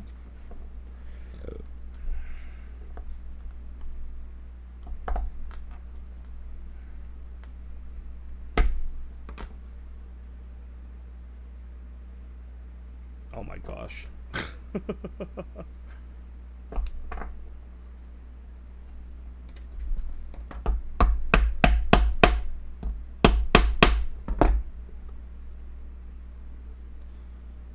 Alright, it's coming out. We're almost there. It's getting there. Oh, there we go. Okay, okay. Now, okay, we're getting it out now. Not you. I've been using this thing as a hammer, not as a plier.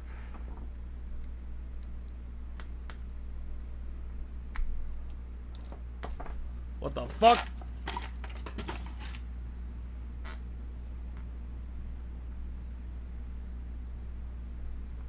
Virtual box should pivot into robot content? Haha! Because virtual box. That's a good joke. That's a +2 for sure. As the kids say.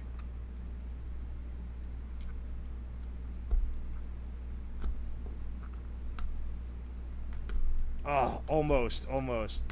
Just get the rest of this.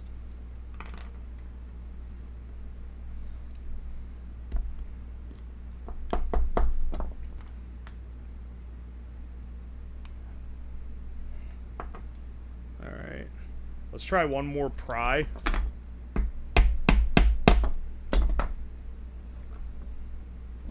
Yes! All this just for me to jam a motor in that's gonna be just as stuck as this thing was.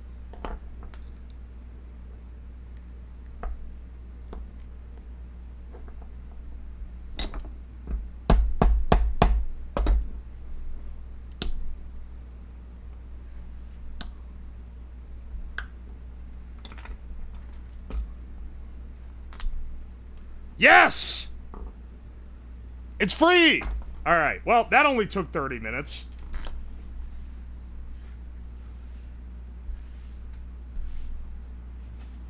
Did the PLC fuse together? It didn't fuse. It's just really jammed in there.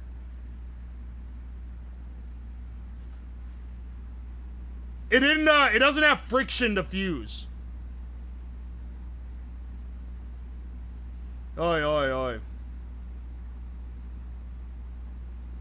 Hello, chat. Hello, Jammer Boomer. Jammer Boomer. Welcome to the stream.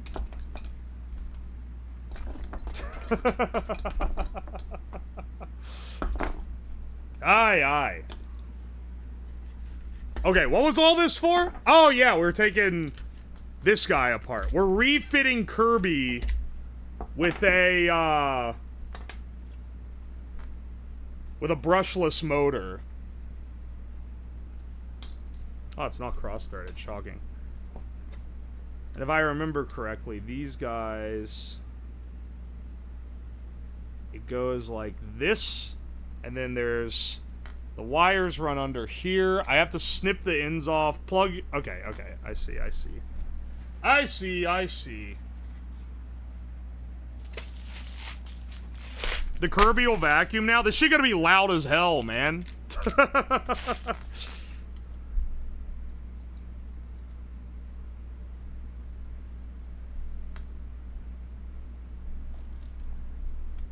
It's already loud as hell. It was loud as hell before adding a more powerful motor. This is just gonna make it worse.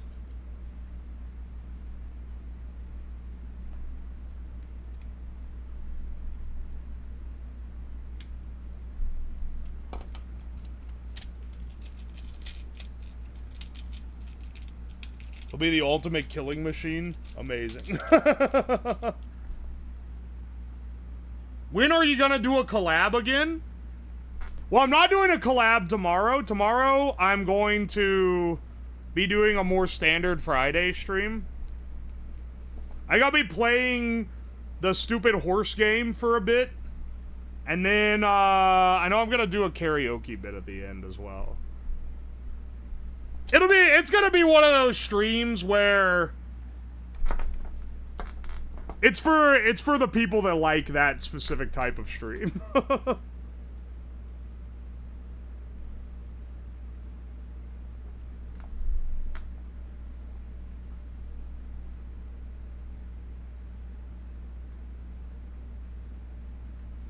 Alright. Mark this out and then line it up, and we're gonna need to get the clamp out. Actually, I might be able to press fit it like I do...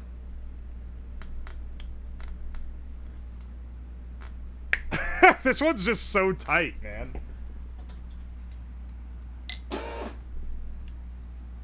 Kyle Whatevers, thank you for the 5 months. I appreciate it. What you eat for dinner tonight? What did I have for dinner? Oh, I made lentils. But not the shit-ass ones.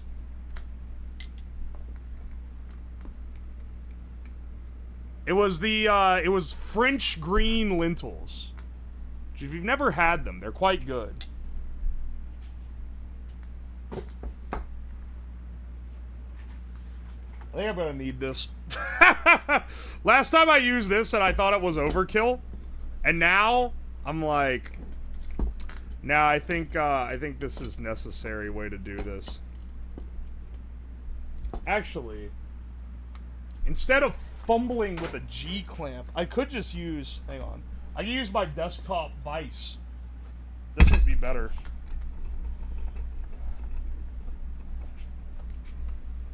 It's easy to loosen up with the side hanging off, and then once I get it positioned, I can...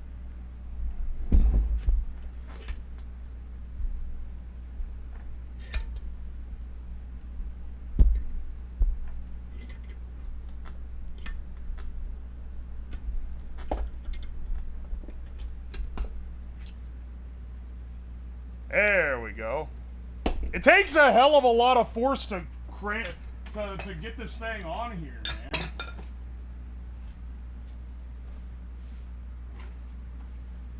Had a really good lentil curry. Ooh.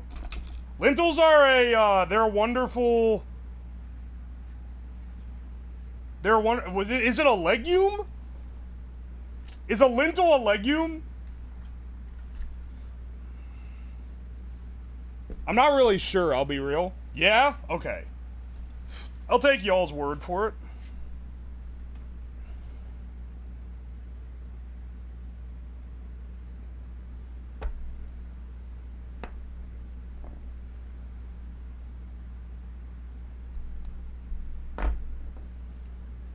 Alright.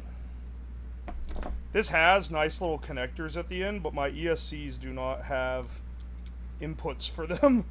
So we're gonna have to do this instead.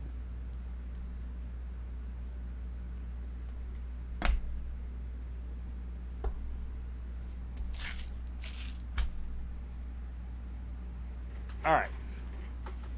This requires a bit of heat. These were already set up on the other one, and most of our time was spent programming.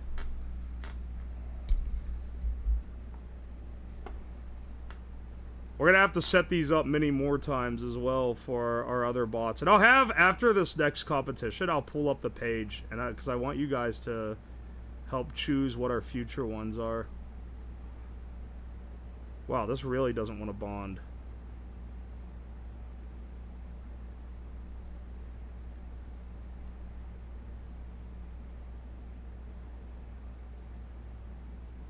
Holy shit, that really doesn't want to bond.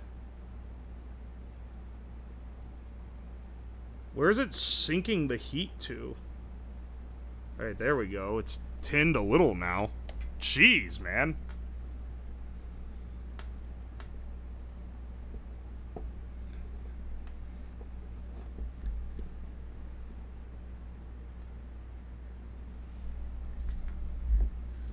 Touch the iron to make sure it's hot.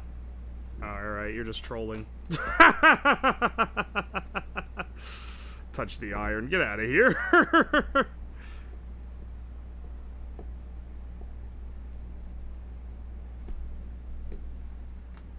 I'm very sure the iron is hot, given that it has a molten solder blob on the end of it. It's more a matter of why is it not transferring the heat. I need to get, like, flux or something, because right now I'm using flux core solder, which is very nice. But it means that when I burn out a flux, I have to add more solder.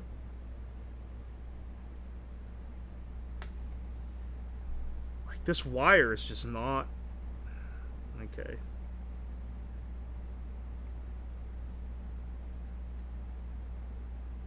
Here, I'll heat it up here on the desk. Because, hell, man, what's another burn mark to this piece of shit? And then move it over here.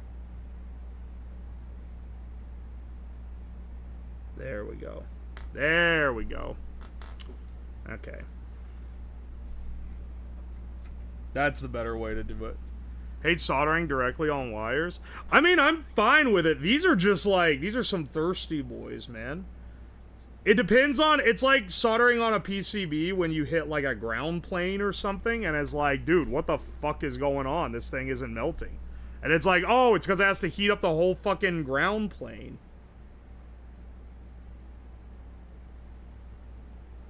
And then you realize why. Why it's not sticking. This shit is like trying to melt to a steel wire. Do they cheap out? Are these not real copper? Whenever you try to melt solder to steel, it always requires a really high temp to get it to flow. It's real ass. It's real ass.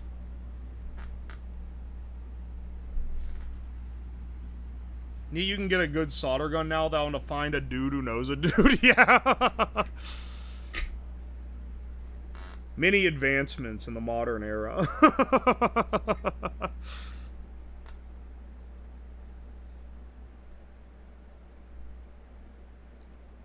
The soldering iron I use is a Hako, though everyone always tries to get me on the pine cell train. I think just because it's cheap. Here's the thing. The pine cell is actually pretty good for what it's, like, intentioned for, which is basically hobbyist use. But when you have to do something like this, I remember using it. I remember using this to do this ESC last time, and it, like, as annoying as this is to have to sit and wait and for it to flow, it never fucking flowed with the other one. It took me forever to solder these.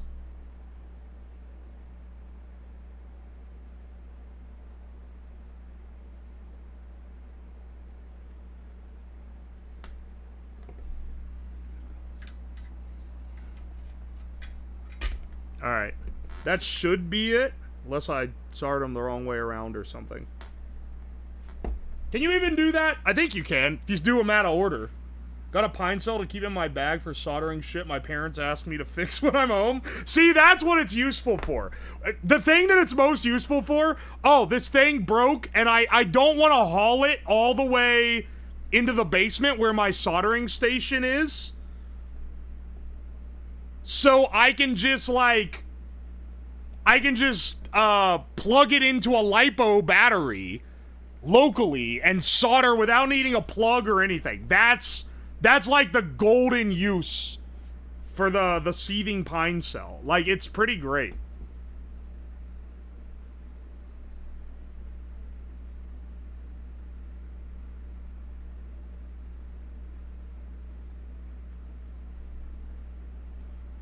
Okay. I'm thinking we fuse this here. It's probably better if we solder the batteries together once they're in the... Well, no, because I have to do it to this. Fuck. It is unfortunate that adding this makes the battery situation way more complicated. Battery situation is crazy. Get this guy out. Honestly, we don't even need this guy. We could run a thinner gauge. We run a thinner gauge wire and just,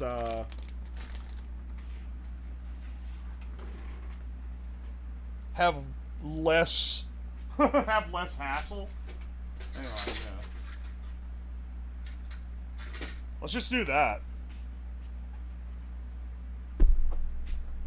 I love the smell of the full lead solder.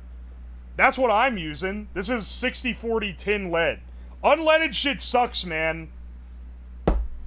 I know that, you know, ROHS compliance is important in business settings. That ain't gonna stop me from using the good shit, though. And this is the good shit. Alright, now let's actually fix up curb.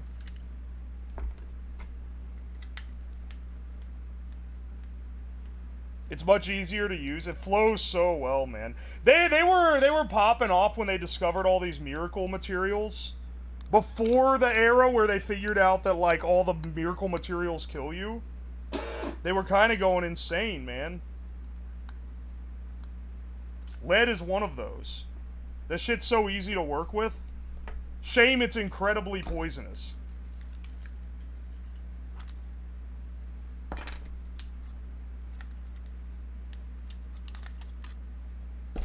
Alright, take that entire assembly out.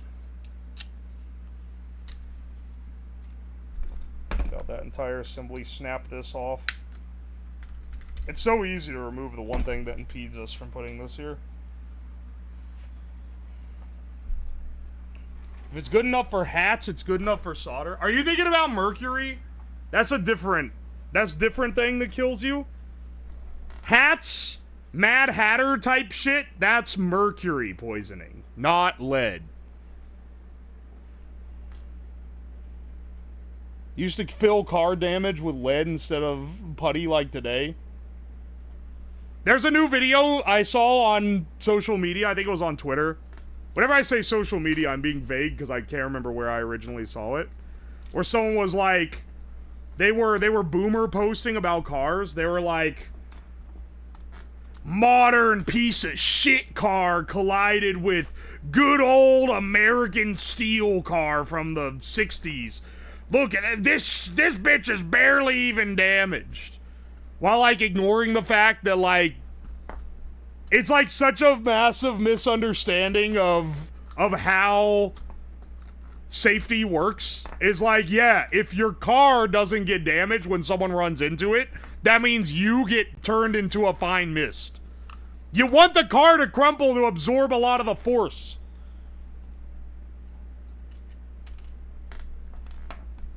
That's like an intentional thing. It's not, I swear it's not planning for obsolescence.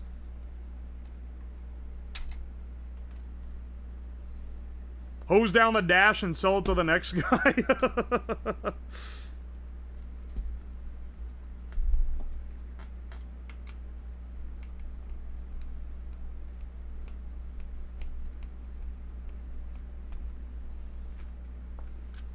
I have to take this apart too because the motor the motor lead is broken again, dude.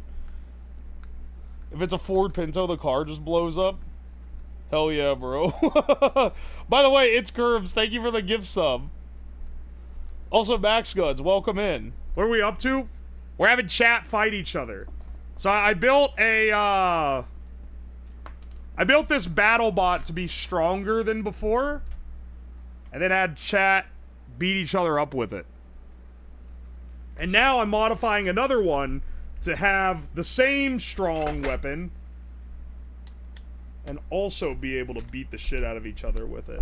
I'm gonna reprogram both of these to have a, okay, so basically I'll rework the web interface, because right now we got the safety cut off because I can just unplug the server, and that's good. But I think what we need to do is add a button where I can press it and it tells every bot on the network to shut the weapon off. I think that's the, Did you do the YouTube intro? No, this is not gonna be a YouTube video.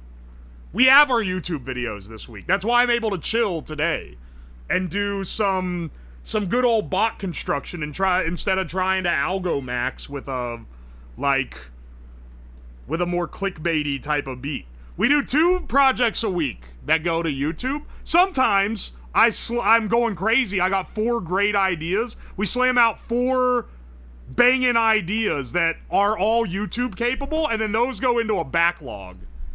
But then sometimes I just do 2 YouTube videos and then 2 streams that I want to do that aren't really, they're not going to get the views on YouTube to make it worth it. But on Twitch, I don't care about the, like, what gets the views as much. I'm able to just kind of swing with it. Did Tomato edit a video? Not for this week. They lag by 2 weeks, so he's editing a video from last week, and he has edited that for next week.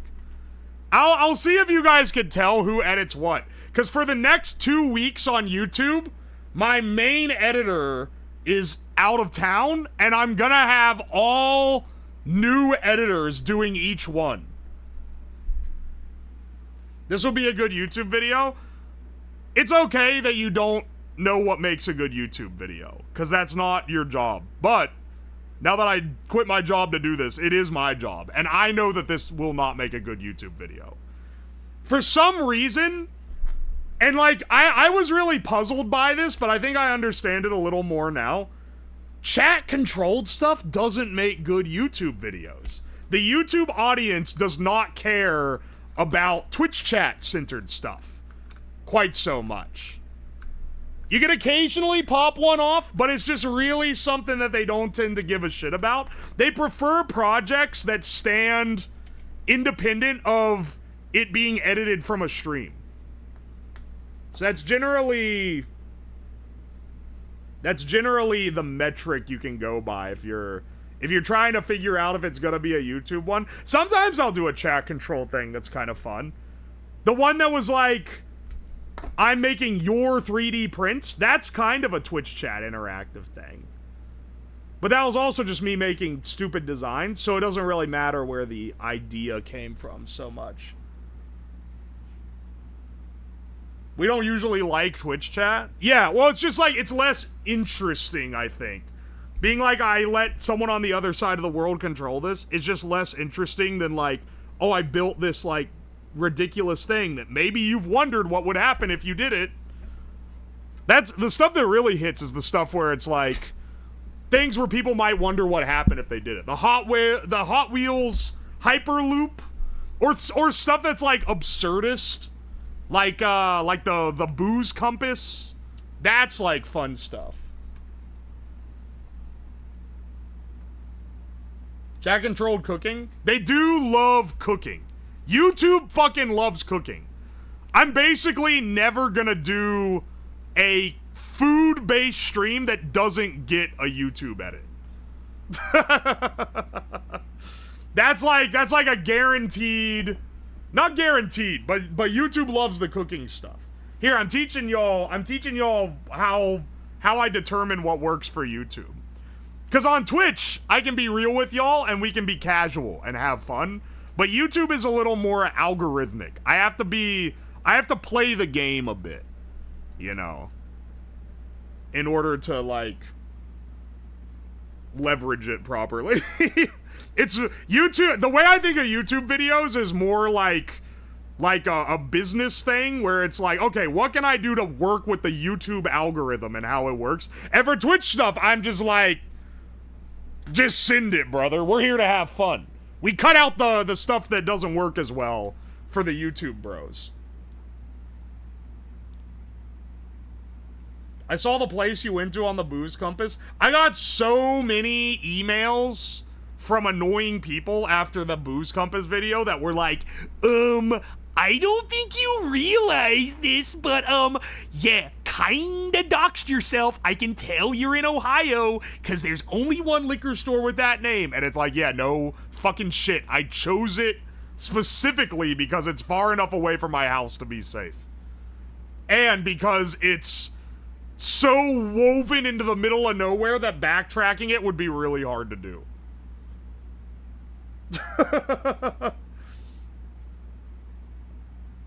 I've said that 50 times because people still to this day send me shit about it. Sending me something like that right after the video comes out, that's one thing. Thinking that no one else has thought to send it to me like months after it dropped and being like, I have to tell him, dude. That's crazy to me. But I mean, once again, it's not really like, I think it's crazy because I know how, holy shit, where'd that fly come from? I think it's crazy because I like know how like the cycle of like making videos and getting them out and shit goes. But other people probably don't think of that. So it's fine. It's not your job to.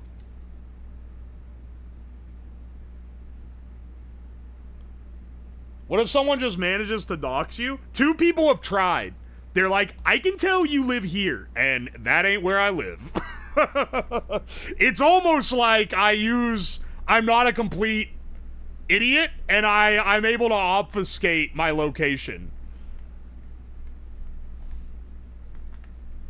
People think that I give away a lot more information than I actually give away. And I'm not saying that I'll never accidentally give away more information than I want, but I'm a little more careful about it than the average Joe has given me credit for.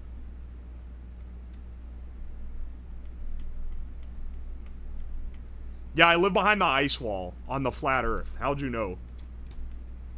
I'm getting like, I need to stop liking schizophrenic posts on Twitter and Instagram reels because I'm starting to get like short form content made by the legitimately deranged. I was thinking about this because I'm getting stuff that's unironically flat earth, and I've maybe it's time to dial back, but it is funny. Motherfucker streaming from Agartha. See, that's the thing. It starts with you get some Agartha edits and you like them because that shit's hilarious. And then it's like, oh, you think this is real? Okay. Here's a guy who's unironically going down like a crazy path right now. And then it's like, uh-oh, that's not quite what I was after.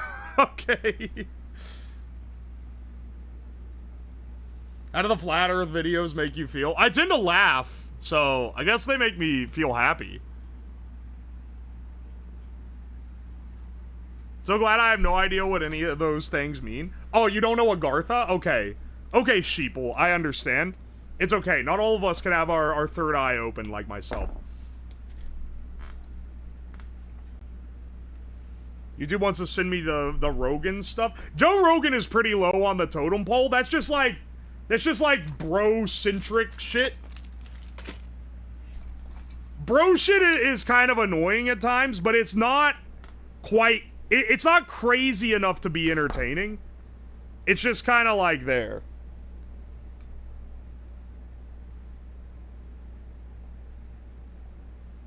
Infinite flat plane Earth. Oh, the idea that Earth is just a massive flat expanse. I don't think I've seen that one. Some of my favorite old YouTube videos, though, are this guy that thought the Earth was hollow and we lived inside of it. And he also thought he was God of the hollow Earth. It was pretty bonkers.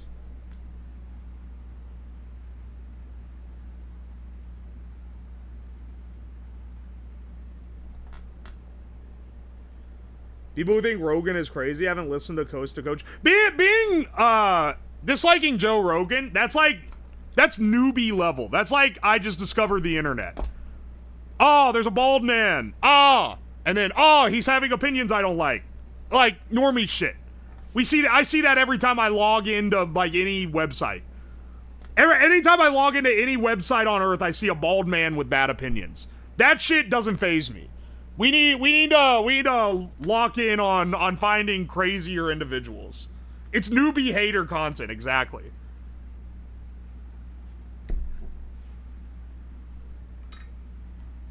I've hated him since he was a stand-up comedian. Being a hipster bald man opinion haver hater doesn't make it any less newbie, but it does give you a little bit more credibility.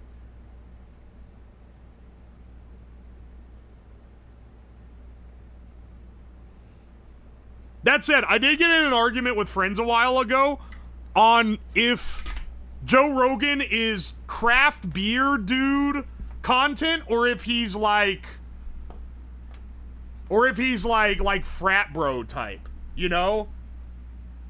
The best was when he hosted Fear Factor.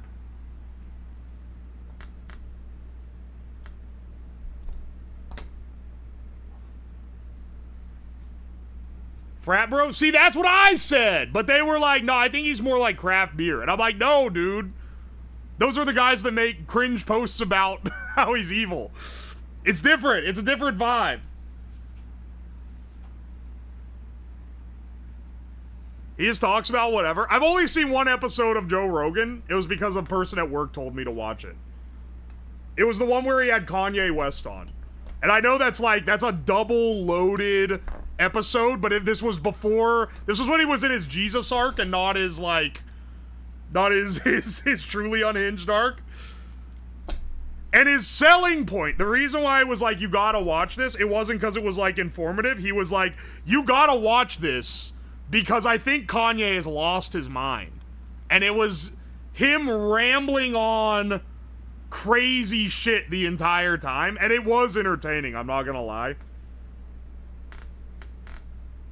At some point, it was like random, completely unprompted ramblings for the entire episode. It was like 4 hours long.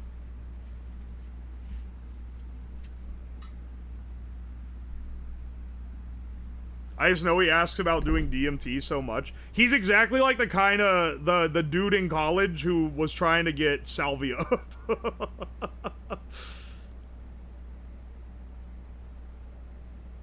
He has that vibe. I'm locked into his archetype.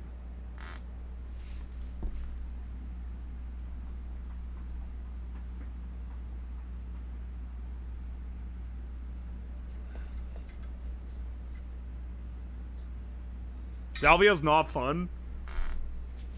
Yeah, that's what I've heard, but I feel like some people are too curious for their own good, I think. Didn't Kanye jork it nonstop while making that song with Daft Punk? Yeah, only discussion about Kanye in this chat could be about that type of shit that he's been up to. Yes, he was, I don't think he was jorking it nonstop, but he was blasting porn in the music studio the entire time, and they were, like, appalled that he did this. They were like, what the fuck are you doing, brother?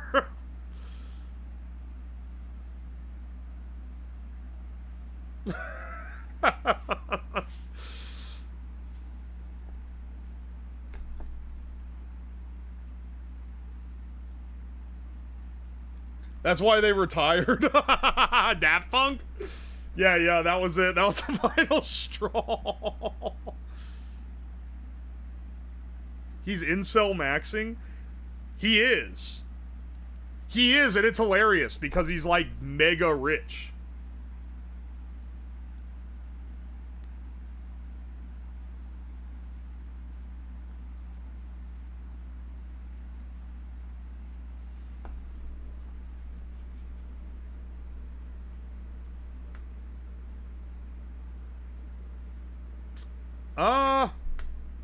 Is this set up right?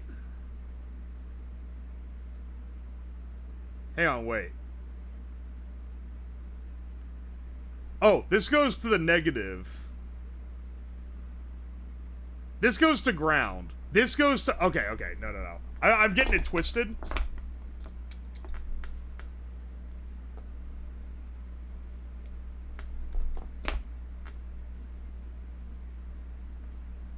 This shit is not long enough. I did not make this wire long enough. Are you gonna have different weapons on? Not on this one that I'm making right this minute, but because they have to be 3D printed and that takes hours, it's gonna be in a future stream.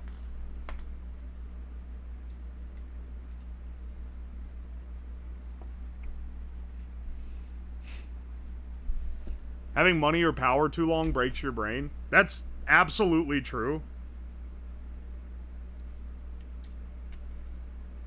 I feel like there's a certain point where, like, you no longer... You get rich enough that no one will tell you no anymore. And that's, like, you lose your humanity when you do that. And it fucks you up forever.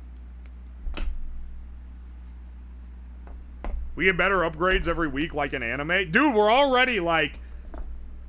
The last one was way more destructive than the first week. We'll have one more fight with these guys once we're fully juiced, and maybe no. I don't think it's worth running the pre-juiced bots here. I like that we managed to get the weapon actually like working. Also, I need to will the spinners become metal? They're never going to. It'd be stupid to upgrade beyond what the chassis of the bot is. Because if the bots become metal, now they become way longer to build. And the ultimate thing here is that everything needs to remain easy to build. We can't get too lost in the plot, you know?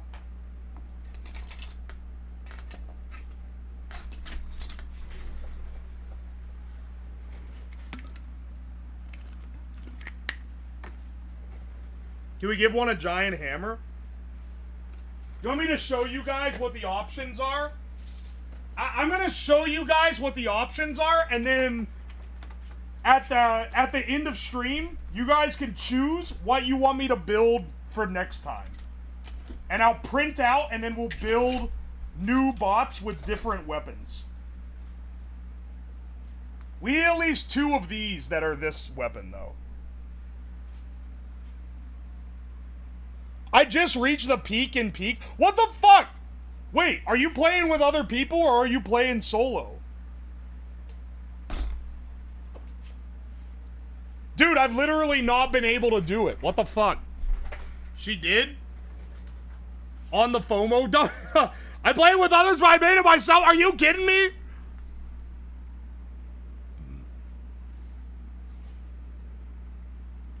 You're in a stream with other people playing Peak, and you ducked out to come here to brag about getting to the top of the mountain. You fucking asshole. I know what you're pulling here. Watching her playing right now. This is actually fucked up. What the hell, man? Mad 'cause poor? Go fuck yourself. I love Peak more than anyone else. That game rocks. I would be playing it tomorrow, except my friends I normally play with are doing other things instead. Yet you didn't beat it. Oh, shut the fuck up. You literally came here just to be a menace.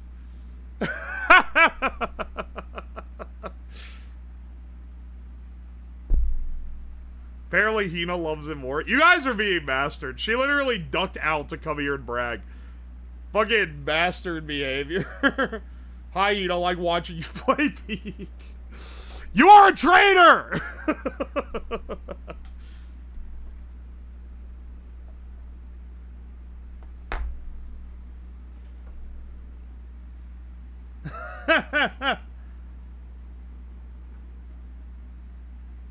This is way cooler than Peak. Alright, see, a real homie. It is cooler than Peak, but I can tell you this. When I play games with friends, dude. Okay, you know that Coca-Cola commercial where it looks like GTA and the guy's walking around and like everything in life is going right for him? That's how I feel whenever I play games with friends on stream. It's not the content y'all want, but the stress level of doing projects, it's like way up here. The stress level of doing this is pretty low. It's like down here, but when I'm just able to play with friends, I'm kicked back, I'm relaxing. I can do it for hours and hours. But it ain't as fun to watch, so this is what I do for my primary streams. It makes me, every time I do it, I'm like, this is what it would be like if I streamed like a normal person. This would be every stream. But where's the flavor in that? Where's the spice?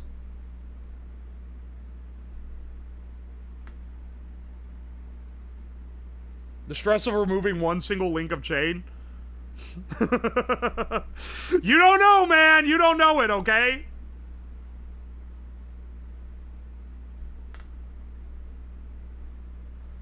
You plan these projects so long. You spend so much time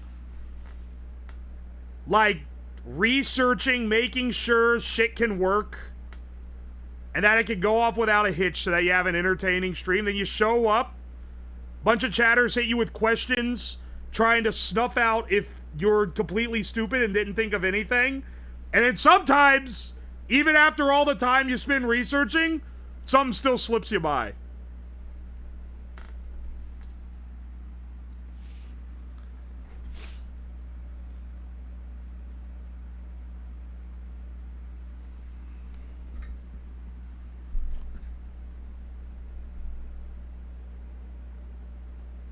Uwo probably hasn't talked to a woman that isn't a VTuber since Offkai. It's like, it's so telling the things that Toxic makes fun of me for that have like no bond to reality whatsoever, but you can tell he's projecting his own insecurities onto it. It's genuinely like impressive how easy to snuff it out it is. Answer the question. What, when the last time I talked to a woman that wasn't a VTuber was? Like, 10 hours ago when my friends were over for lunch? Sorry?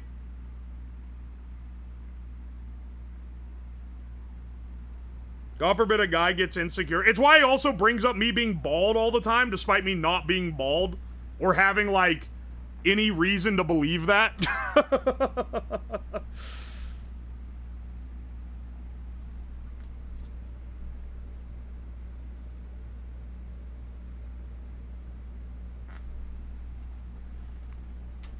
Isn't that a Doug bit? Yeah, I've noticed recently, I've had a lot more Doug watchers in this chat. Though maybe it's just because there was that one guy who was being really annoying and his name was like Doug Fan. It's also a Mike bit. I think it's like in every male streamer bit. An infestation. Nah, Doug's cool. I like his I like his content. I like his content even if whenever one of his fans come in, they're assholes generally.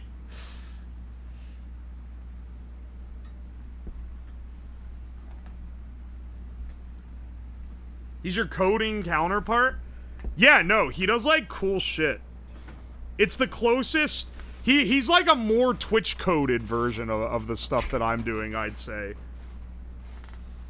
Cause he does like stuff, he does like gaming shit and whatnot, which is pretty neat, honestly. Alright, I shouldn't need the ground cable here, but I solder it in anyway, just in case, because I don't want floating grounds.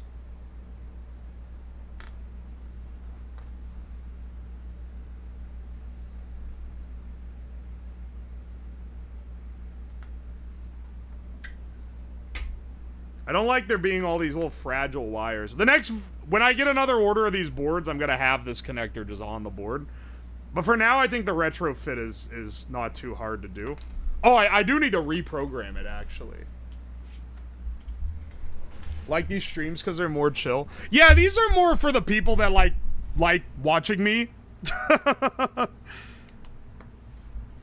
That aren't just watching to see if I explode. Oi, oi.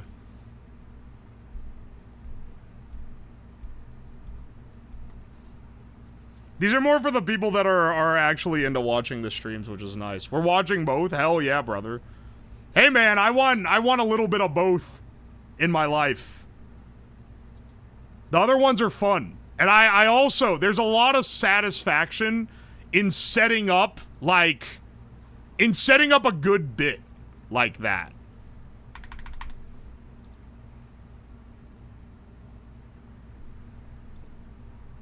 The chat goes a little slower on these. Tomorrow it'll be slower because I'll be playing a game and yapping with people. And that's just how it be. That's how Twitch be for me. But that's like that's the cozy stuff. The other two streams this week had fast chats because the I don't know, I guess the concepts were pretty good. That means they should make good YouTube videos for editing next week, which is pretty nice. Slow chat, he's botting! Streamo, you're botting! I don't think I've ever been accused of botting. Generally, because my chat's pretty fast for the amount of people in it. I don't think it doesn't have the indications. And also, I don't really have... I mean, I actively purge children, and they're the ones that typically do that. They're the ones not that bot, but that, they try to accuse people of botting. Why do it in an Asian accent? It wasn't an Asian accent, it was a child accent?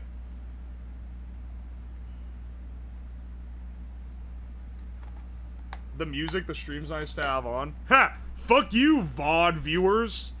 Your ass doesn't get the music.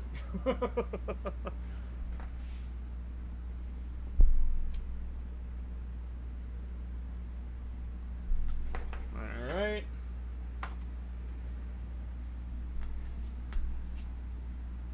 Child accent, how would you know that? It's such a terminally online brained thing to assume that, like, any adult who has ever been in contact with a child must be, like, a pedophile. It's so internet brained. Like, yeah, dude, there's no other reason. There's no other reason on the planet an adult would be anywhere around children or have any interaction with them.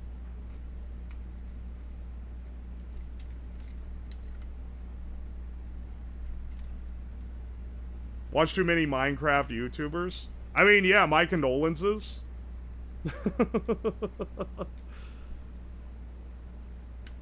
I guess I understand why it becomes like this.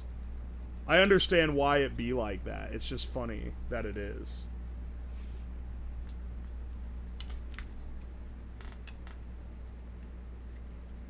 Alright, I'm gonna solder these in once this is already, like, mounted up.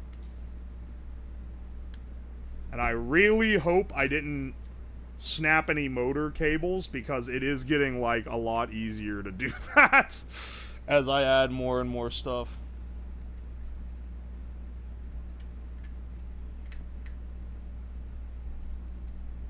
Sorry, you interacted with your 17 siblings? I have 6 younger siblings, so I have a pretty good semblance of what a child acts like. Are you actually a NASA engineer? I worked on contract with him for 3 months. That's not really a NASA engineer, but we're clickbaiting a little bit.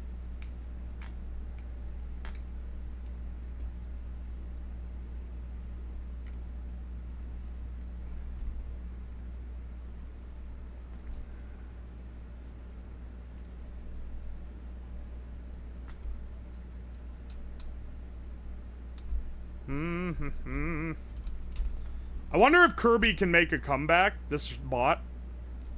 I wonder if Kirby bot can make a comeback once we've equipped him with the more powerful weapon.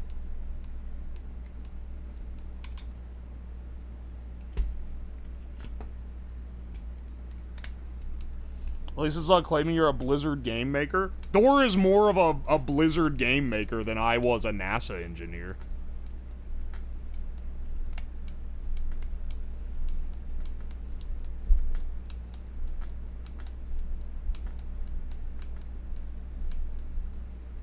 Hang on, wait. Battlebot match between you, Doug, and Michael Reeves? Okay, wait. Are we each building the bot that we... I'm assuming we're each building the bot that we go up against the other person with?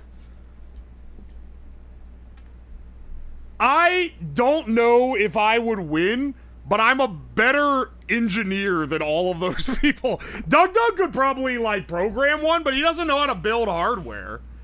Like, he would be out of his league. Michael Reeves just, like, is a hobbyist. He's pretty good, but, like, he doesn't, like, I don't know if he's done combat robots. I'd have to actually check. Because you can be a pretty good hobbyist. Of every... You did... This is my dilemma here. You didn't pick the best engineer of, like, the safety third people. You chose, like, just the craziest one. Like, he's probably the... Not to throw shade at him, he's probably the least good engineer of everyone in that group. But he's just the craziest one out of them. But he could probably build a BattleBot. You don't even really need to know that much about electronics to build a BattleBot. Because you don't need to program anything. It's all runs on, like... You mostly run them off radios. It's kind of like building a drone. Where it's more like knowing how to put it all together. So I don't know, he'd be the hardest one to build. He would be the hardest one to beat. Doug's a good programmer, but his ass doesn't know hardware.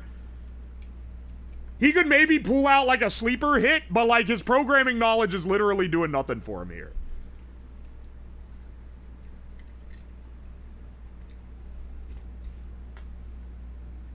Alan Pan is, too. Alan Pan is pretty good at, like, designing stuff, though.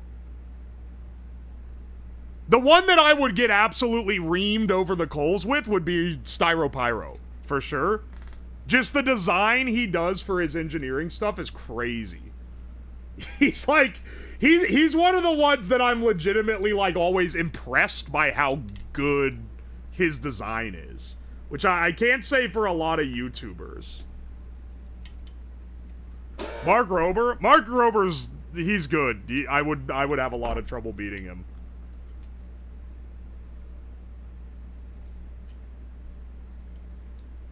I don't know. It's a funny hypothetical, for sure. The thing is, I don't really watch any of them with, like, a severe amount. I guess I watch Doug the most out of a lot of them. Out of those two.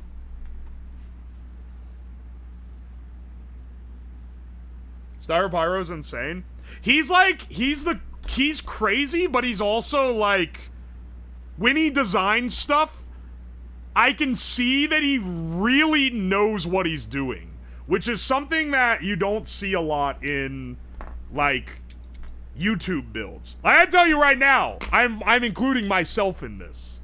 My YouTube builds, they're not very complicated engineering-wise.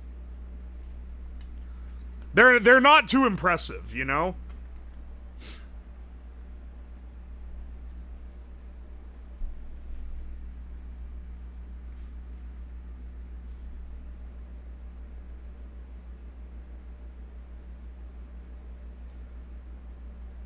Is the Battlebots show no longer a thing? I don't know if they still air it. Because I haven't watched it on TV in a really long time. But I know that competitive Battlebots has been around longer than the show. The show is just what made it, like, popular to the average Joe.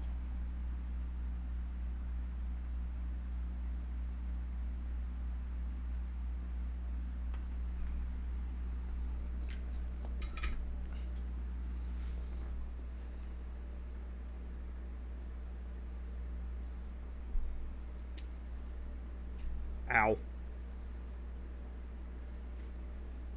The most impressive engineering by far is when you get something looking and functioning like it came out of a factory. The last 10% is 90% of the effort. I will say, basically every tech YouTuber is better than me at that. Because I skip that part because it doesn't fit into a stream.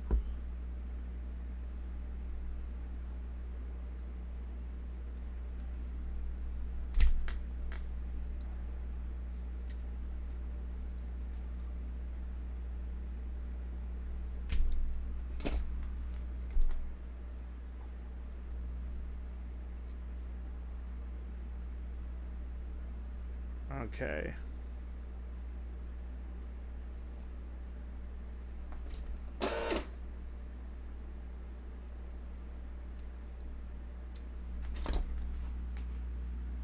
No, Jinkle Nuts. Thank you for the gift sub. And the Prime sub. I missed that a second ago. Actual engineering at a mass manufacturing scale is impressive. Yeah, it's really hard to do. I mean, I used to work in product engineering. That's very much a different skill set than something like this. I was not as good at it as other people were. I can tell you that right now. I'm better at being able to bang something out fast. I struggle a lot with that final 10% of making it, like, professional and highly functioning. Could you beat Stuff Made Here? Maybe? I feel like he's pretty good. Stuff Made Here, I Did a Thing. Those guys are all, like, competent engineers. They make stuff that's very well designed.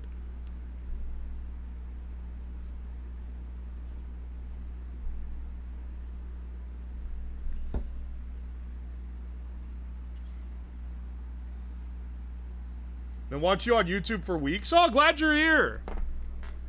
Oi, oi.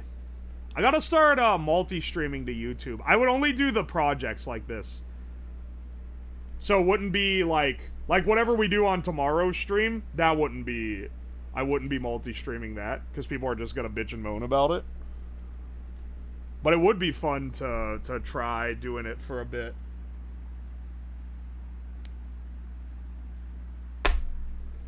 They do well if they tried. Yeah. Keep in mind, and I say this as somebody who makes science and tech content, I am not a great engineer. And most of your favorite tech YouTubers are also not very good engineers. Not to say they're bad, but they're not good. Like, there's a very big difference between who makes a good entertainer and who makes a good engineer. The best engineers I know are generally not very sociable individuals and would not make good entertainers, but they make excellent engineers. There's a pretty big, like, disconnect there. So don't delude yourself into thinking someone like me is gonna be winning robot contest. No, we're gonna lose to a guy who stares at the ground when they interview him, because that guy knows how to fucking build a robot. And he's gonna get the details right better than I can tell you at the very least.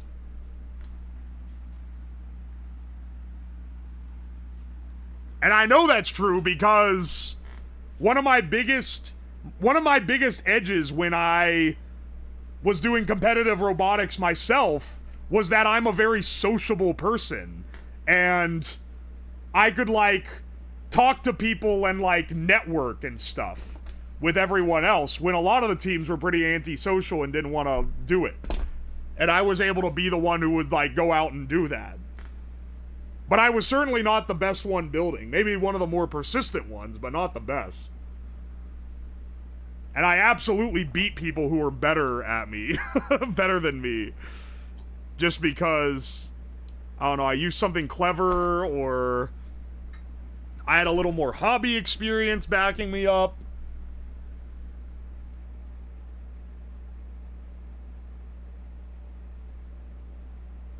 Robot competitions are not only, like, they do favor the best engineers, but you can still eke out a win just kind of bullshitting. For sure. Which, it is funny when you do that. But was stuck in the talk to this person for me? Yes. Yes, I was. The other people on my team when I did that, they weren't too bad. They also weren't, I don't want to say they weren't very good engineers, but I was the one building the robot, and I just had them there because you had to be on a team. So they were pretty solid, but I was picking people who were more sociable that I'd want to hang out with. More than I was the top brass engineers.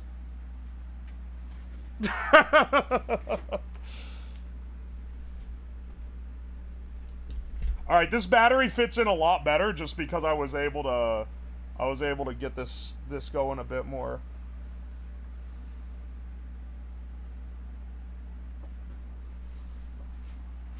The Tism factor is strong. Those dudes are smart, man.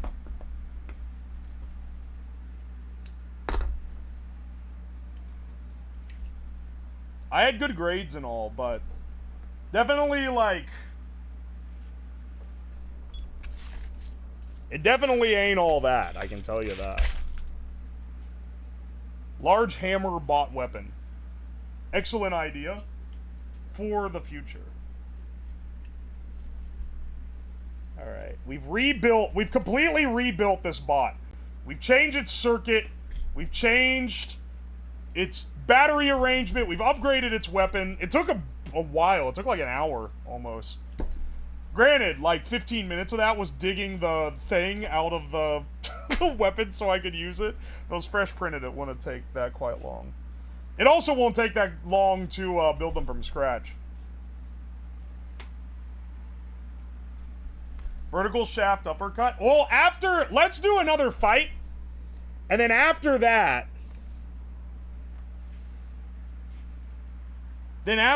we'll do a, We'll go through the other designs. I'm starting to, my brain's starting to space out. I'm not able to find the words I'm after. Alright, let's see if this guy works. I should see if his weapon works.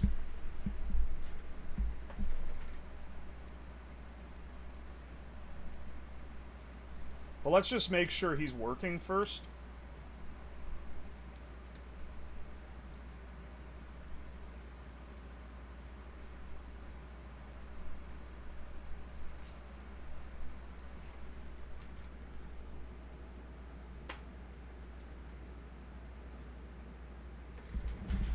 Alright, pull up the web browser. Get his ID in. Alright, we're all working, we're all good. Excellent, excellent. And I may be boldly assuming that his weapon's gonna work. Hang on. Let's go ahead and test that.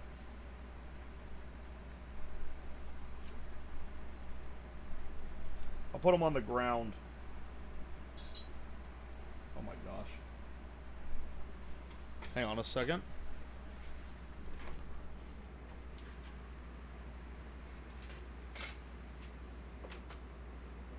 Where's my safety glasses?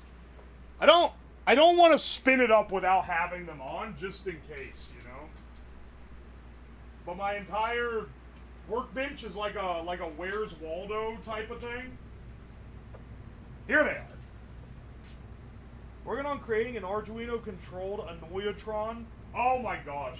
I remember the Annoyatrons. It was originally, dude, that shit was originally, they sold one on ThinkGeek.com. What the fuck was that?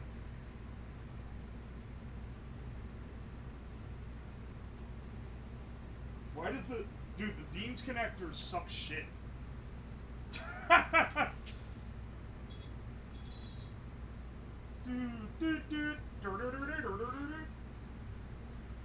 Alright, hang on.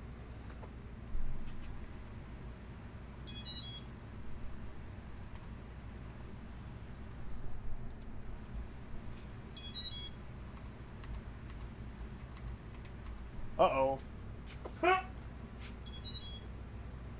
Uh-oh.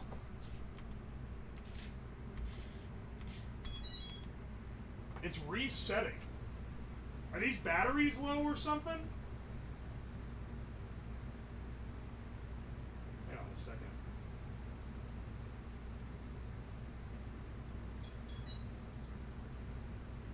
Hang on. Did I wire them wrong? This might be wired in parallel instead of series or something. I might have fucked up the wiring.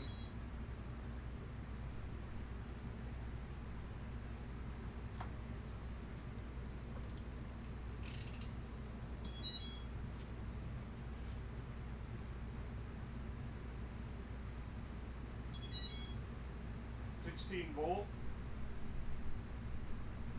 Alright, that's right. 2.9. Why is it resetting constantly?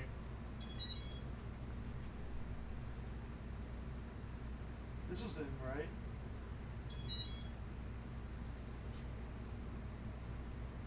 It wasn't able to pull power? Yeah, but these should be, I just charged these. I just charged both these batteries not that long ago. It should be able to pull power, is my point. Here, let's see what we got here.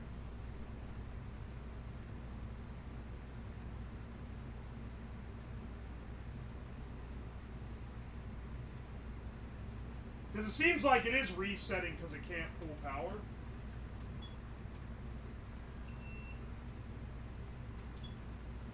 .3 volts, that's fine, man. Completely adequate.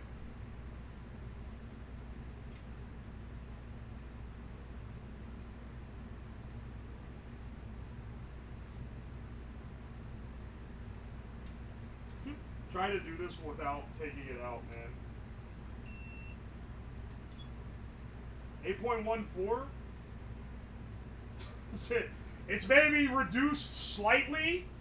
Is that it?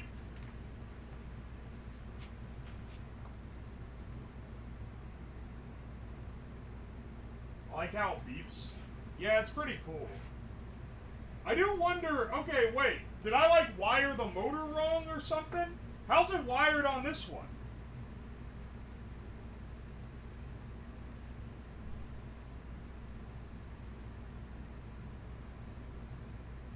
Yeah, they're lithium.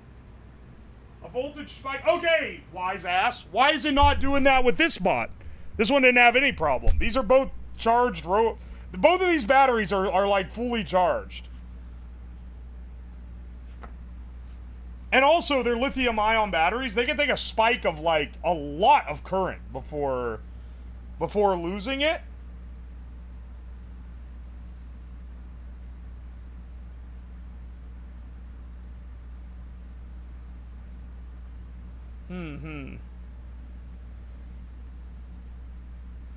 I'm throwing ideas. Okay, I'll be polite. This thing's already getting it up to 8.4. I feel like it's like basically charged. Yeah. This guy's fine. He's effectively fully charged now. Mostly what I'm trying to figure out is it resetting because of like a voltage spike or something fucking it up?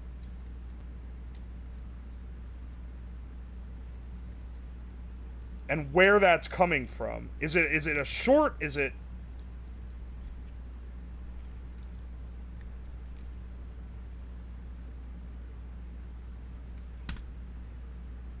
The positive end of this should be connected to the negative end of the other battery, which I think is true. Yes. And these shouldn't be.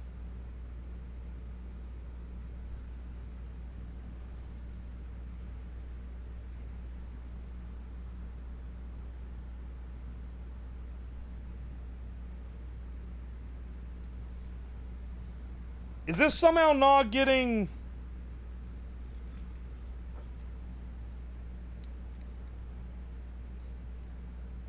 No. That feeds directly into the power supply, and the ground should be connected to the other one. Yeah, no, this should be kosher. This whole thing should be working fine. I don't get why it's resetting. Let's try it again. Dude, is it me, or are these connectors, like, getting fucked up? Like they're not plugging in easy? Also, this thing sounds fucked up. Doesn't it? Actually, hang on a second. Wait. Hold the phone. Why is this able to beep? The circuit isn't completed yet. That shouldn't even be able to do that.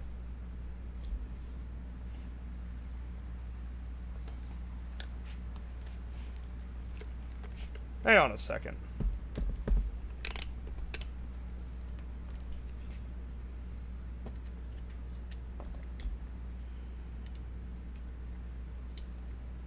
Yeah, I think I wired something wrong here. That should not be able to beep.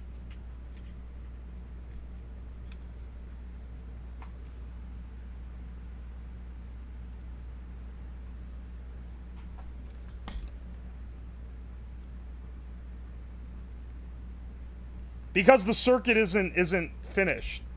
Like, it's there should not be a current path between this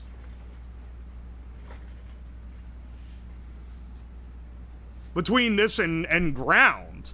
Like, okay, ground is connected here to this. It's somehow going through something on this board? That's weird if that's the case. That shouldn't be doing that. Move out of the way.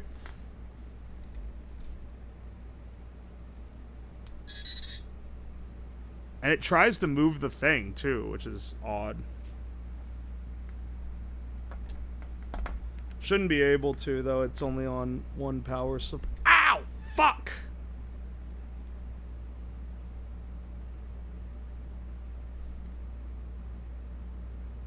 $7.6. It is just clean across this?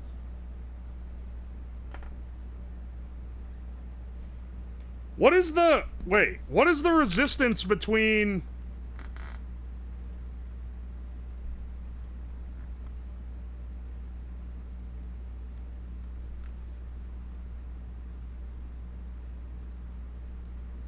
Oh, wait, that's the wrong one.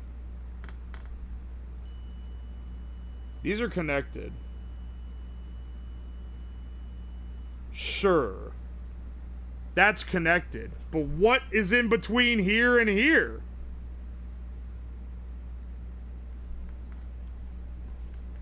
It's the most garbled power. I know! It's fucked up! There's something wrong. There's something wrong. Because does this do it, too? No. That doesn't do it.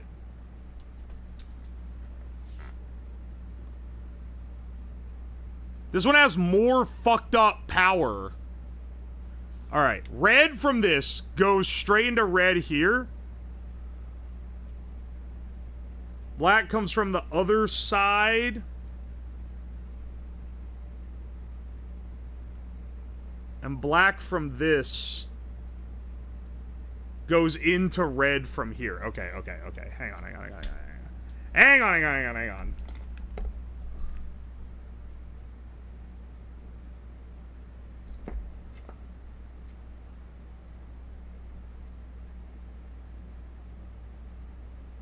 These are not connected. Wait. Or no, wait. Hang on. Continuity check me. These are connected. Positive here to negative here. And this one should be the same. Positive here to negative here. Why is there some weird other shit going on?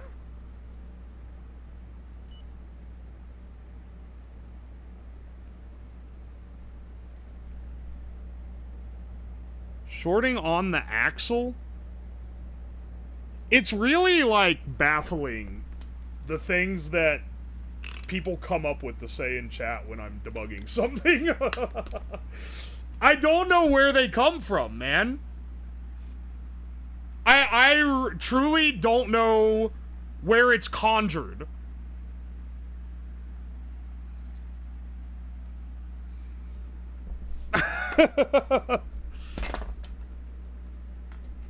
Yeah, it's conducting through the air, I think.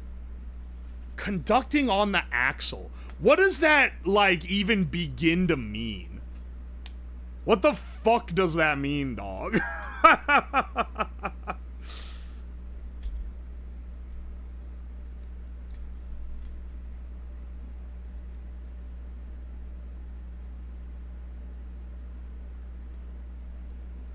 Okay. Red over. Like, I'm trying to unjumble this, but I don't know if it actually is a problem. It might also just be that maybe something's getting touched in between here. What happens if I unplug this? Does it still beep weekly when I plug this in? No, it doesn't. Hey, wait. Did I solder ground to the wrong thing or something? That no longer beeps when this isn't plugged in.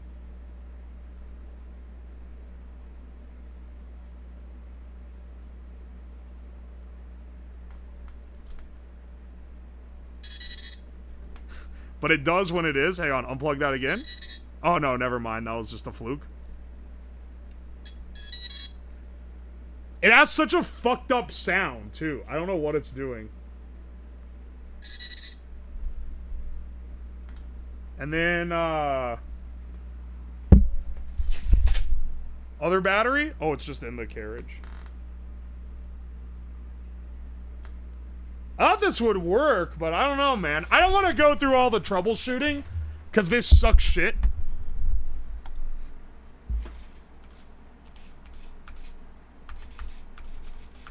And it obviously works. It works fine when the servo is unplugged. When the servo is plugged in, I guess I'll move this in case it fires up real fast. What the fuck is wrong with my mic? Oh, my mic stand broke. That's why is that why it keeps fucking falling over? Dog, are you fucking kidding me, man?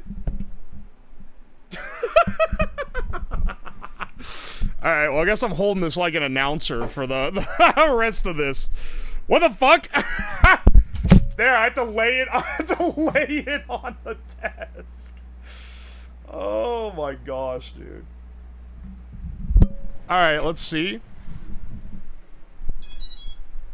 Alright, I press go forward. It can't handle the commands. Dude, it literally just fucking broke. I've had this cheap-ass mic stand for a long time. Today's the day it decided to just give up. Oh my gosh, dude. It just fucking broke.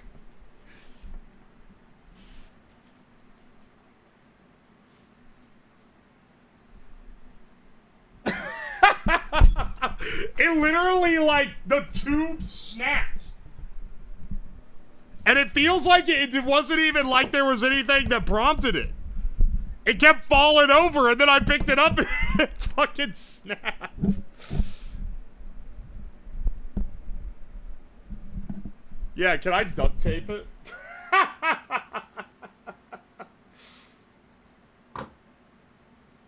$20 mic stand has had a long, hard life.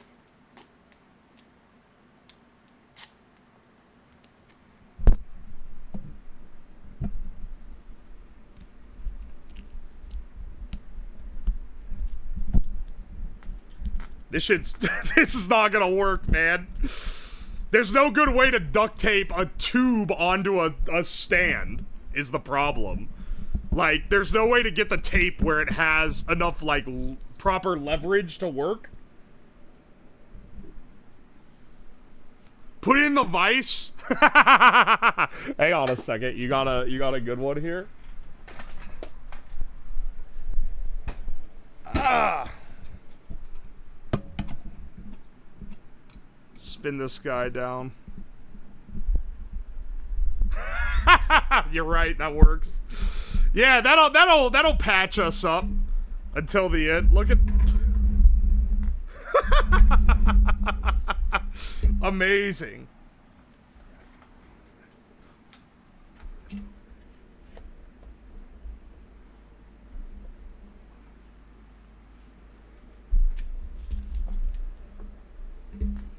I do wonder if I just like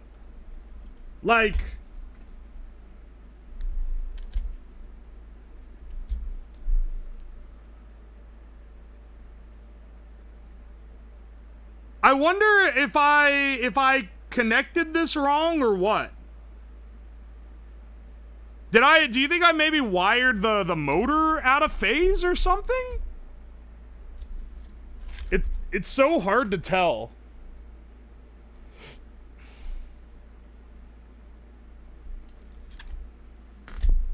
I have no clue. I don't know. I don't really want to go through a whole but I wanted to do one more fight, but like I really it's literal like it's cancer to the stream to try to debug because I have to lock in so much. So it's really not worth doing, I don't think. Even though I did really want to do another fight with some random chatters. Let's see. Let's see here. Pull this guy out. Maybe I can see... Okay, yeah. Let's pull all the batteries and everything out. And just look at it. And maybe... Because I soldered it in after instead of doing it on the bench and then cramming it in. Because I wanted it to have a better chance at not getting so crammed up. Maybe I missed something obvious here. Okay. Ground. The ground here and the ground here are the same. That's what it should be. Power here is spliced out, so this is getting a different one. And then power comes here and is the ground on this. And this takes the main... No, this should be right. This should be correct. I don't really get why it's, I don't get why this one's different, I guess. I was looking to see if it, like, dropped a solder blob through or something.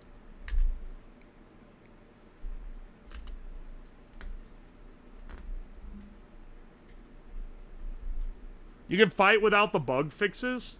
Yeah, but then one person doesn't have a weapon. Like, I already did the weapon swap. So, I can't just go back to the bot before it had the weapon swap. Because that no longer exists, right? I've already swapped it. It works so smooth on the other... I feel like it's gonna end up being something like before, where there isn't actually that much of a problem, and it's some other shit. It's something else that's, like, kind of inconsequential.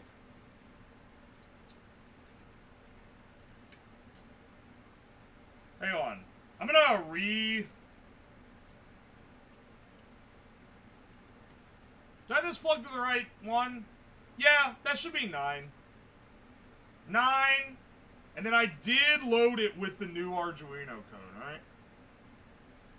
Which, yeah, it does its little dance for ESC calibration.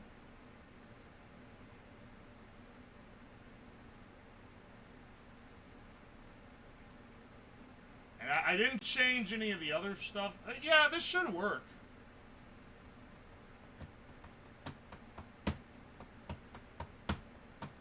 Connect the bat to the weapon. It's literally not possible.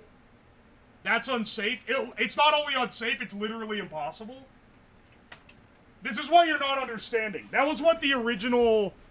That's what I was using the DC motors for. 3-phase motors need a signal from the board. Because otherwise they won't turn on. It's a required part of starting it up. They need to receive a servo-like PWM signal that tells them to start, that initializes them, and says, here's your top, here's your bottom. Like, of your range, rather. And then has them kick in. That's mandatory. That's not something I can sidestep, even if I want to. Which I would like to be able to. Trust me, it would make it a lot easier, but I can't do it. I have to have it set up to send the signal. This one even has the antenna. That's kind of the only main difference. But it's not having trouble getting the signal. When you unplug the weapon, it works fine. Minus, you know, the weapon not working. It's literally just that, like... I could try other battery as well.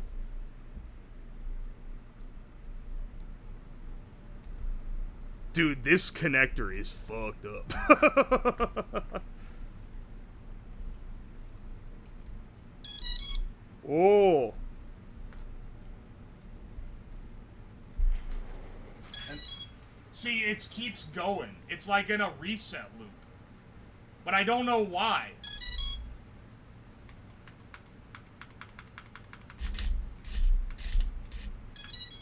And it resets the whole fucking board when it does it, too.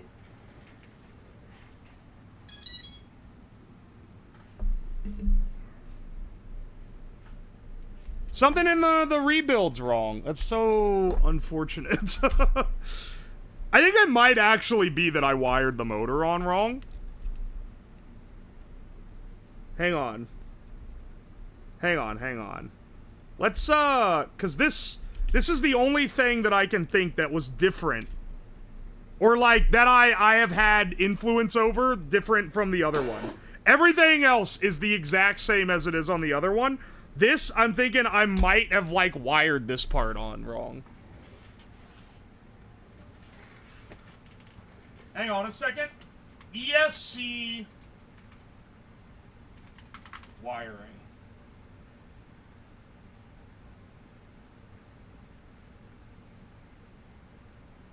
I should say brushless.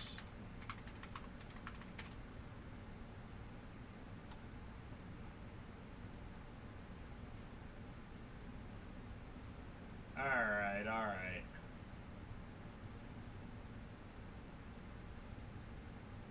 Shut up. Okay, hang on. So, this website is popping up a pop-up every 5 seconds. What a piece of fucking shit. Shut up. I just want to see how I'm supposed to wire this, man. Shut up. What a piece of shit.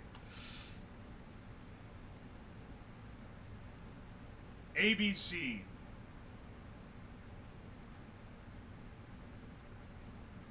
He bent the motor housing when pushing. It could be shorting. Seems to be pretty smooth rolling for... like, if it's bent, I would expect it to scrape. But maybe I am a scrub. Okay, wait. A, B, C? Wait! Wait. Which of these goes to what? Wait. They are wait, I did not respect the labels. Hang on. I think they're actually just wired wrong. I think I wired the motor on it wrong. Hang on a second. I didn't realize those had labels that I had to follow. Let's take this off. Mans don't know his ABCs. Hey man, I'm not used to this type of setup.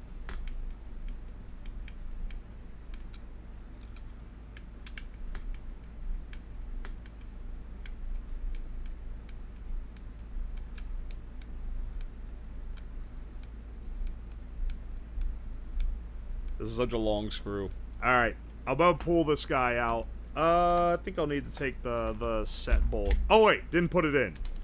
Didn't get that far yet.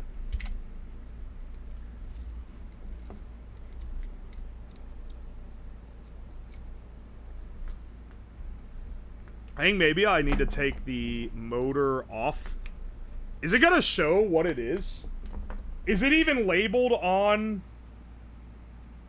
the wire or anything? I don't think it is. If I had to guess, B is the middle.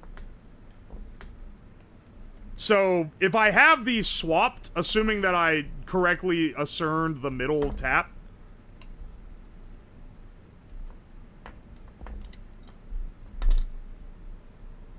it is not labeled. Well, how am I supposed to know what they're wired to, man? It doesn't even tell me on the thing what they're wired to. I'm guessing they just need to go in order. But maybe not.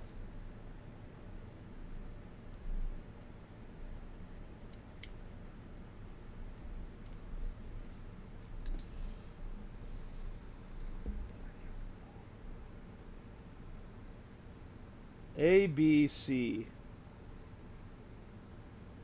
I think maybe I wired it A and C backwards.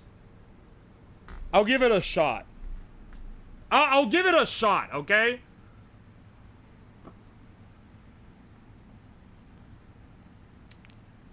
Did Joker luck out on that part? Well, I wired the motor to the ESC on Joker like a year ago when I initially built these things. So I don't know. I don't know if I cannot remember if I had to look this up back then or if I winged it or what. I don't remember anything.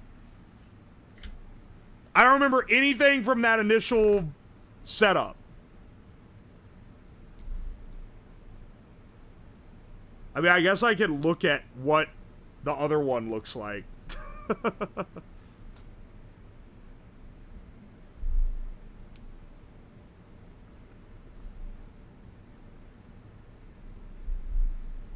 Where's my...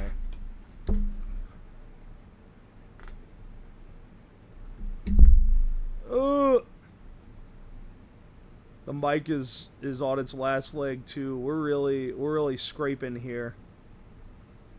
We're scraping the slots at life right now.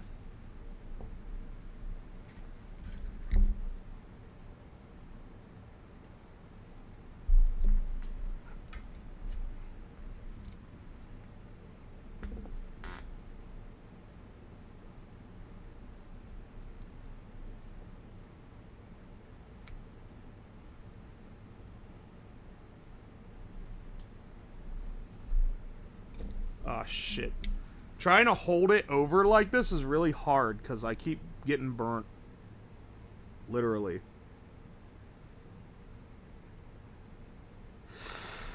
Ow! Fuck! That's hot! It's so hot. Okay. Well, let's see.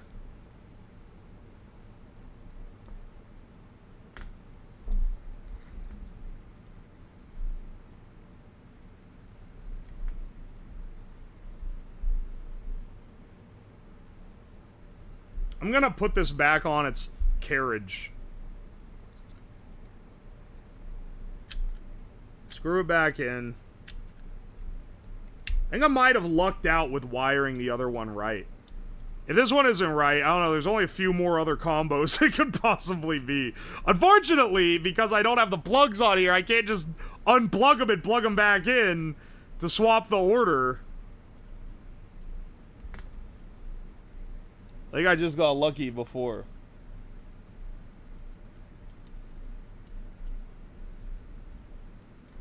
Streams falling apart with all the overtime. I made a conscious decision to just drive streams more, honestly. It's about 3 weeks ago or so. I was like, I don't really have to fit in the time limit. So before, if I would start running near the time limit, if I would start running near the 4 or 5 hour mark, I'd be like, fuck it, we're ending. And I would have just ended after one fight if we were doing that today. Because we were at like the 4.5 hour.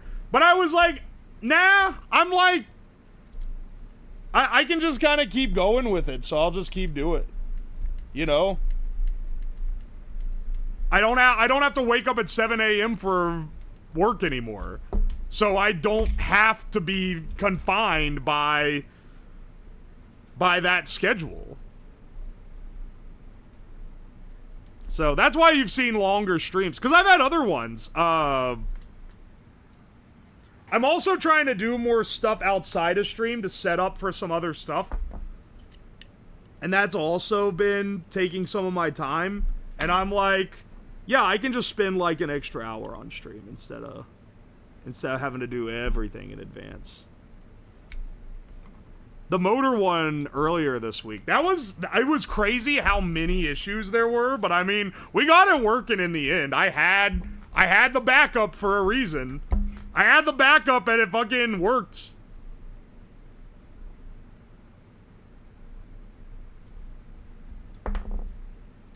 It was very janky though, but yeah, that makes for a fun stream. Or can at least. Alright, there we go.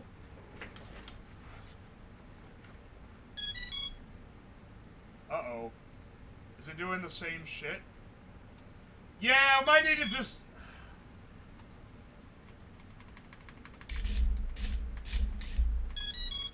Yeah. You know what? We're gonna have to just do it with some other stuff, man. What I'll do is I will modify my other boards like this to have the ESC plug on it, and then we'll run with those next week. But in the meantime, I did say I want to go over and actually get some new... Well, I don't know if we'll do this next week, sorry. Next time we do a Battlebot stream. Sad. Yeah, that's how it'd be sometimes. I'm not doing troubleshooting, though. That's cancer. That's stream cancer. So I'm not doing more troubleshooting. We've done enough. We've done enough to determine that there is a deeper-seated problem than one of the usual things that... It goes beyond normal pitfalls. There's something else. Programming? I mean, there's literally no need. It's not a programming problem. There's something with the hardware. Maybe it's power. Maybe it's probably just something miswired or something shorting out, honestly. What I need to do is get a bench set up so that I can just test the boards and make sure everything's working. Without, Oh, it really does... I'm looking at the split here. It really doesn't matter too much on which order these are in. So swapping those two wouldn't really do it. If I had fucked up the center tap, then that would.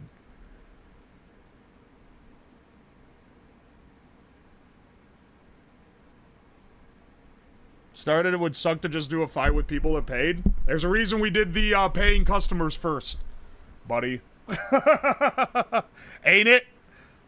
Ain't that the way? Would suck more if you paid and didn't even get to do a race because a free-to-player got it instead.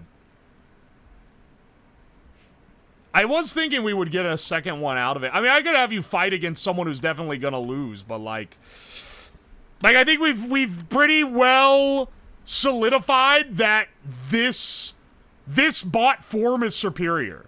Our upgrade works. Our upgrade worked. This is the better form. We've upgraded the software. The software works with the new one. We just need to make more bots like this. And I mean, we could do another 2 hours of stream to crank out, like, a couple more. It wouldn't take that long to modify the circuits, honestly. But I am not really feeling it. I think we do... Because most of the reason why I don't want to... Most of the reason why I don't want to invest a lot of time in making a lot of boards for this is because... It's because of this.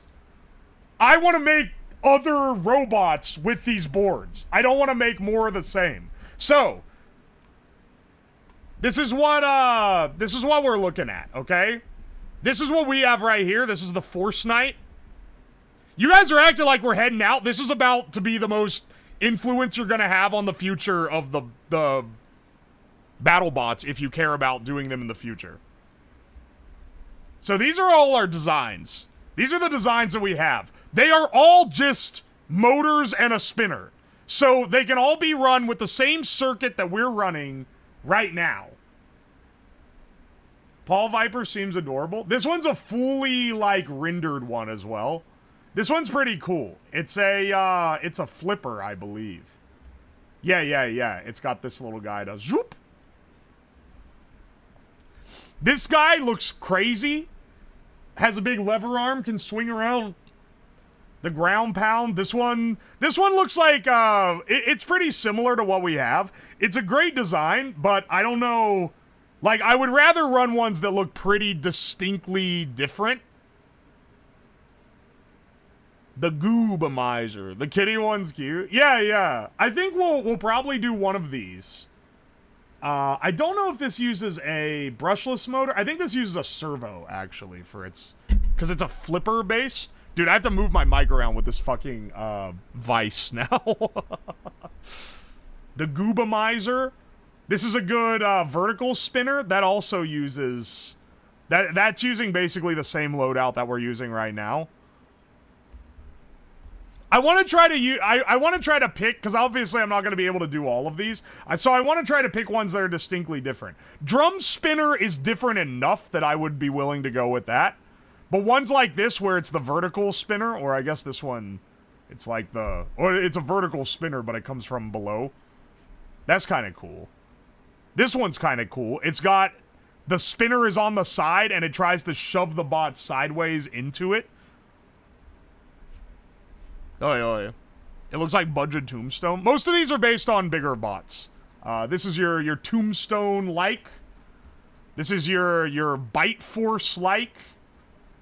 Like, there's a few different ones. This is another, like, asymmetrical, where it's trying to, like, get up under it in any way possible. We could run one of these, but this one would be less exciting than some of the other. Anteater looks pretty cool, I'm not gonna lie. This is a flipper, I believe. Control-type robots. Spinning weapons. Okay, the classification is a little odd. The Mouser, I think this hook comes down and can, like, grip the other bot to, like, whip it around. I think that's the idea. Here's some more that have... Split point is kind of cool. It's got two long arms that come out. Potty Sneck. This is a great... the great name. That's a flipper design. The Grabber. Plant-based duck bot. This one's a wedge. I don't really want to run wedges. Cake is kind of cool. It's a whole unit spinner. So you can see it has the little edge here, and then they've painted it to look like a little cake. That's kind of neat. Let's see, the 9-volt. Does it actually run on a 9-volt? That'd be a little insane. And then here's all the stuff for resources on how to get them up and running. Cake, do it. That's what I'm thinking, man. I feel like we gotta try this one. CAD files and images. I'll have to convert the CAD files over and get it actually to where I can 3D print it. There's so many, yeah. They are in different degrees of being able to make it myself. You'll notice some of these have bill of materials and others just have... This one has bill of materials, picture, and model, and that's it. And then some have, like fully fleshed out designs. This one has all the STLs, so I could print it out pretty easily. And then some of them I'm going to need to generate the STLs myself. Not the worst thing ever. This one isn't loading in at all. Some of these are missing their files. Put the cake on an orange one. Anyway, I think this is a pretty good... I think these are pretty good to pick from, and I want to print some out and try them the next time we mess with these. Thanks for sticking around for the fights. Oh, it is a shame we kind of outclassed so fast. But, such is life. We truly gave them a run for their money. Let's see. Give a red 40 color. Yeah, I just got some filament that's like hyper red. Let's raid into Chromu. I don't normally get to raid Chromu. She's a friend that is Australian and generally streams in the morning. The Joker. Yeah, the Joker is too strong. I guess we could have the weaker bots. We could have had the weaker bots do a fight, but I don't know, man. After seeing the Joker chew up the other one, I really wanted to have... I don't want to fix up the weaker ones. I want to modify all of them to be stronger, and I'm gonna have to buy more... I'm gonna have to buy more stuff. It's broken now? The Joker's not broken. It's Kirby is the one that I added the new motor to. And I really think that it's just... Joker needs repairs. It just needs an armor swap, which I already have. I have the armor already printed out. And I guess a new front piece. But everything else with it's fine. Anyway, thanks so much for coming by. This wasn't the chill stream of the week, but it was kind of a chill building stream. Thanks for the fights. I appreciate it. We're working on... I'm trying out something new by doing these, because I normally don't do projects that are incremental, but I feel like if we can do at least one fight every stream, or like a couple preferably, then it keeps it exciting enough that it's not boring, right? And I let you guys do the fighting. So